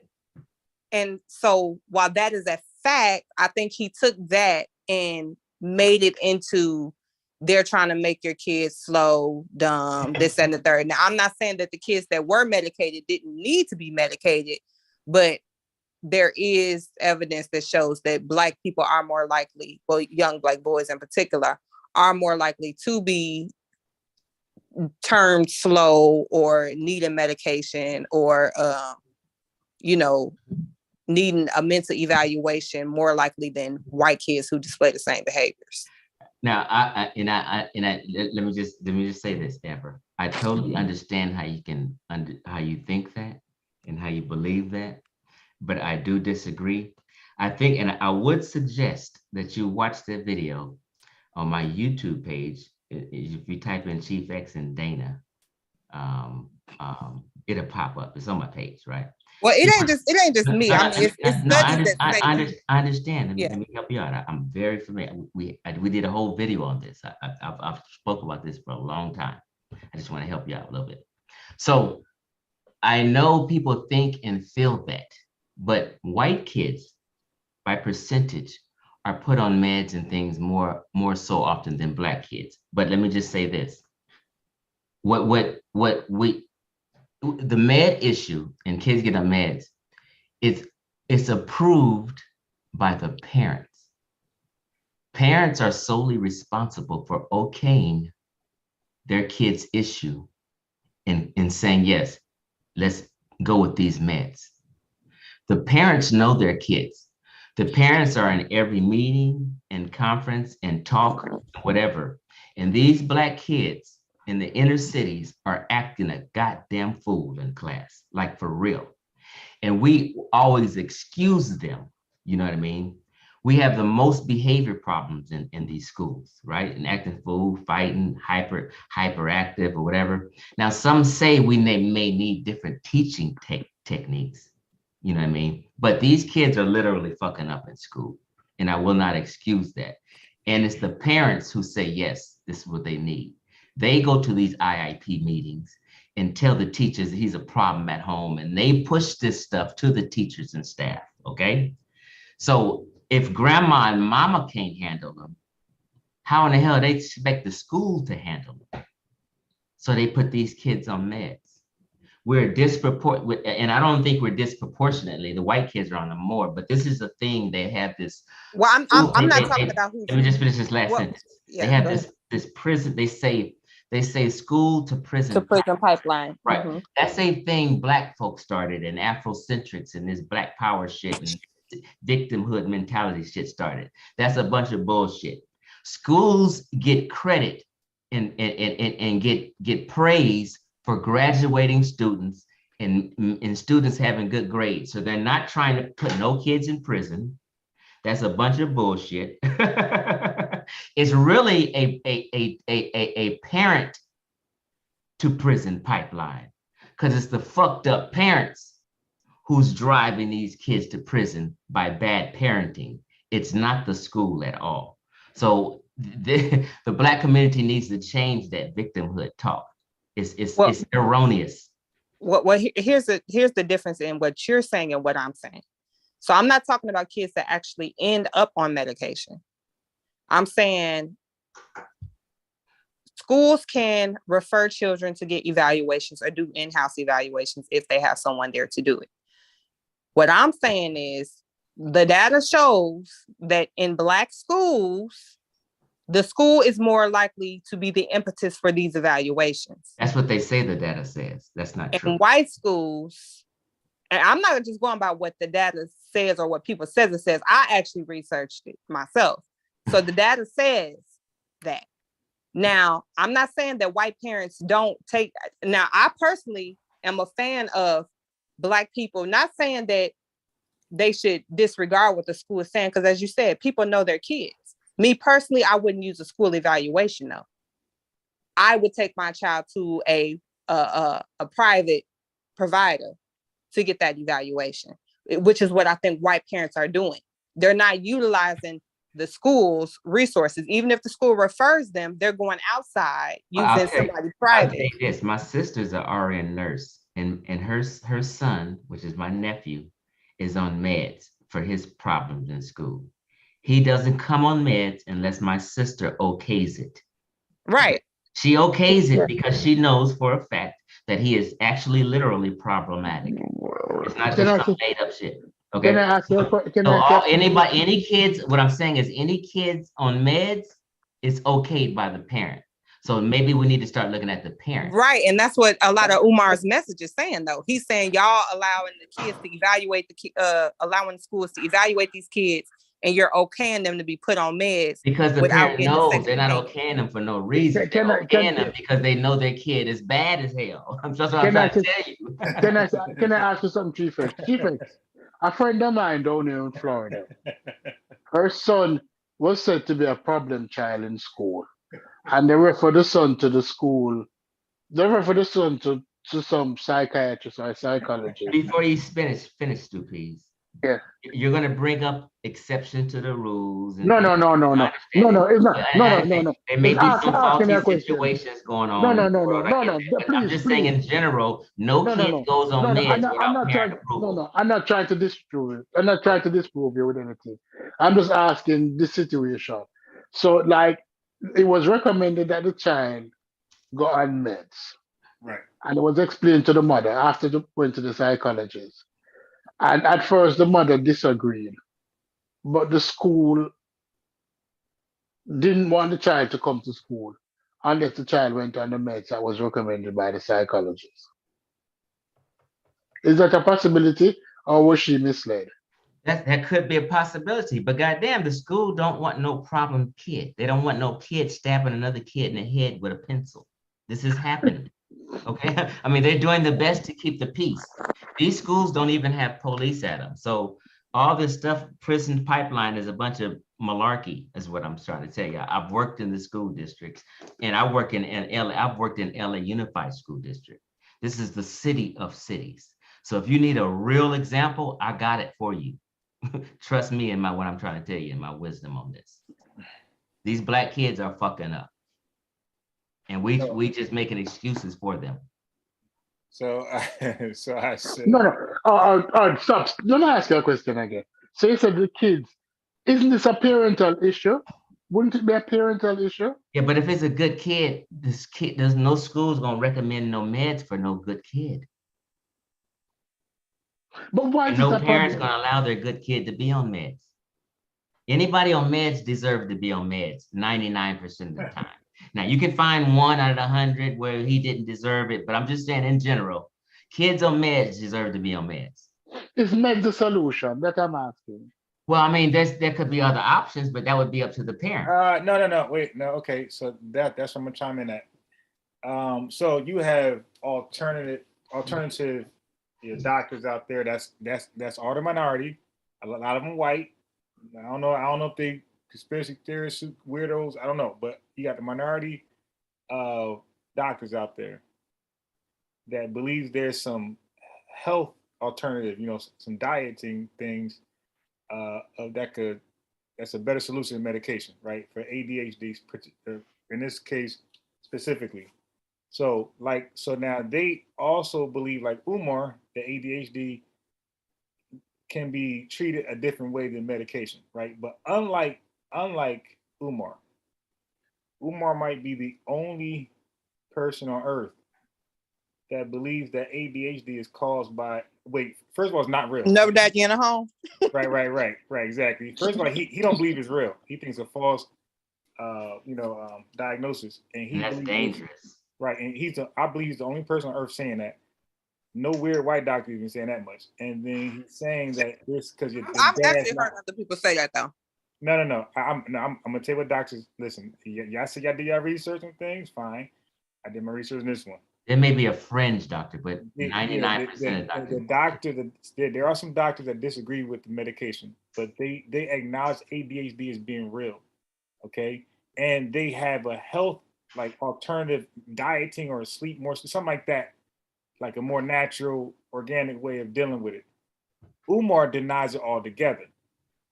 Okay. He's supposed to be like somebody in the expert, whatever. And so he denies it altogether. He's just saying it's just a kid rebelling because their father's not home. He's the only person saying that.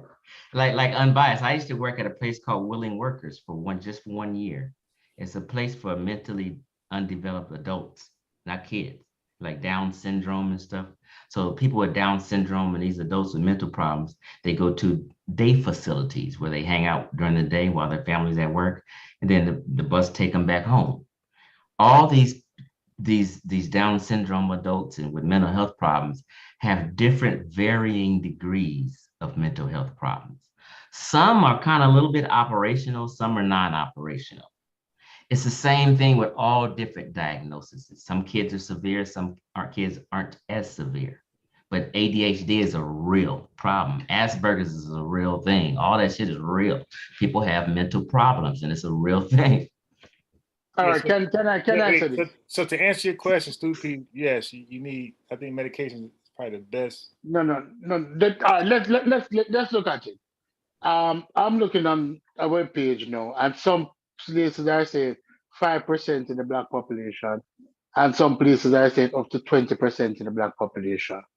That means 1 in 5 Black children suffer from ADHD.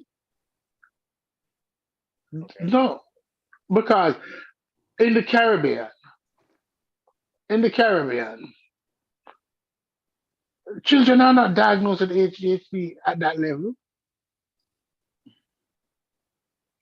Is it that we don't have resources for psychiatrists? Yep.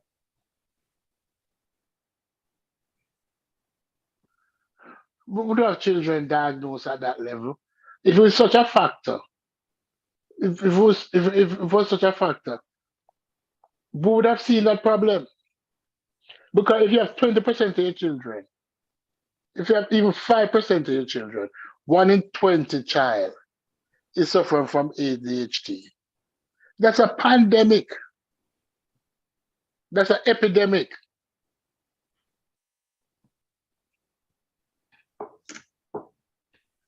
Because if you have 200 children in a school, and if you have 2,000 children in a school, and 100 have ADHD, that's a serious problem.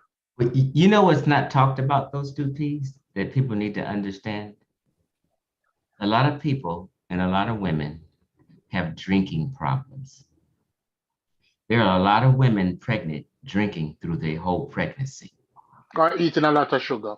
Doing all kind of stuff. You're just eating bad, drinking, smoking, doing different types of drugs. And this stuff is affecting the babies. And they're not coming out just totally sane. I'm just trying to tell you, man, I worked I used to be in a drug treatment facility. It's from bad parents out here, bro. And you would never know. So a lot of these kids are you know, products of bad parents, man. It's a lot of crack babies. It's a lot of heroin babies, man, out here. And you just think these kids some is okay, some is a slightly mental health problem, some are heavy mental health problems and shit. So you just never know. So, Stu are you implying that some of the kids are like misdiagnosed? Yeah. Okay. Yeah, misdiagnosis happen. No one ever denies misdiagnosis. Because it's a guess game, but in general, they get it right. But misdiagnosis has happened. It's nothing anyone's doing on purpose, though. So you just gotta know it's not a the Yakub doctors, huh? On the island of Patmos. Listen, no. Oh, here it is. The US has the highest rate of diagnosed ADHD at 11%. Centavo, I don't know why Centavo wants to debate everything. I'm not. It's silly. No. This is something else. This is something else. Let me just clarify. It's the women who carries the babies. Men don't carry babies where they can affect them. Like a man can get women pregnant and go ahead and keep smoking, do whatever he's doing. It's not affecting the baby. She's carrying the baby. So what she eats and her way she's taking care of her health, and if she takes a prenatal pill or not, that affects the baby. So it's the women who affects the baby. Okay. So I don't know if you're just being funny, Dan Centavo, or what in the chat. Calm the fuck down. I know you got a beef and an issue and don't like me, but you ain't got to lie to kick it, bro. Chief X. Here it is, Chief X. Okay, I'm done. Go ahead now. Here it is. 20% of boys. Them saying 20% of boys suffer from ADHD. 20% of boys. Why isn't this a bigger issue? That's 1 in 5. Are you making up a stat or are you giving a scenario? I'm reading it. Then this should be on the news every day if 20% of boys suffer from ADHD. Okay, well, drop that source in there. I've never heard of that.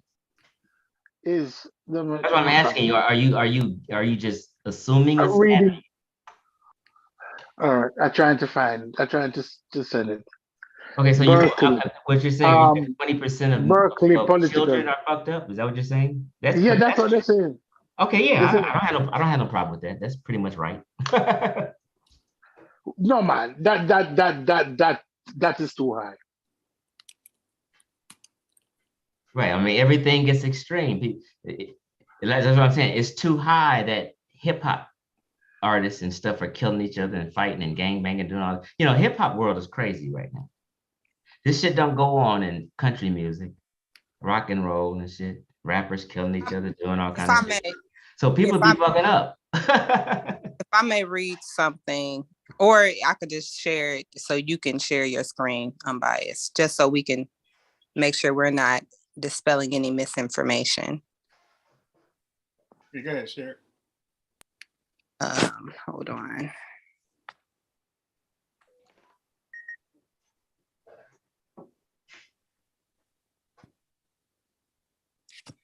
That is serious. That is not a joke thing. So, causes of attention deficit hyperactivity disorder. The exact cause of attention deficit hyperactivity disorder is not fully understood, although a combination of factors is thought to be responsible. Genetics. ADHD tends to run in families, and in most cases, it's thought the genes you inherit from your parents are a significant factor in developing the condition. Research shows that parents and siblings of someone with ADHD are more likely to have ADHD themselves. However, the way ADHD is inherited is likely to be complex and is not thought to be related to a single genetic fault. Research has identified a number of possible differences in the brains of people with ADHD from those without the condition, although the exact significance of these is not clear. For example, studies involving brain scans have suggested that certain areas of the brain may be smaller in people with ADHD, whereas other areas may be larger. Other studies have suggested that people with ADHD may have an imbalance in the level of neurotransmitters in the brain, or that these chemicals may not work properly. So certain people are also believed to be more at risk of ADHD, including people who are born prematurely, before the 37th week of pregnancy, or with a low birth weight, with epilepsy, with brain damage, which happened either in the womb or after a severe head injury later in life. Stop right there. So, okay, so wait, so it said premature births. I know a lot of Black women who had preemies. Almost damn everybody I know.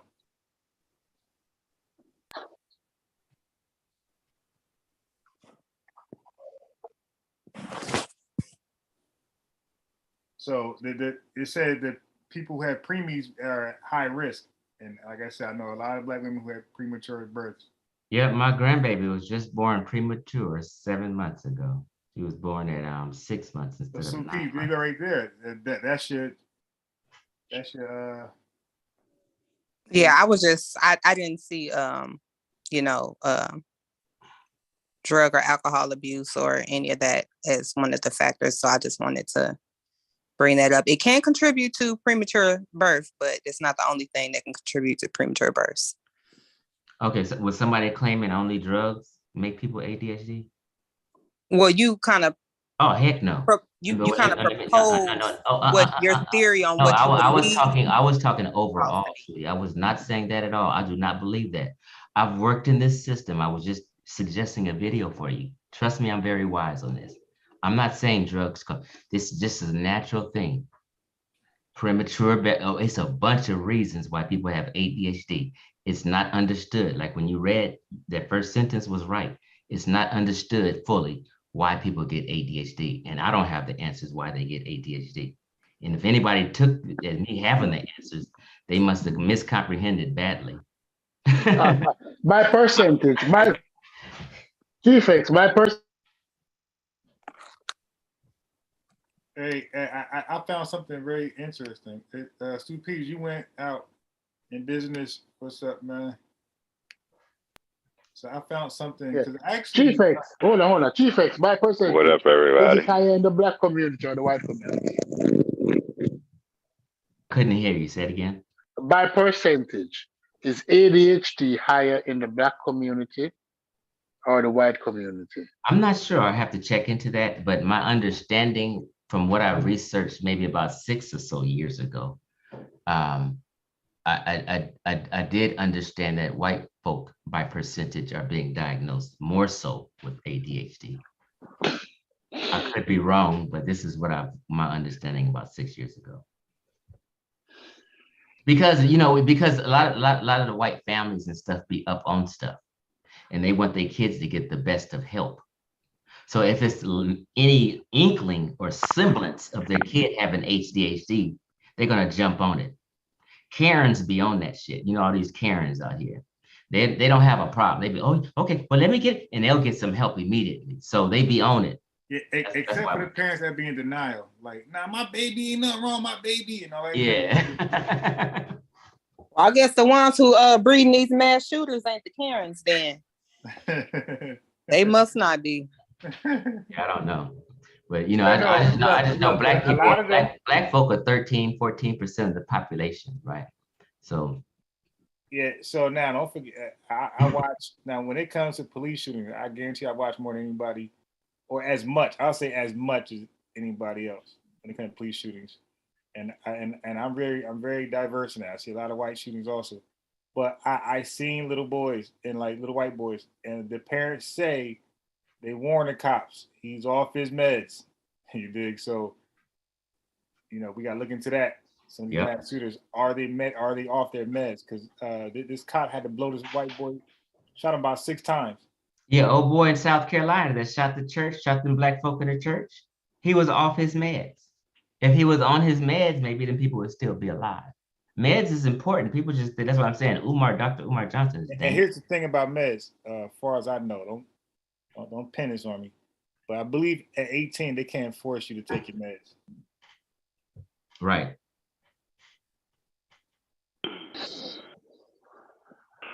What's up, everybody? That's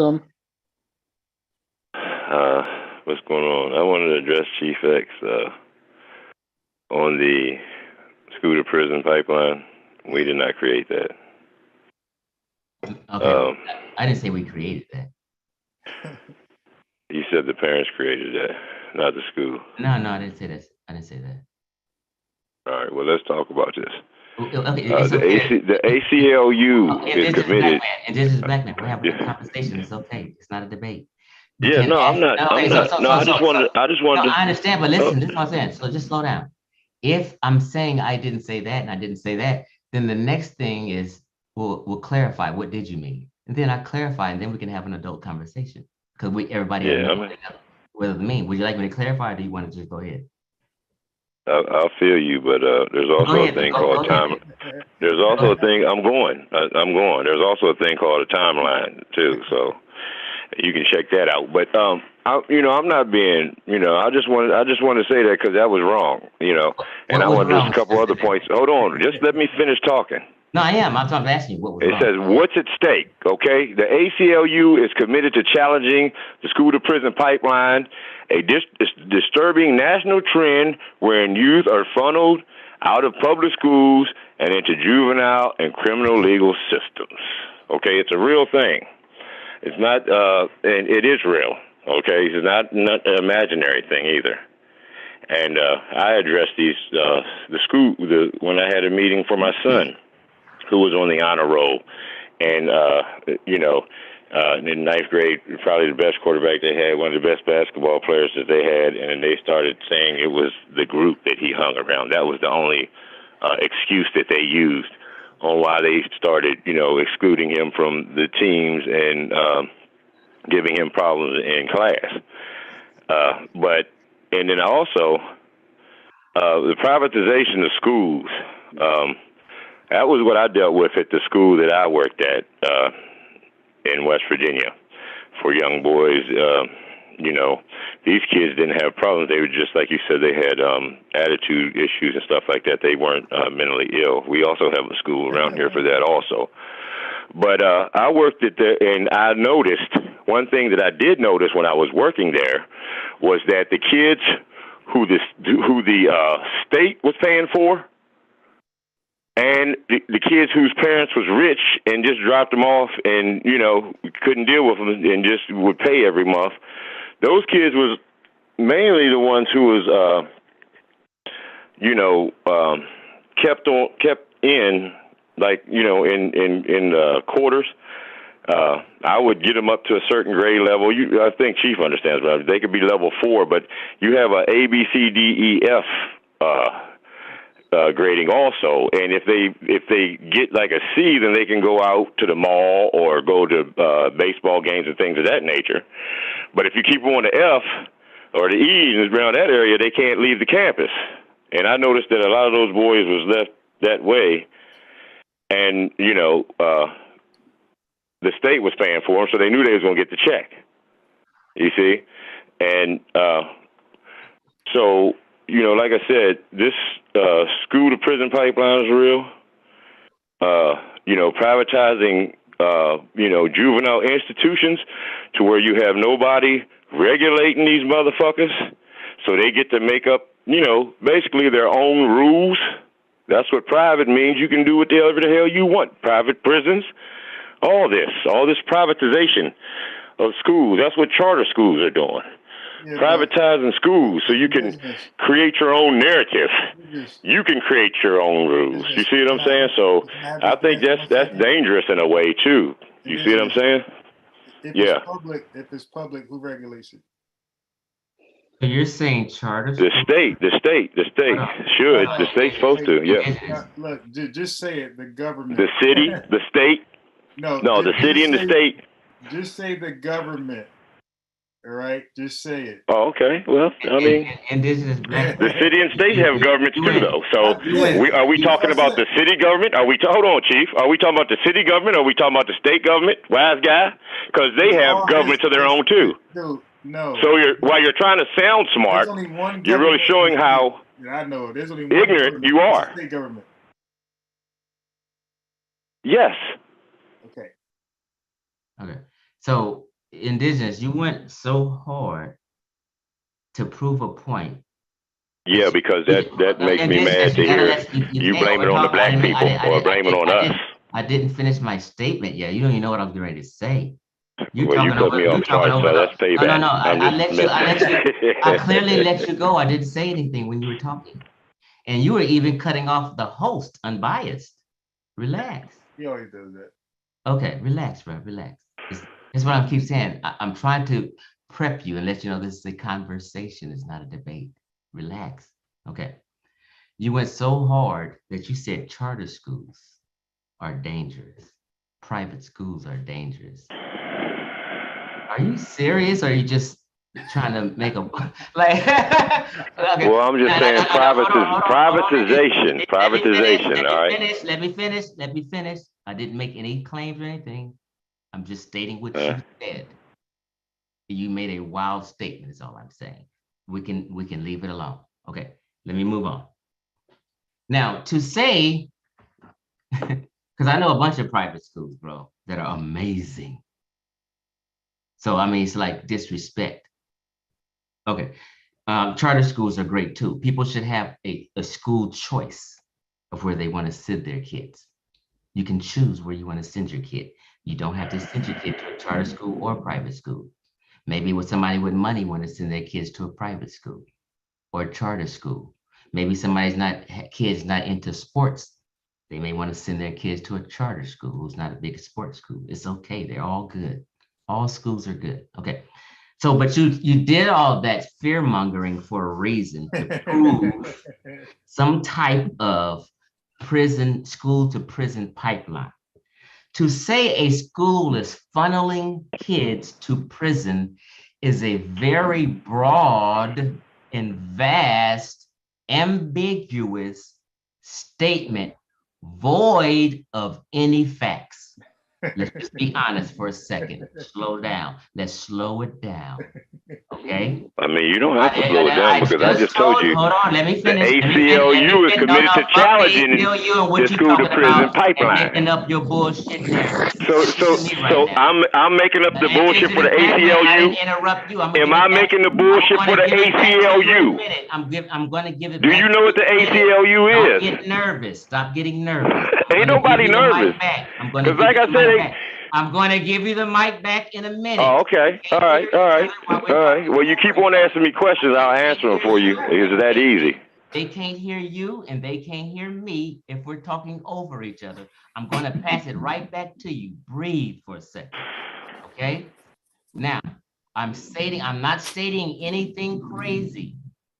I'm simply stating something simple and common sense. It is a broad, ambiguous, and vast statement to say schools are funneling kids to prison on purpose without any semblance of a fact or evidence to say that. Okay, slow down. I'm gonna say this last few sentences and I'm gonna pass it back to you. Okay. This is why I keep telling people it's jive turkey, victimhood, Afrocentric bullshit. Okay. Nobody is sending kids to prison from a school. I just told you how schools get paid by their good stats. They are not trying to send kids to prison, ruin their stats, show that they're not graduating kids, and that a bunch of kids are failing. That is not good for their funding, and they will hear from higher ups, okay? Anyone going to prison is because they committed a crime, a felony, okay? Schools do not make kids commit felonies, okay? That's what prison is for, okay? That's what jail is for. If the police come to a school, it's only because a kid committed a crime. No school makes kids commit crimes, okay? This is why this victimhood bullshit narrative of police, of school to prison pipeline, I've been busted this down a long time ago. You're just new, okay? You have no proof for what you're saying. It's a wild statement that victimhood niggas love to spew to save face because their kids is fucking up. Period. The mic is yours. Well, my children are doing fine. So, is that a pause, or are you done? You go. Because it sounds good. All that shit sounded good. But I don't know if you know who the fuck the American Civil Liberties Union is. But let me explain to you who they are. The ACU has been at the center of nearly every major civil liberties battle in the U.S. for more than 100 years. This vital work depends on the support of the ACLU members in all 50 states and beyond, my friend. Okay? So I'm gonna cut that off right there. Now that you get a little backdrop on who the fuck the ACLU is, let me read this to you again. The ACLU, School to Prison Pipeline. Huh? This is a real organization. Now let me ask you a question. Why the fuck are they committed to challenging the School to Prison Pipeline, a disturbing national trend? This is ACLU.org if you'd like to know. They're challenging. Hey, hold up. I ain't finished. A disturbing national trend wherein youth are funneled out of public schools and into juvenile criminal legal systems. All right? Many of the youths are black or brown, have disabilities or histories of poverty, abuse, or neglect, and would benefit from traditional support. I'm not finished reading. Wait. Supports and resources. Instead, they are isolated, punished, and pushed out. Now, did you just hear? No. He said it was phony. Why the fuck is the ACLU? Let me tell you who the ACLU is one more time so you don't forget. Why are you talking all this big shit? American Civil Liberties Union. Okay? Why the fuck are they fighting it if it's not real? Are they fighting some imaginary bullshit? I digress. By the way, you were so erratic and emotional. That was unbiased trying to get. Yeah, you can call it whatever you want. Oh my God. But I just busted your head to the white meat, showed you the shit's real, showed you the American Civil Liberties Union is fighting this shit, and you sitting here calling it imaginary. So you the one who's delusional, you the one who needs slow walking, and you the one who needs the teaching. This guy can't even understand what somebody said. No, you sitting here throwing out all these motherfucking side slurs at me like you know me and you don't know me. Why did you let this? Like I said, I have told unbiased. He can get him. Look, if any of y'all want to debate any of this shit, you can help unbiased. Get it off. You can help him. You can help unbiased. If you want to do it, nigga, if you want to debate me, then you can get with unbiased. Y'all can put all y'all shit together and I'd still fuck y'all up. I put this motherfucking request out here to everybody. Any of y'all niggas in this community that want to smoke. Because like I said, you talking out the side of your fucking neck. The only thing you should be doing is apologizing. I just told you the American Civil Liberties Union is fighting this shit and you're calling it imaginary. This is not Tinkerbell, nigga. This is some real shit. And you're trying to play it down and sound articulate and smart while you're doing it. But you're showing how ignorant you really are. So those are slurs right back at you that you was throwing at me earlier. Oh, he's dumb. He doesn't understand.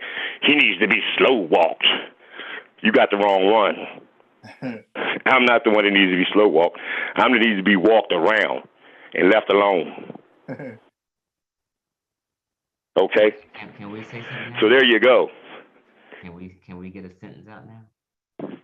It's all. The floor is yours. Okay. So you interrupted me and went on the rant just because you didn't hear what I was saying. The only thing I said was you didn't realize it was unbiased, trying to get some clarity.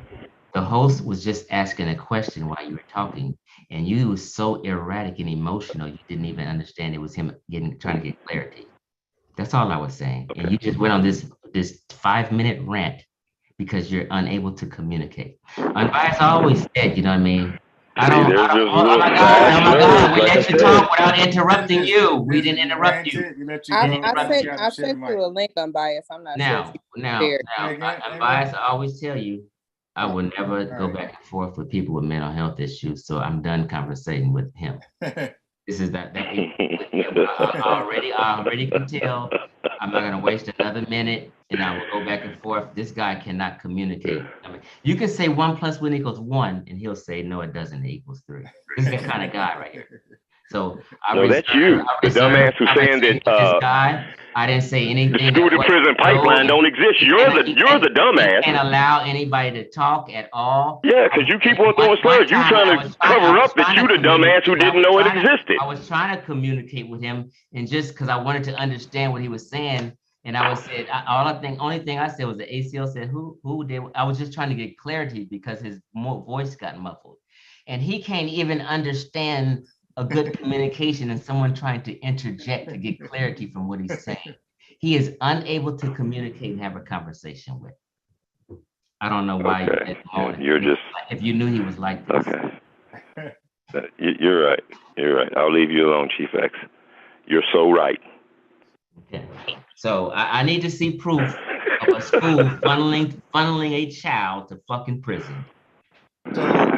That's not really what they're talking about, though. No, I understand what they're talking about, but I'm just it's the entire system. It ain't just the school, Chief. It's the entire system. Let me give an example. Like if I'm sitting here telling people, all my family member has worked for the school district. I've worked for the school district.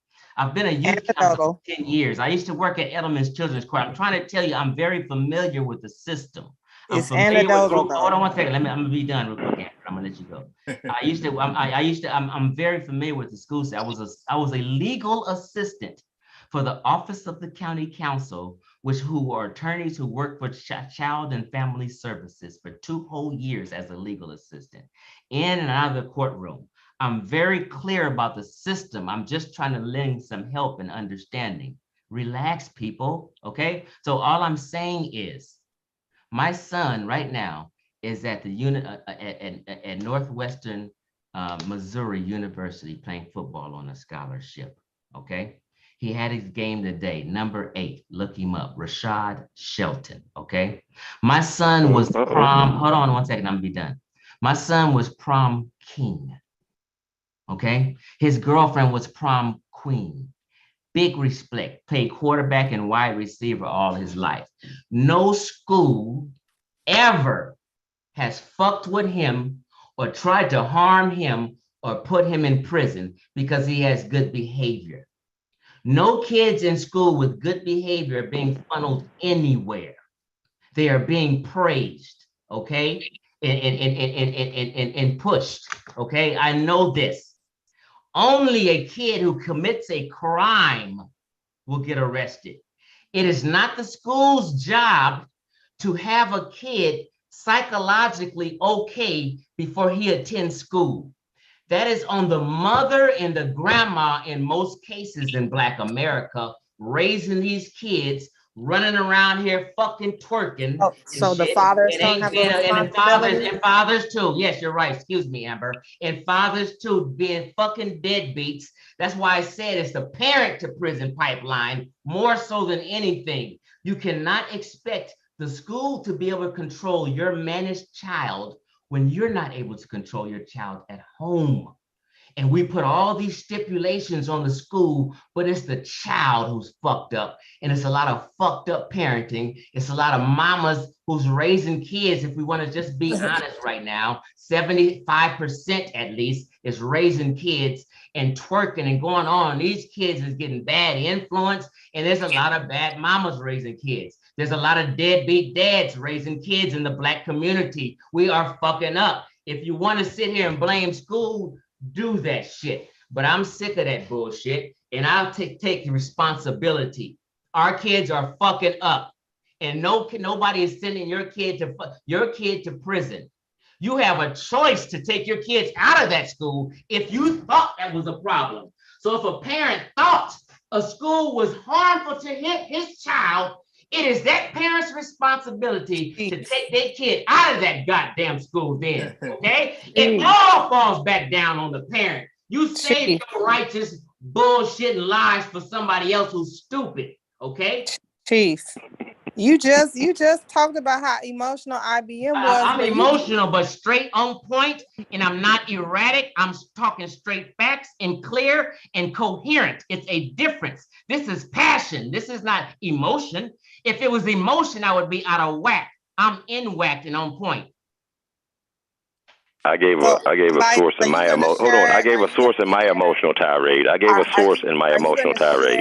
Are you going to share the Wikipedia page, or would you like me to do it? I'm not here to debate. You niggas is here to debate. That's your problem. I'm here to have an adult conversation. Get the fuck off of debate and taking this personal shit. Amber, I know you don't like me. We've established that already. I know you're not here to be having an adult conversation. You're here to create drama and not have an adult conversation. We're talking to the people right now. God damn it! Let's tell the people the truth of what's going on. Hey, Chief, that's my fault. Hold on.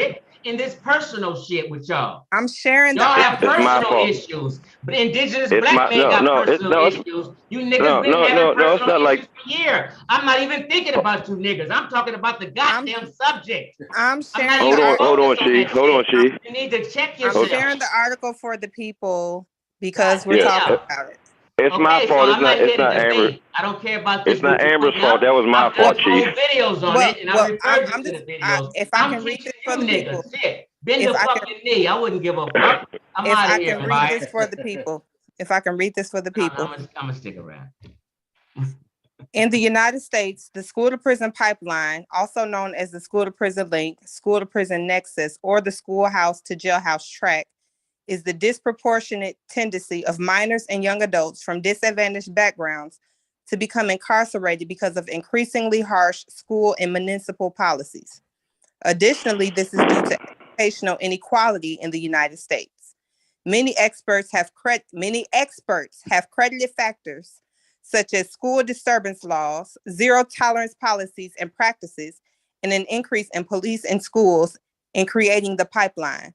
This has become a hot topic of debate and discussion surrounding educational disciplinary policies as media coverage of youth violence and mass incarceration has grown during the early 21st century. In recent years, many have started using the term school-prison nexus in place of school-to-prison pipeline to challenge the idea of a unidirectional pipeline that begins in schools in order to show that schools work within a web of institutions, policies, and practices that funnel youth into prisons. Moreover, it may no longer operate as a pathway to prison, but instead as a de facto prison. The current climate of mass incarceration in the United States increases the contact the incarceration system has with the United States education system. More specifically, these patterns of criminalization translate into the school context. Specific practices implemented in United States schools over the past 10 years to reduce violence in schools, including zero tolerance policies and an increase in school resource officers, have created the environment for criminalization of youth in schools. This results from patterns of discipline in schools mirroring law enforcement models. The disciplinary policies and practices that create an environment for the United States school to prison link to occur disproportionately affected disabled, Latino, and Black students, which is later reflected in the rates of incarceration. Between 1999 and 2007, the percentage of Black students being suspended has increased by 12%, while the percentage of white students being suspended has declined since the implementation of zero tolerance policies. Of the total incarcerated population in the United States, 61% are Black or Latino. So disparities, I'm gonna go there. School disciplinary policies disproportionately affect Black and Latino youth in the education system.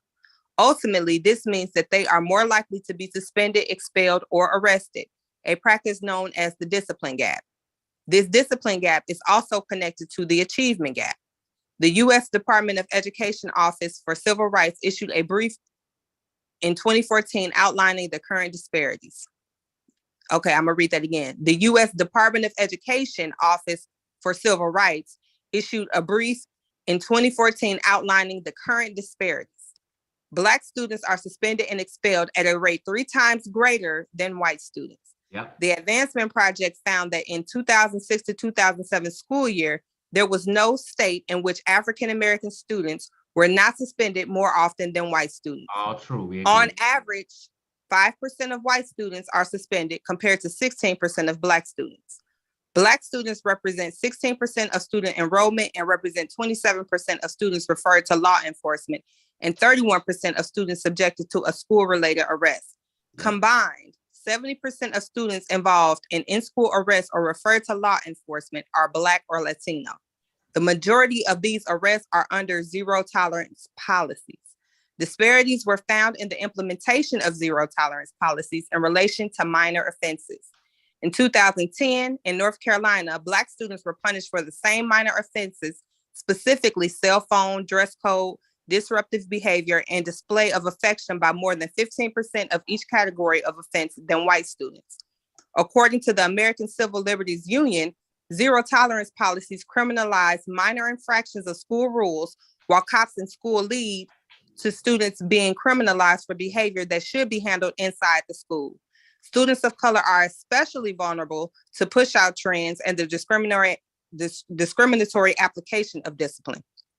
Additionally, the Council of State Governments report found that Black students were more likely to be disciplined for less serious discretionary offenses, and that when other factors were controlled for, higher percentage of white students were disciplined on more serious non-discretionary grounds, such as possessing drugs or carrying a weapon. A 2009 study reported that the racial disparity in rates of school suspensions could not be explained solely by racial differences in rates of delinquent behavior, and that this disparity in turn was strongly associated with similar levels of disproportion in juvenile court referrals. Similarly, a 2010 study found that Black students were more likely to be referred to the office than students of other races, and that this disparity could be partly, but not completely, explained by student behavior and in school level factors. According to FOTM Law Review Online, in the juvenile justice system, Black girls are the fastest growing demographic when it comes to arrest and incarceration. Yep. A 2014 study found that although Black students were more likely to be suspended, this disparity was completely accounted for by a measure of the prior problem behavior of the student, and concluded that the use of suspensions by teachers and administrators may not have been as racially biased as some scholars have argued. Another 2015 study using a national high school data set concluded that misconduct and deviant attitudes were important factors in predicting the receipt of out-of-school suspensions, though results indicated that Black students did not generally misbehave or endorse deviant attitudes more than white students did. Now, y'all want me to keep reading? No, you're reading too much. You got damn right there's disparities. Who disagrees with that? Disparities, although there's not disparities in the behavior? Yeah, there's disparities in the behavior. But they didn't say that there was disparities in the behavior. Actually, they said because this is what you're doing. You don't understand. Hold on, Indigenous Black man. Hold on, Indigenous Black man. And they said American Civil Liberties Union too. A whole article and everybody was quiet. Right. One sentence and people get to talking. We let you read a whole argument. Everybody was quiet. It was 7 minutes. Goodness sake, I can get a sentence out. Okay. You have to understand Wikipedia. Wikipedia is a 100% unbiased online encyclopedia. Anyone, when they make the article full of truth now, they can give this study or that study. That's why I said a 2009 study, a 2008 study. Whose studies are these? They're just throwing out things because people put up an article regarding the understanding. And you gave us hold on. I'm gonna be done in a minute. Story about your son and all your family that hold works. On. I'm not I haven't disagreed with anything you read yet.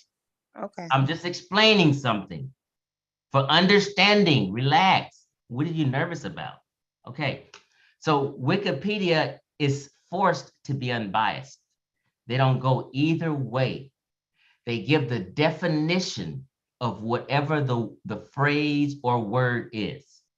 So if you have prison to pipeline, they give the definition of prison to pipeline and sources of what somebody put as a study, so and so and so and so, okay? There's all kind of studies that go against that. There's studies that go for it, but that wasn't the reason for them writing the Wikipedia article about prison to pipeline. On top of that, yeah, we just know compiling all there the are data about disparities, it. and Yeah. they are disparities because one people are fucking up more than the other. So the Department of We're on Education, YouTube right now. the Department of Education. Hold on. Did you hear some of the sources? You can rebut it when I finish, sister. You can rebut when I finish. There's I heard it, nothing to Amber. rebut. I heard it. I'm about to be done and wrap it up. nothing to I'm about to rebut, wrap it Chief. up. You can. I let you go 7 whole minutes quiet reading. Can that you just drop a source now, that let verifies me what you're Let me saying? finish That's up all. what I'm saying. Just drop a source that verifies what you're You're saying. taking away from what I'm saying, and nobody's Just hearing drop us. a source. At some point, you got to be able to discipline yourself, sister. Really, I had to discipline myself through that reading, with you taking shit out of context and trying to make a point and trying to debate. That's why I said before you even read it, what is this debate? Wait, hold on, I read Wikipedia's I said we are trying to have an adult and conversation. I took it out of context. This is not a debate, and we're sharing and trying to keep shit real, okay? So now, how did if you go on YouTube, hold on, sister, I'm talking. Nobody can hear either one of us, so why waste your breath? Chief X, What? but No, I don't want to hear it until I finish. You're lying. I'm about to wrap it up, okay? You're so lying. Listen here. If you go on YouTube right now and type in cell phone store robberies, guess what you're gonna see? 9 out of 10 of all the cell phone store robberies are niggas. They ain't figured out yet that the technology is so where you're gonna get your black ass locked up in there and you're gonna be trying to get out. Why is it 9 out of 10 niggas getting caught in the goddamn cell phone store trying to rob it? Because it's a disparity. Niggas is fucking up way more than everybody else. That's why it's disparities. What the fuck? It's simple. We commit the most crimes in all areas. That's and not I'm how, just being real that's about it. I not, wish that's it not wasn't how like statistics that. work. But in all crimes, hold on, Amber. Let me handle this one. Let me handle this one. We rape people more by percentage than all other races. Let me handle this one. We commit more bank robberies by percentage than any other race.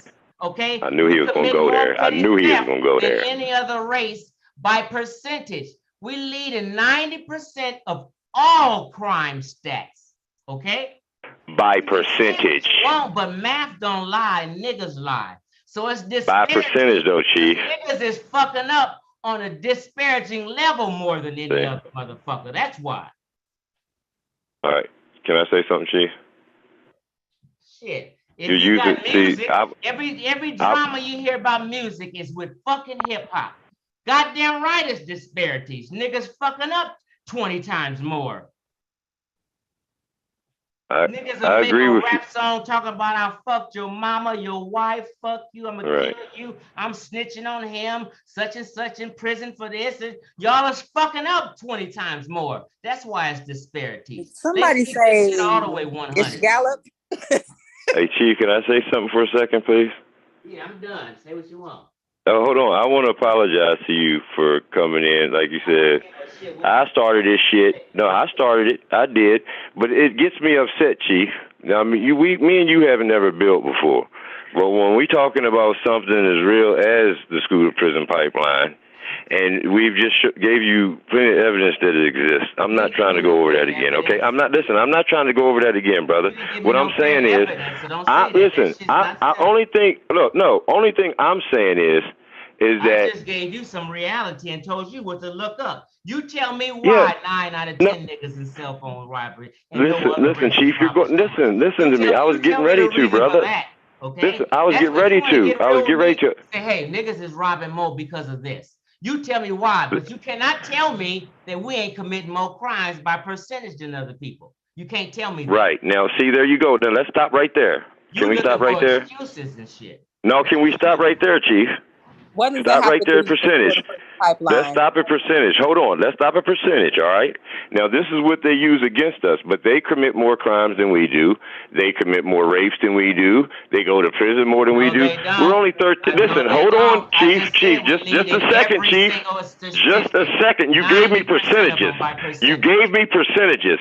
If I'm taking half, okay, let's do some math. Let's do some math. We got like 250 million white people in America. Unbiased, it's time We for you to listen. We've got like 47 million black people in America. Now, if we're talking about half, hold on, Chief. Hold on. Hold on. Wait a minute. If we got half of what is half of 47?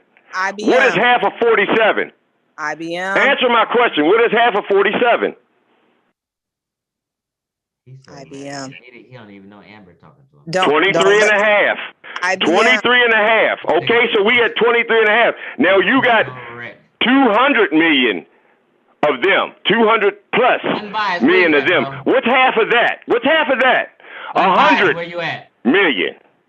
IBM. So what you don't understand, you saying by percentage. You keep on hollering percentages. IBM. That's not even what we're talking about. The school to prison pipeline. Don't let him change the argument. No. IBM is nuts. I keep telling you, get him off of here. It ain't about no nuts. It ain't about. That's how I have said this on this platform before. Okay, they use the percentages to try to disgrace us when they're the ones. Who's the poorest people in America? White women and children. Okay, so you're gonna sit here and talk about the poor people and how poor we are and how bad we are. The poorest people in America are the white women and children, brother. 22 million of them. But you don't know that. You keep on talking about how bad we got it, and why are they poorer than us? Because there's so many of them. We are only 15% of the fucking population. So that's a whole other 85% out there. I know how to do math. I know how to fucking count. So they use the percentage against us to make it sound like we're the ones who's doing it the most, when how the fucking 15% of the population be doing the most? That's bullshit. That is propaganda, and it got your black ass believing it, and a whole bunch of other people out here. I'm coming out of the program and just right along with y'all, so it has had me at one time too. But just like I said, not no more. Part of the program. And you need to realize that too. Laws are applied and enforced discriminately against non-whites. So I'm not confused. That's what the article was saying about the school to prison pipeline, and it is so in the criminal justice system.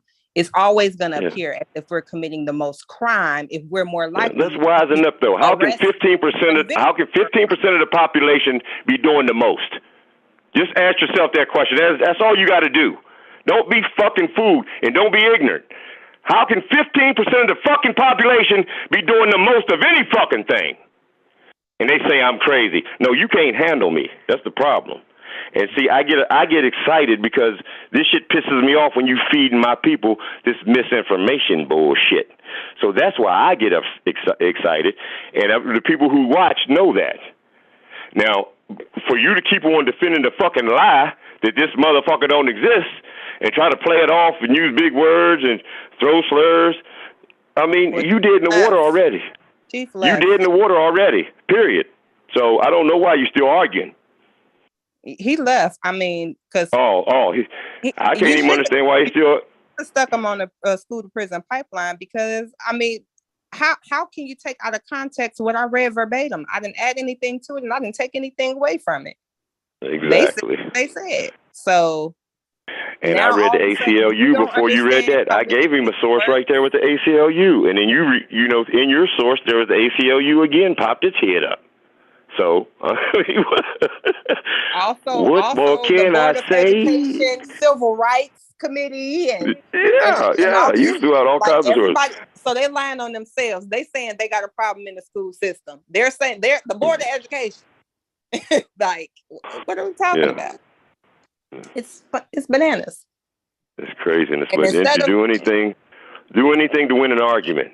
To be right. Instead of the studies and going to look at the articles and the statements that have been made and the briefings on it, we should go look at YouTube videos of niggas robbing the cell phone store.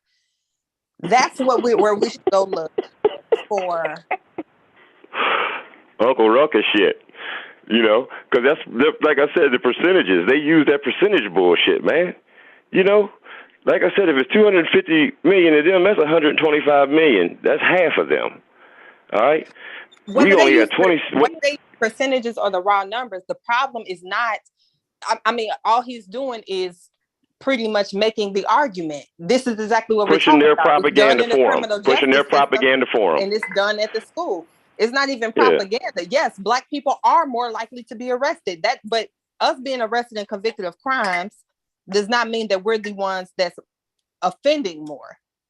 That just means we're the ones that's getting arrested more. Like, what are we talking about? Propaganda is passing around, just like Propagate is passing around information, and propaganda can be rumors, it could be false. Doesn't matter what kind of information it is, that's propaganda. And if you're pushing around bullshit, you're pushing around the propaganda. And if your bullshit sounds a whole lot like your colonizers' bullshit, then guess what? You're promoting his message for him. See, y'all see the change. There you go, Miss Tiffany and Centavo. You see, I have evolved. I don't be cussing people out no more. I was proud of you, sister. You hit it with the information back to back. You was calling out names and numbers and serial numbers and what do you call it? Astrology signs and shit. Now let's can we talk about it? Can we have a discussion about Chief X was saying that the school to prison pipeline is bullshit, and he didn't even know what the school to prison pipeline was. The reality is he just learned what that shit was when we read the Wikipedia page. We didn't even know what the fuck it was. That's the bottom line. Yeah. It was obvious in his that they're funneling.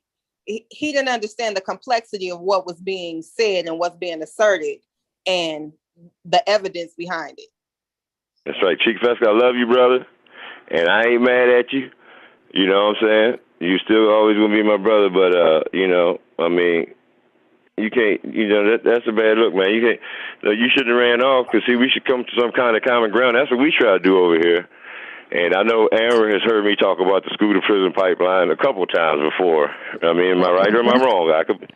Am I lying? You have. Okay. Thank you. Thank you, sister. I appreciate you. And like I said, you know, I just come on for that because, you know, we can't be out here pissing out. We keep on blaming her. You know, like I said, he's saying that we the victims, but he's blaming everything on us. And what if them niggas steal cell phones? If Muammar Gaddafi would still be alive. I'm like, God damn it. I mean, why are you throwing? It's like, what the hell is he doing here? What are we doing here? We going to put ourselves down and act like 15% can just go out here and, just like I said, you can't have all the abortions if you're only 15%. You can't commit all the crimes if you're only 15%. It's fucking, it's just, the math don't fit. And if it don't fit, you must have quit. And the niggas is crazy. He wasn't going to iron it out here, Centavo. He's going to make a presentation on it. He's going to do a documentary on the school to prison pipeline. Yeah. He's going to debunk it like he did Umar in the school. He's going to debunk it. He's going to make a documentary about it. I don't know what you can say. I hope you don't put our parts in there, because everybody's going to be like, well, Chief, I think they're right. You know what I mean? We looked up the ACLU, and I mean, they've been fighting against it. You know, and they're a group that's been around for 100 years now. Yeah. Jesus. He had no idea what it was. That's just the reality. He heard it, thought he knew what it was, but he's never researched it and understood what the argument was. He heard a name, he didn't like it, and all his family is in education. And my thing is, I'm proud of his son. I don't give a damn if your whole family is in education. One, you're in one location, 9 out of 10. Even if they spread all out, are they in urban schools? Because no, they wouldn't see this phenomenon. You have to compare the urban schools to schools in white areas and the rates there. Like, no, they're not going to know. All they're going to know is their frame of reference. Well, what about the small towns who only have one school? And they don't see the busing and the, all that. So it's like, there's a lot of information that gets shut down and passed, and the government won't let it pass and let it through. And I mean, there's acts in the Constitution that talk about it and tells you that they control the information nationally and internationally. So, I mean, I think it's I was looking it up. I seen it earlier on something, so I just looked it up. So, it's just something I learned today. I could talk about it later, but, I mean, it's the suppression of information, like I've been saying for years, and go ahead. I was just gonna say, I want to say this because I don't want to make it like he was just totally wrong. I do agree. Parents definitely have to take more responsibility, accountability. Like, I definitely and understand. We out here it's fucking hard. up. Yeah, it's hard being a single parent, and you can't have eyes everywhere. But I do believe that our kids are our greatest assets, and you have to make a way to, fill that gap, hard as it may be. So I'm not gonna try to act like there was no truth in what he said, but at the same time, two things can be true. We can need to get our shit together in the school system, and these institutions can need to get their shit together as well. Both things can be true. Definitely. Yeah, definitely. We already know they need to. I mean, like I said, I can show you where how the school system was set up, and we've already went over it though a couple of times. I know you've been around here for that, but it's basically the same. We repeat in history, and it's like we keep on repeating the same history over and over again of our ancestors, and it's crazy. It's like you say repeating the same thing over and over again, trying to get a different result. That's the definition of insanity. So, we have to change the shit up, man. You got to change the narrative. Like I said, this narrative has to change. You start telling the truth about these people, and what they say. And if we're going to debate to come to a common ground. We trying to learn together. I can humble myself when I'm wrong, but when it's something that serious, I mean, I get excited when I'm dealing with stuff like that. So. And unbiased knows, people that I deal with on a regular know. Anybody in the chat, I'm sorry if I, offended or anything, but I was just trying to get the truth out. And like I said, they use percentages against us, but, our 50% ain't nowhere near their 50%, is what I'm saying. Theirs is 125, and ours is what, 23.5? That's 47, right? Right. 23 and a half equals 47. So you got 23 million compared to 125. You can just take off that 25 and they still outnumber. They'll still have 100 million left. You see what I'm talking about? That's where it's at. See what I'm saying? So that's how they use those percentages to go against you and try to make it sound like you the bad guy out here. 15% of the population, though. So you got to just wake up to the truth, man. Stop just following them to their demise, because a lot of us are using their talking points. Remember we was talking about nationalism and how nationalism can be substituted for, or nationalist can be substituted for supremacist. You heard them call them white nationalists? Yeah. Yeah, and it's the white supremacist groups. You see what I'm saying? So, and then we are even, on board with every command that they holler out, and believe the stuff that comes out of the press and the media. And see, this is what I was going at with what I wanted to bring today, but propagating propaganda, propagate is passing on of information. Well, it's breeding and stuff too. But it's also passed on information, all around to a wide area. And then you go to propaganda and you can pass on information around. And they use these words in the Constitution. You see? So you know how it brings up red flags when I see these certain words and I look them up in the dictionary. Like disseminate is the same thing as propagate. Mm-hmm. They share the same synonyms. So, you know, a synonym is a word that can be used to define another word. So disseminate can define propagate, and propagate can define disseminate. And you see, and they use these words in the Constitution, and they're talking about how they're controlling the information that's being passed around the world. But I'll show it to y'all on, you know, when I get a chance. But I think it's if you look under it's let me see here. It's the U.S. Information and Education Exchange Act. It was passed and made law by Congress on January 27th, 1948. Let me read it again. The U.S. Information and Educational Exchange Act, passed and made law by Congress on January 27th, 1948. And I got to get the new name of it because they revised it and renamed it in 2012. And, you know, they're basically saying that they want to control the information, you know, here and abroad on what goes out on America. And, you know, damn near penalize you if you putting out shit about America anywhere. You know, and how they keep the information cloudy. So different parts of the world have different history, and they can tell them whatever they want. You know, so that's why they, you know, messed up in the head about U.S. history, because they're not getting the real deal either. Right. You know, so go ahead. I know I'll get to rant and get to run in my mouth. Did you catch the video that Unbiased was playing with Umar and the ladies? No, I didn't. I'm gonna have to go back and watch that one.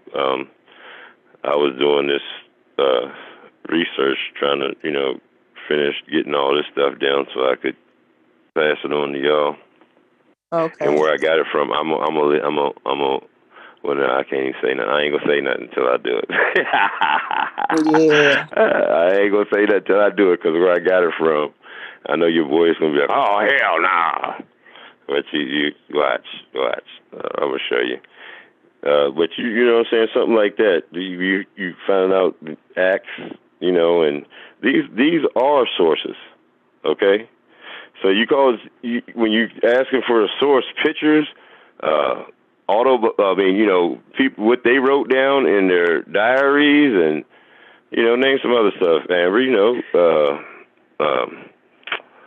postcards that they read. Yeah, like letters and stuff like that. Yeah. Those are true sources. Mm-hmm. Those are true sources.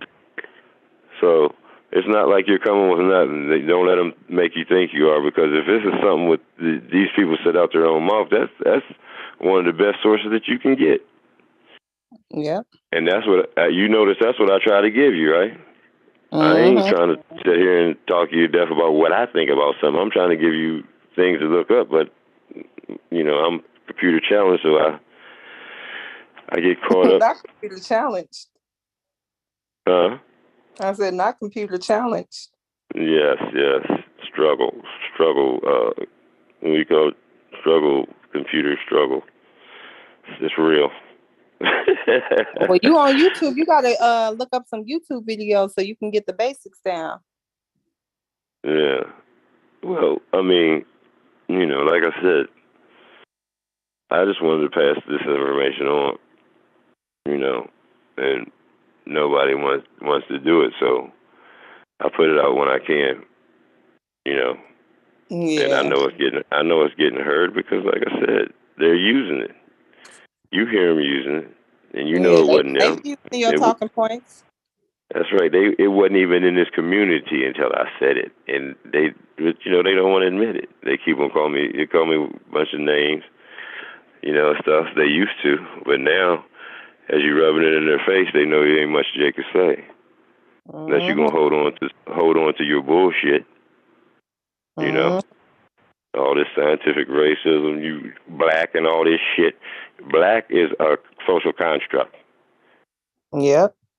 The N-word is a social construct given to the people over in Antioch. The Romans was making fun of the Christians. The followers of Christ, calling them Christians. See, that's how that came about. So just like the word, the N-word derived from Latin, meaning dark or black, and also Christian. In Strong's Concordance G33526.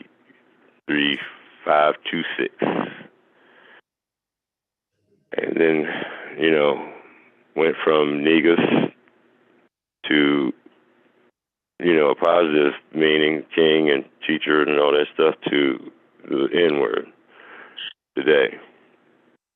But, we're so caught up in, what Beyonce's doing, and see, I agree with Chief there too. But see, Chief does this propaganda. They're using these people to promote this narrative. This lifestyle. And we went over that too. So it's obvious Chief don't watch us. But we went over that numerous times too. We've gotten arguments about that too. And how these actors, and they use them. And it says in this act. It says in this act that they use the media and the radio and television, the movies, and you know what I'm saying? So that's why I said I can't wait to share it with y'all, because, right now it's a little late, but, they got it written down to where, like I said, you can only say and do so much. It's like, here in America and abroad. So, and like we've been saying, they use the media. Beyonce's out here, all the single ladies, she's married. Like I said, I tell a joke. I said, ain't nothing going on, but the rent didn't help much either. You remember that song? Ain't nothing going on but the rent. You got to have a J-O-B if you want to be with me. You remember that joke? Yep. Yeah, but and then you got the plastic Barbie out here. You can be plastic, be full of plastic, and still be a supermodel and everything. And then you got the worst. Well, I ain't gonna say the worst, but you got the one who went from selling that cat to being that cat on top. Yeah. That success story. And then I guess he doesn't. If you in the school system, you should know about what they're promoting and pushing on the kids. They're giving them the rights to vote, say yes to the vaccine, and have sex changes in elementary school. Yeah, but I'm gonna have to wrap it on up. I'm sleepy. All right. I appreciate you. Oh, no problem. It was good talking to you. I'll catch you on too. the next one. All right, everybody. Love y'all. Keep your grass low. Keep your head high and your grass low. Peace. Absolutely. Peace.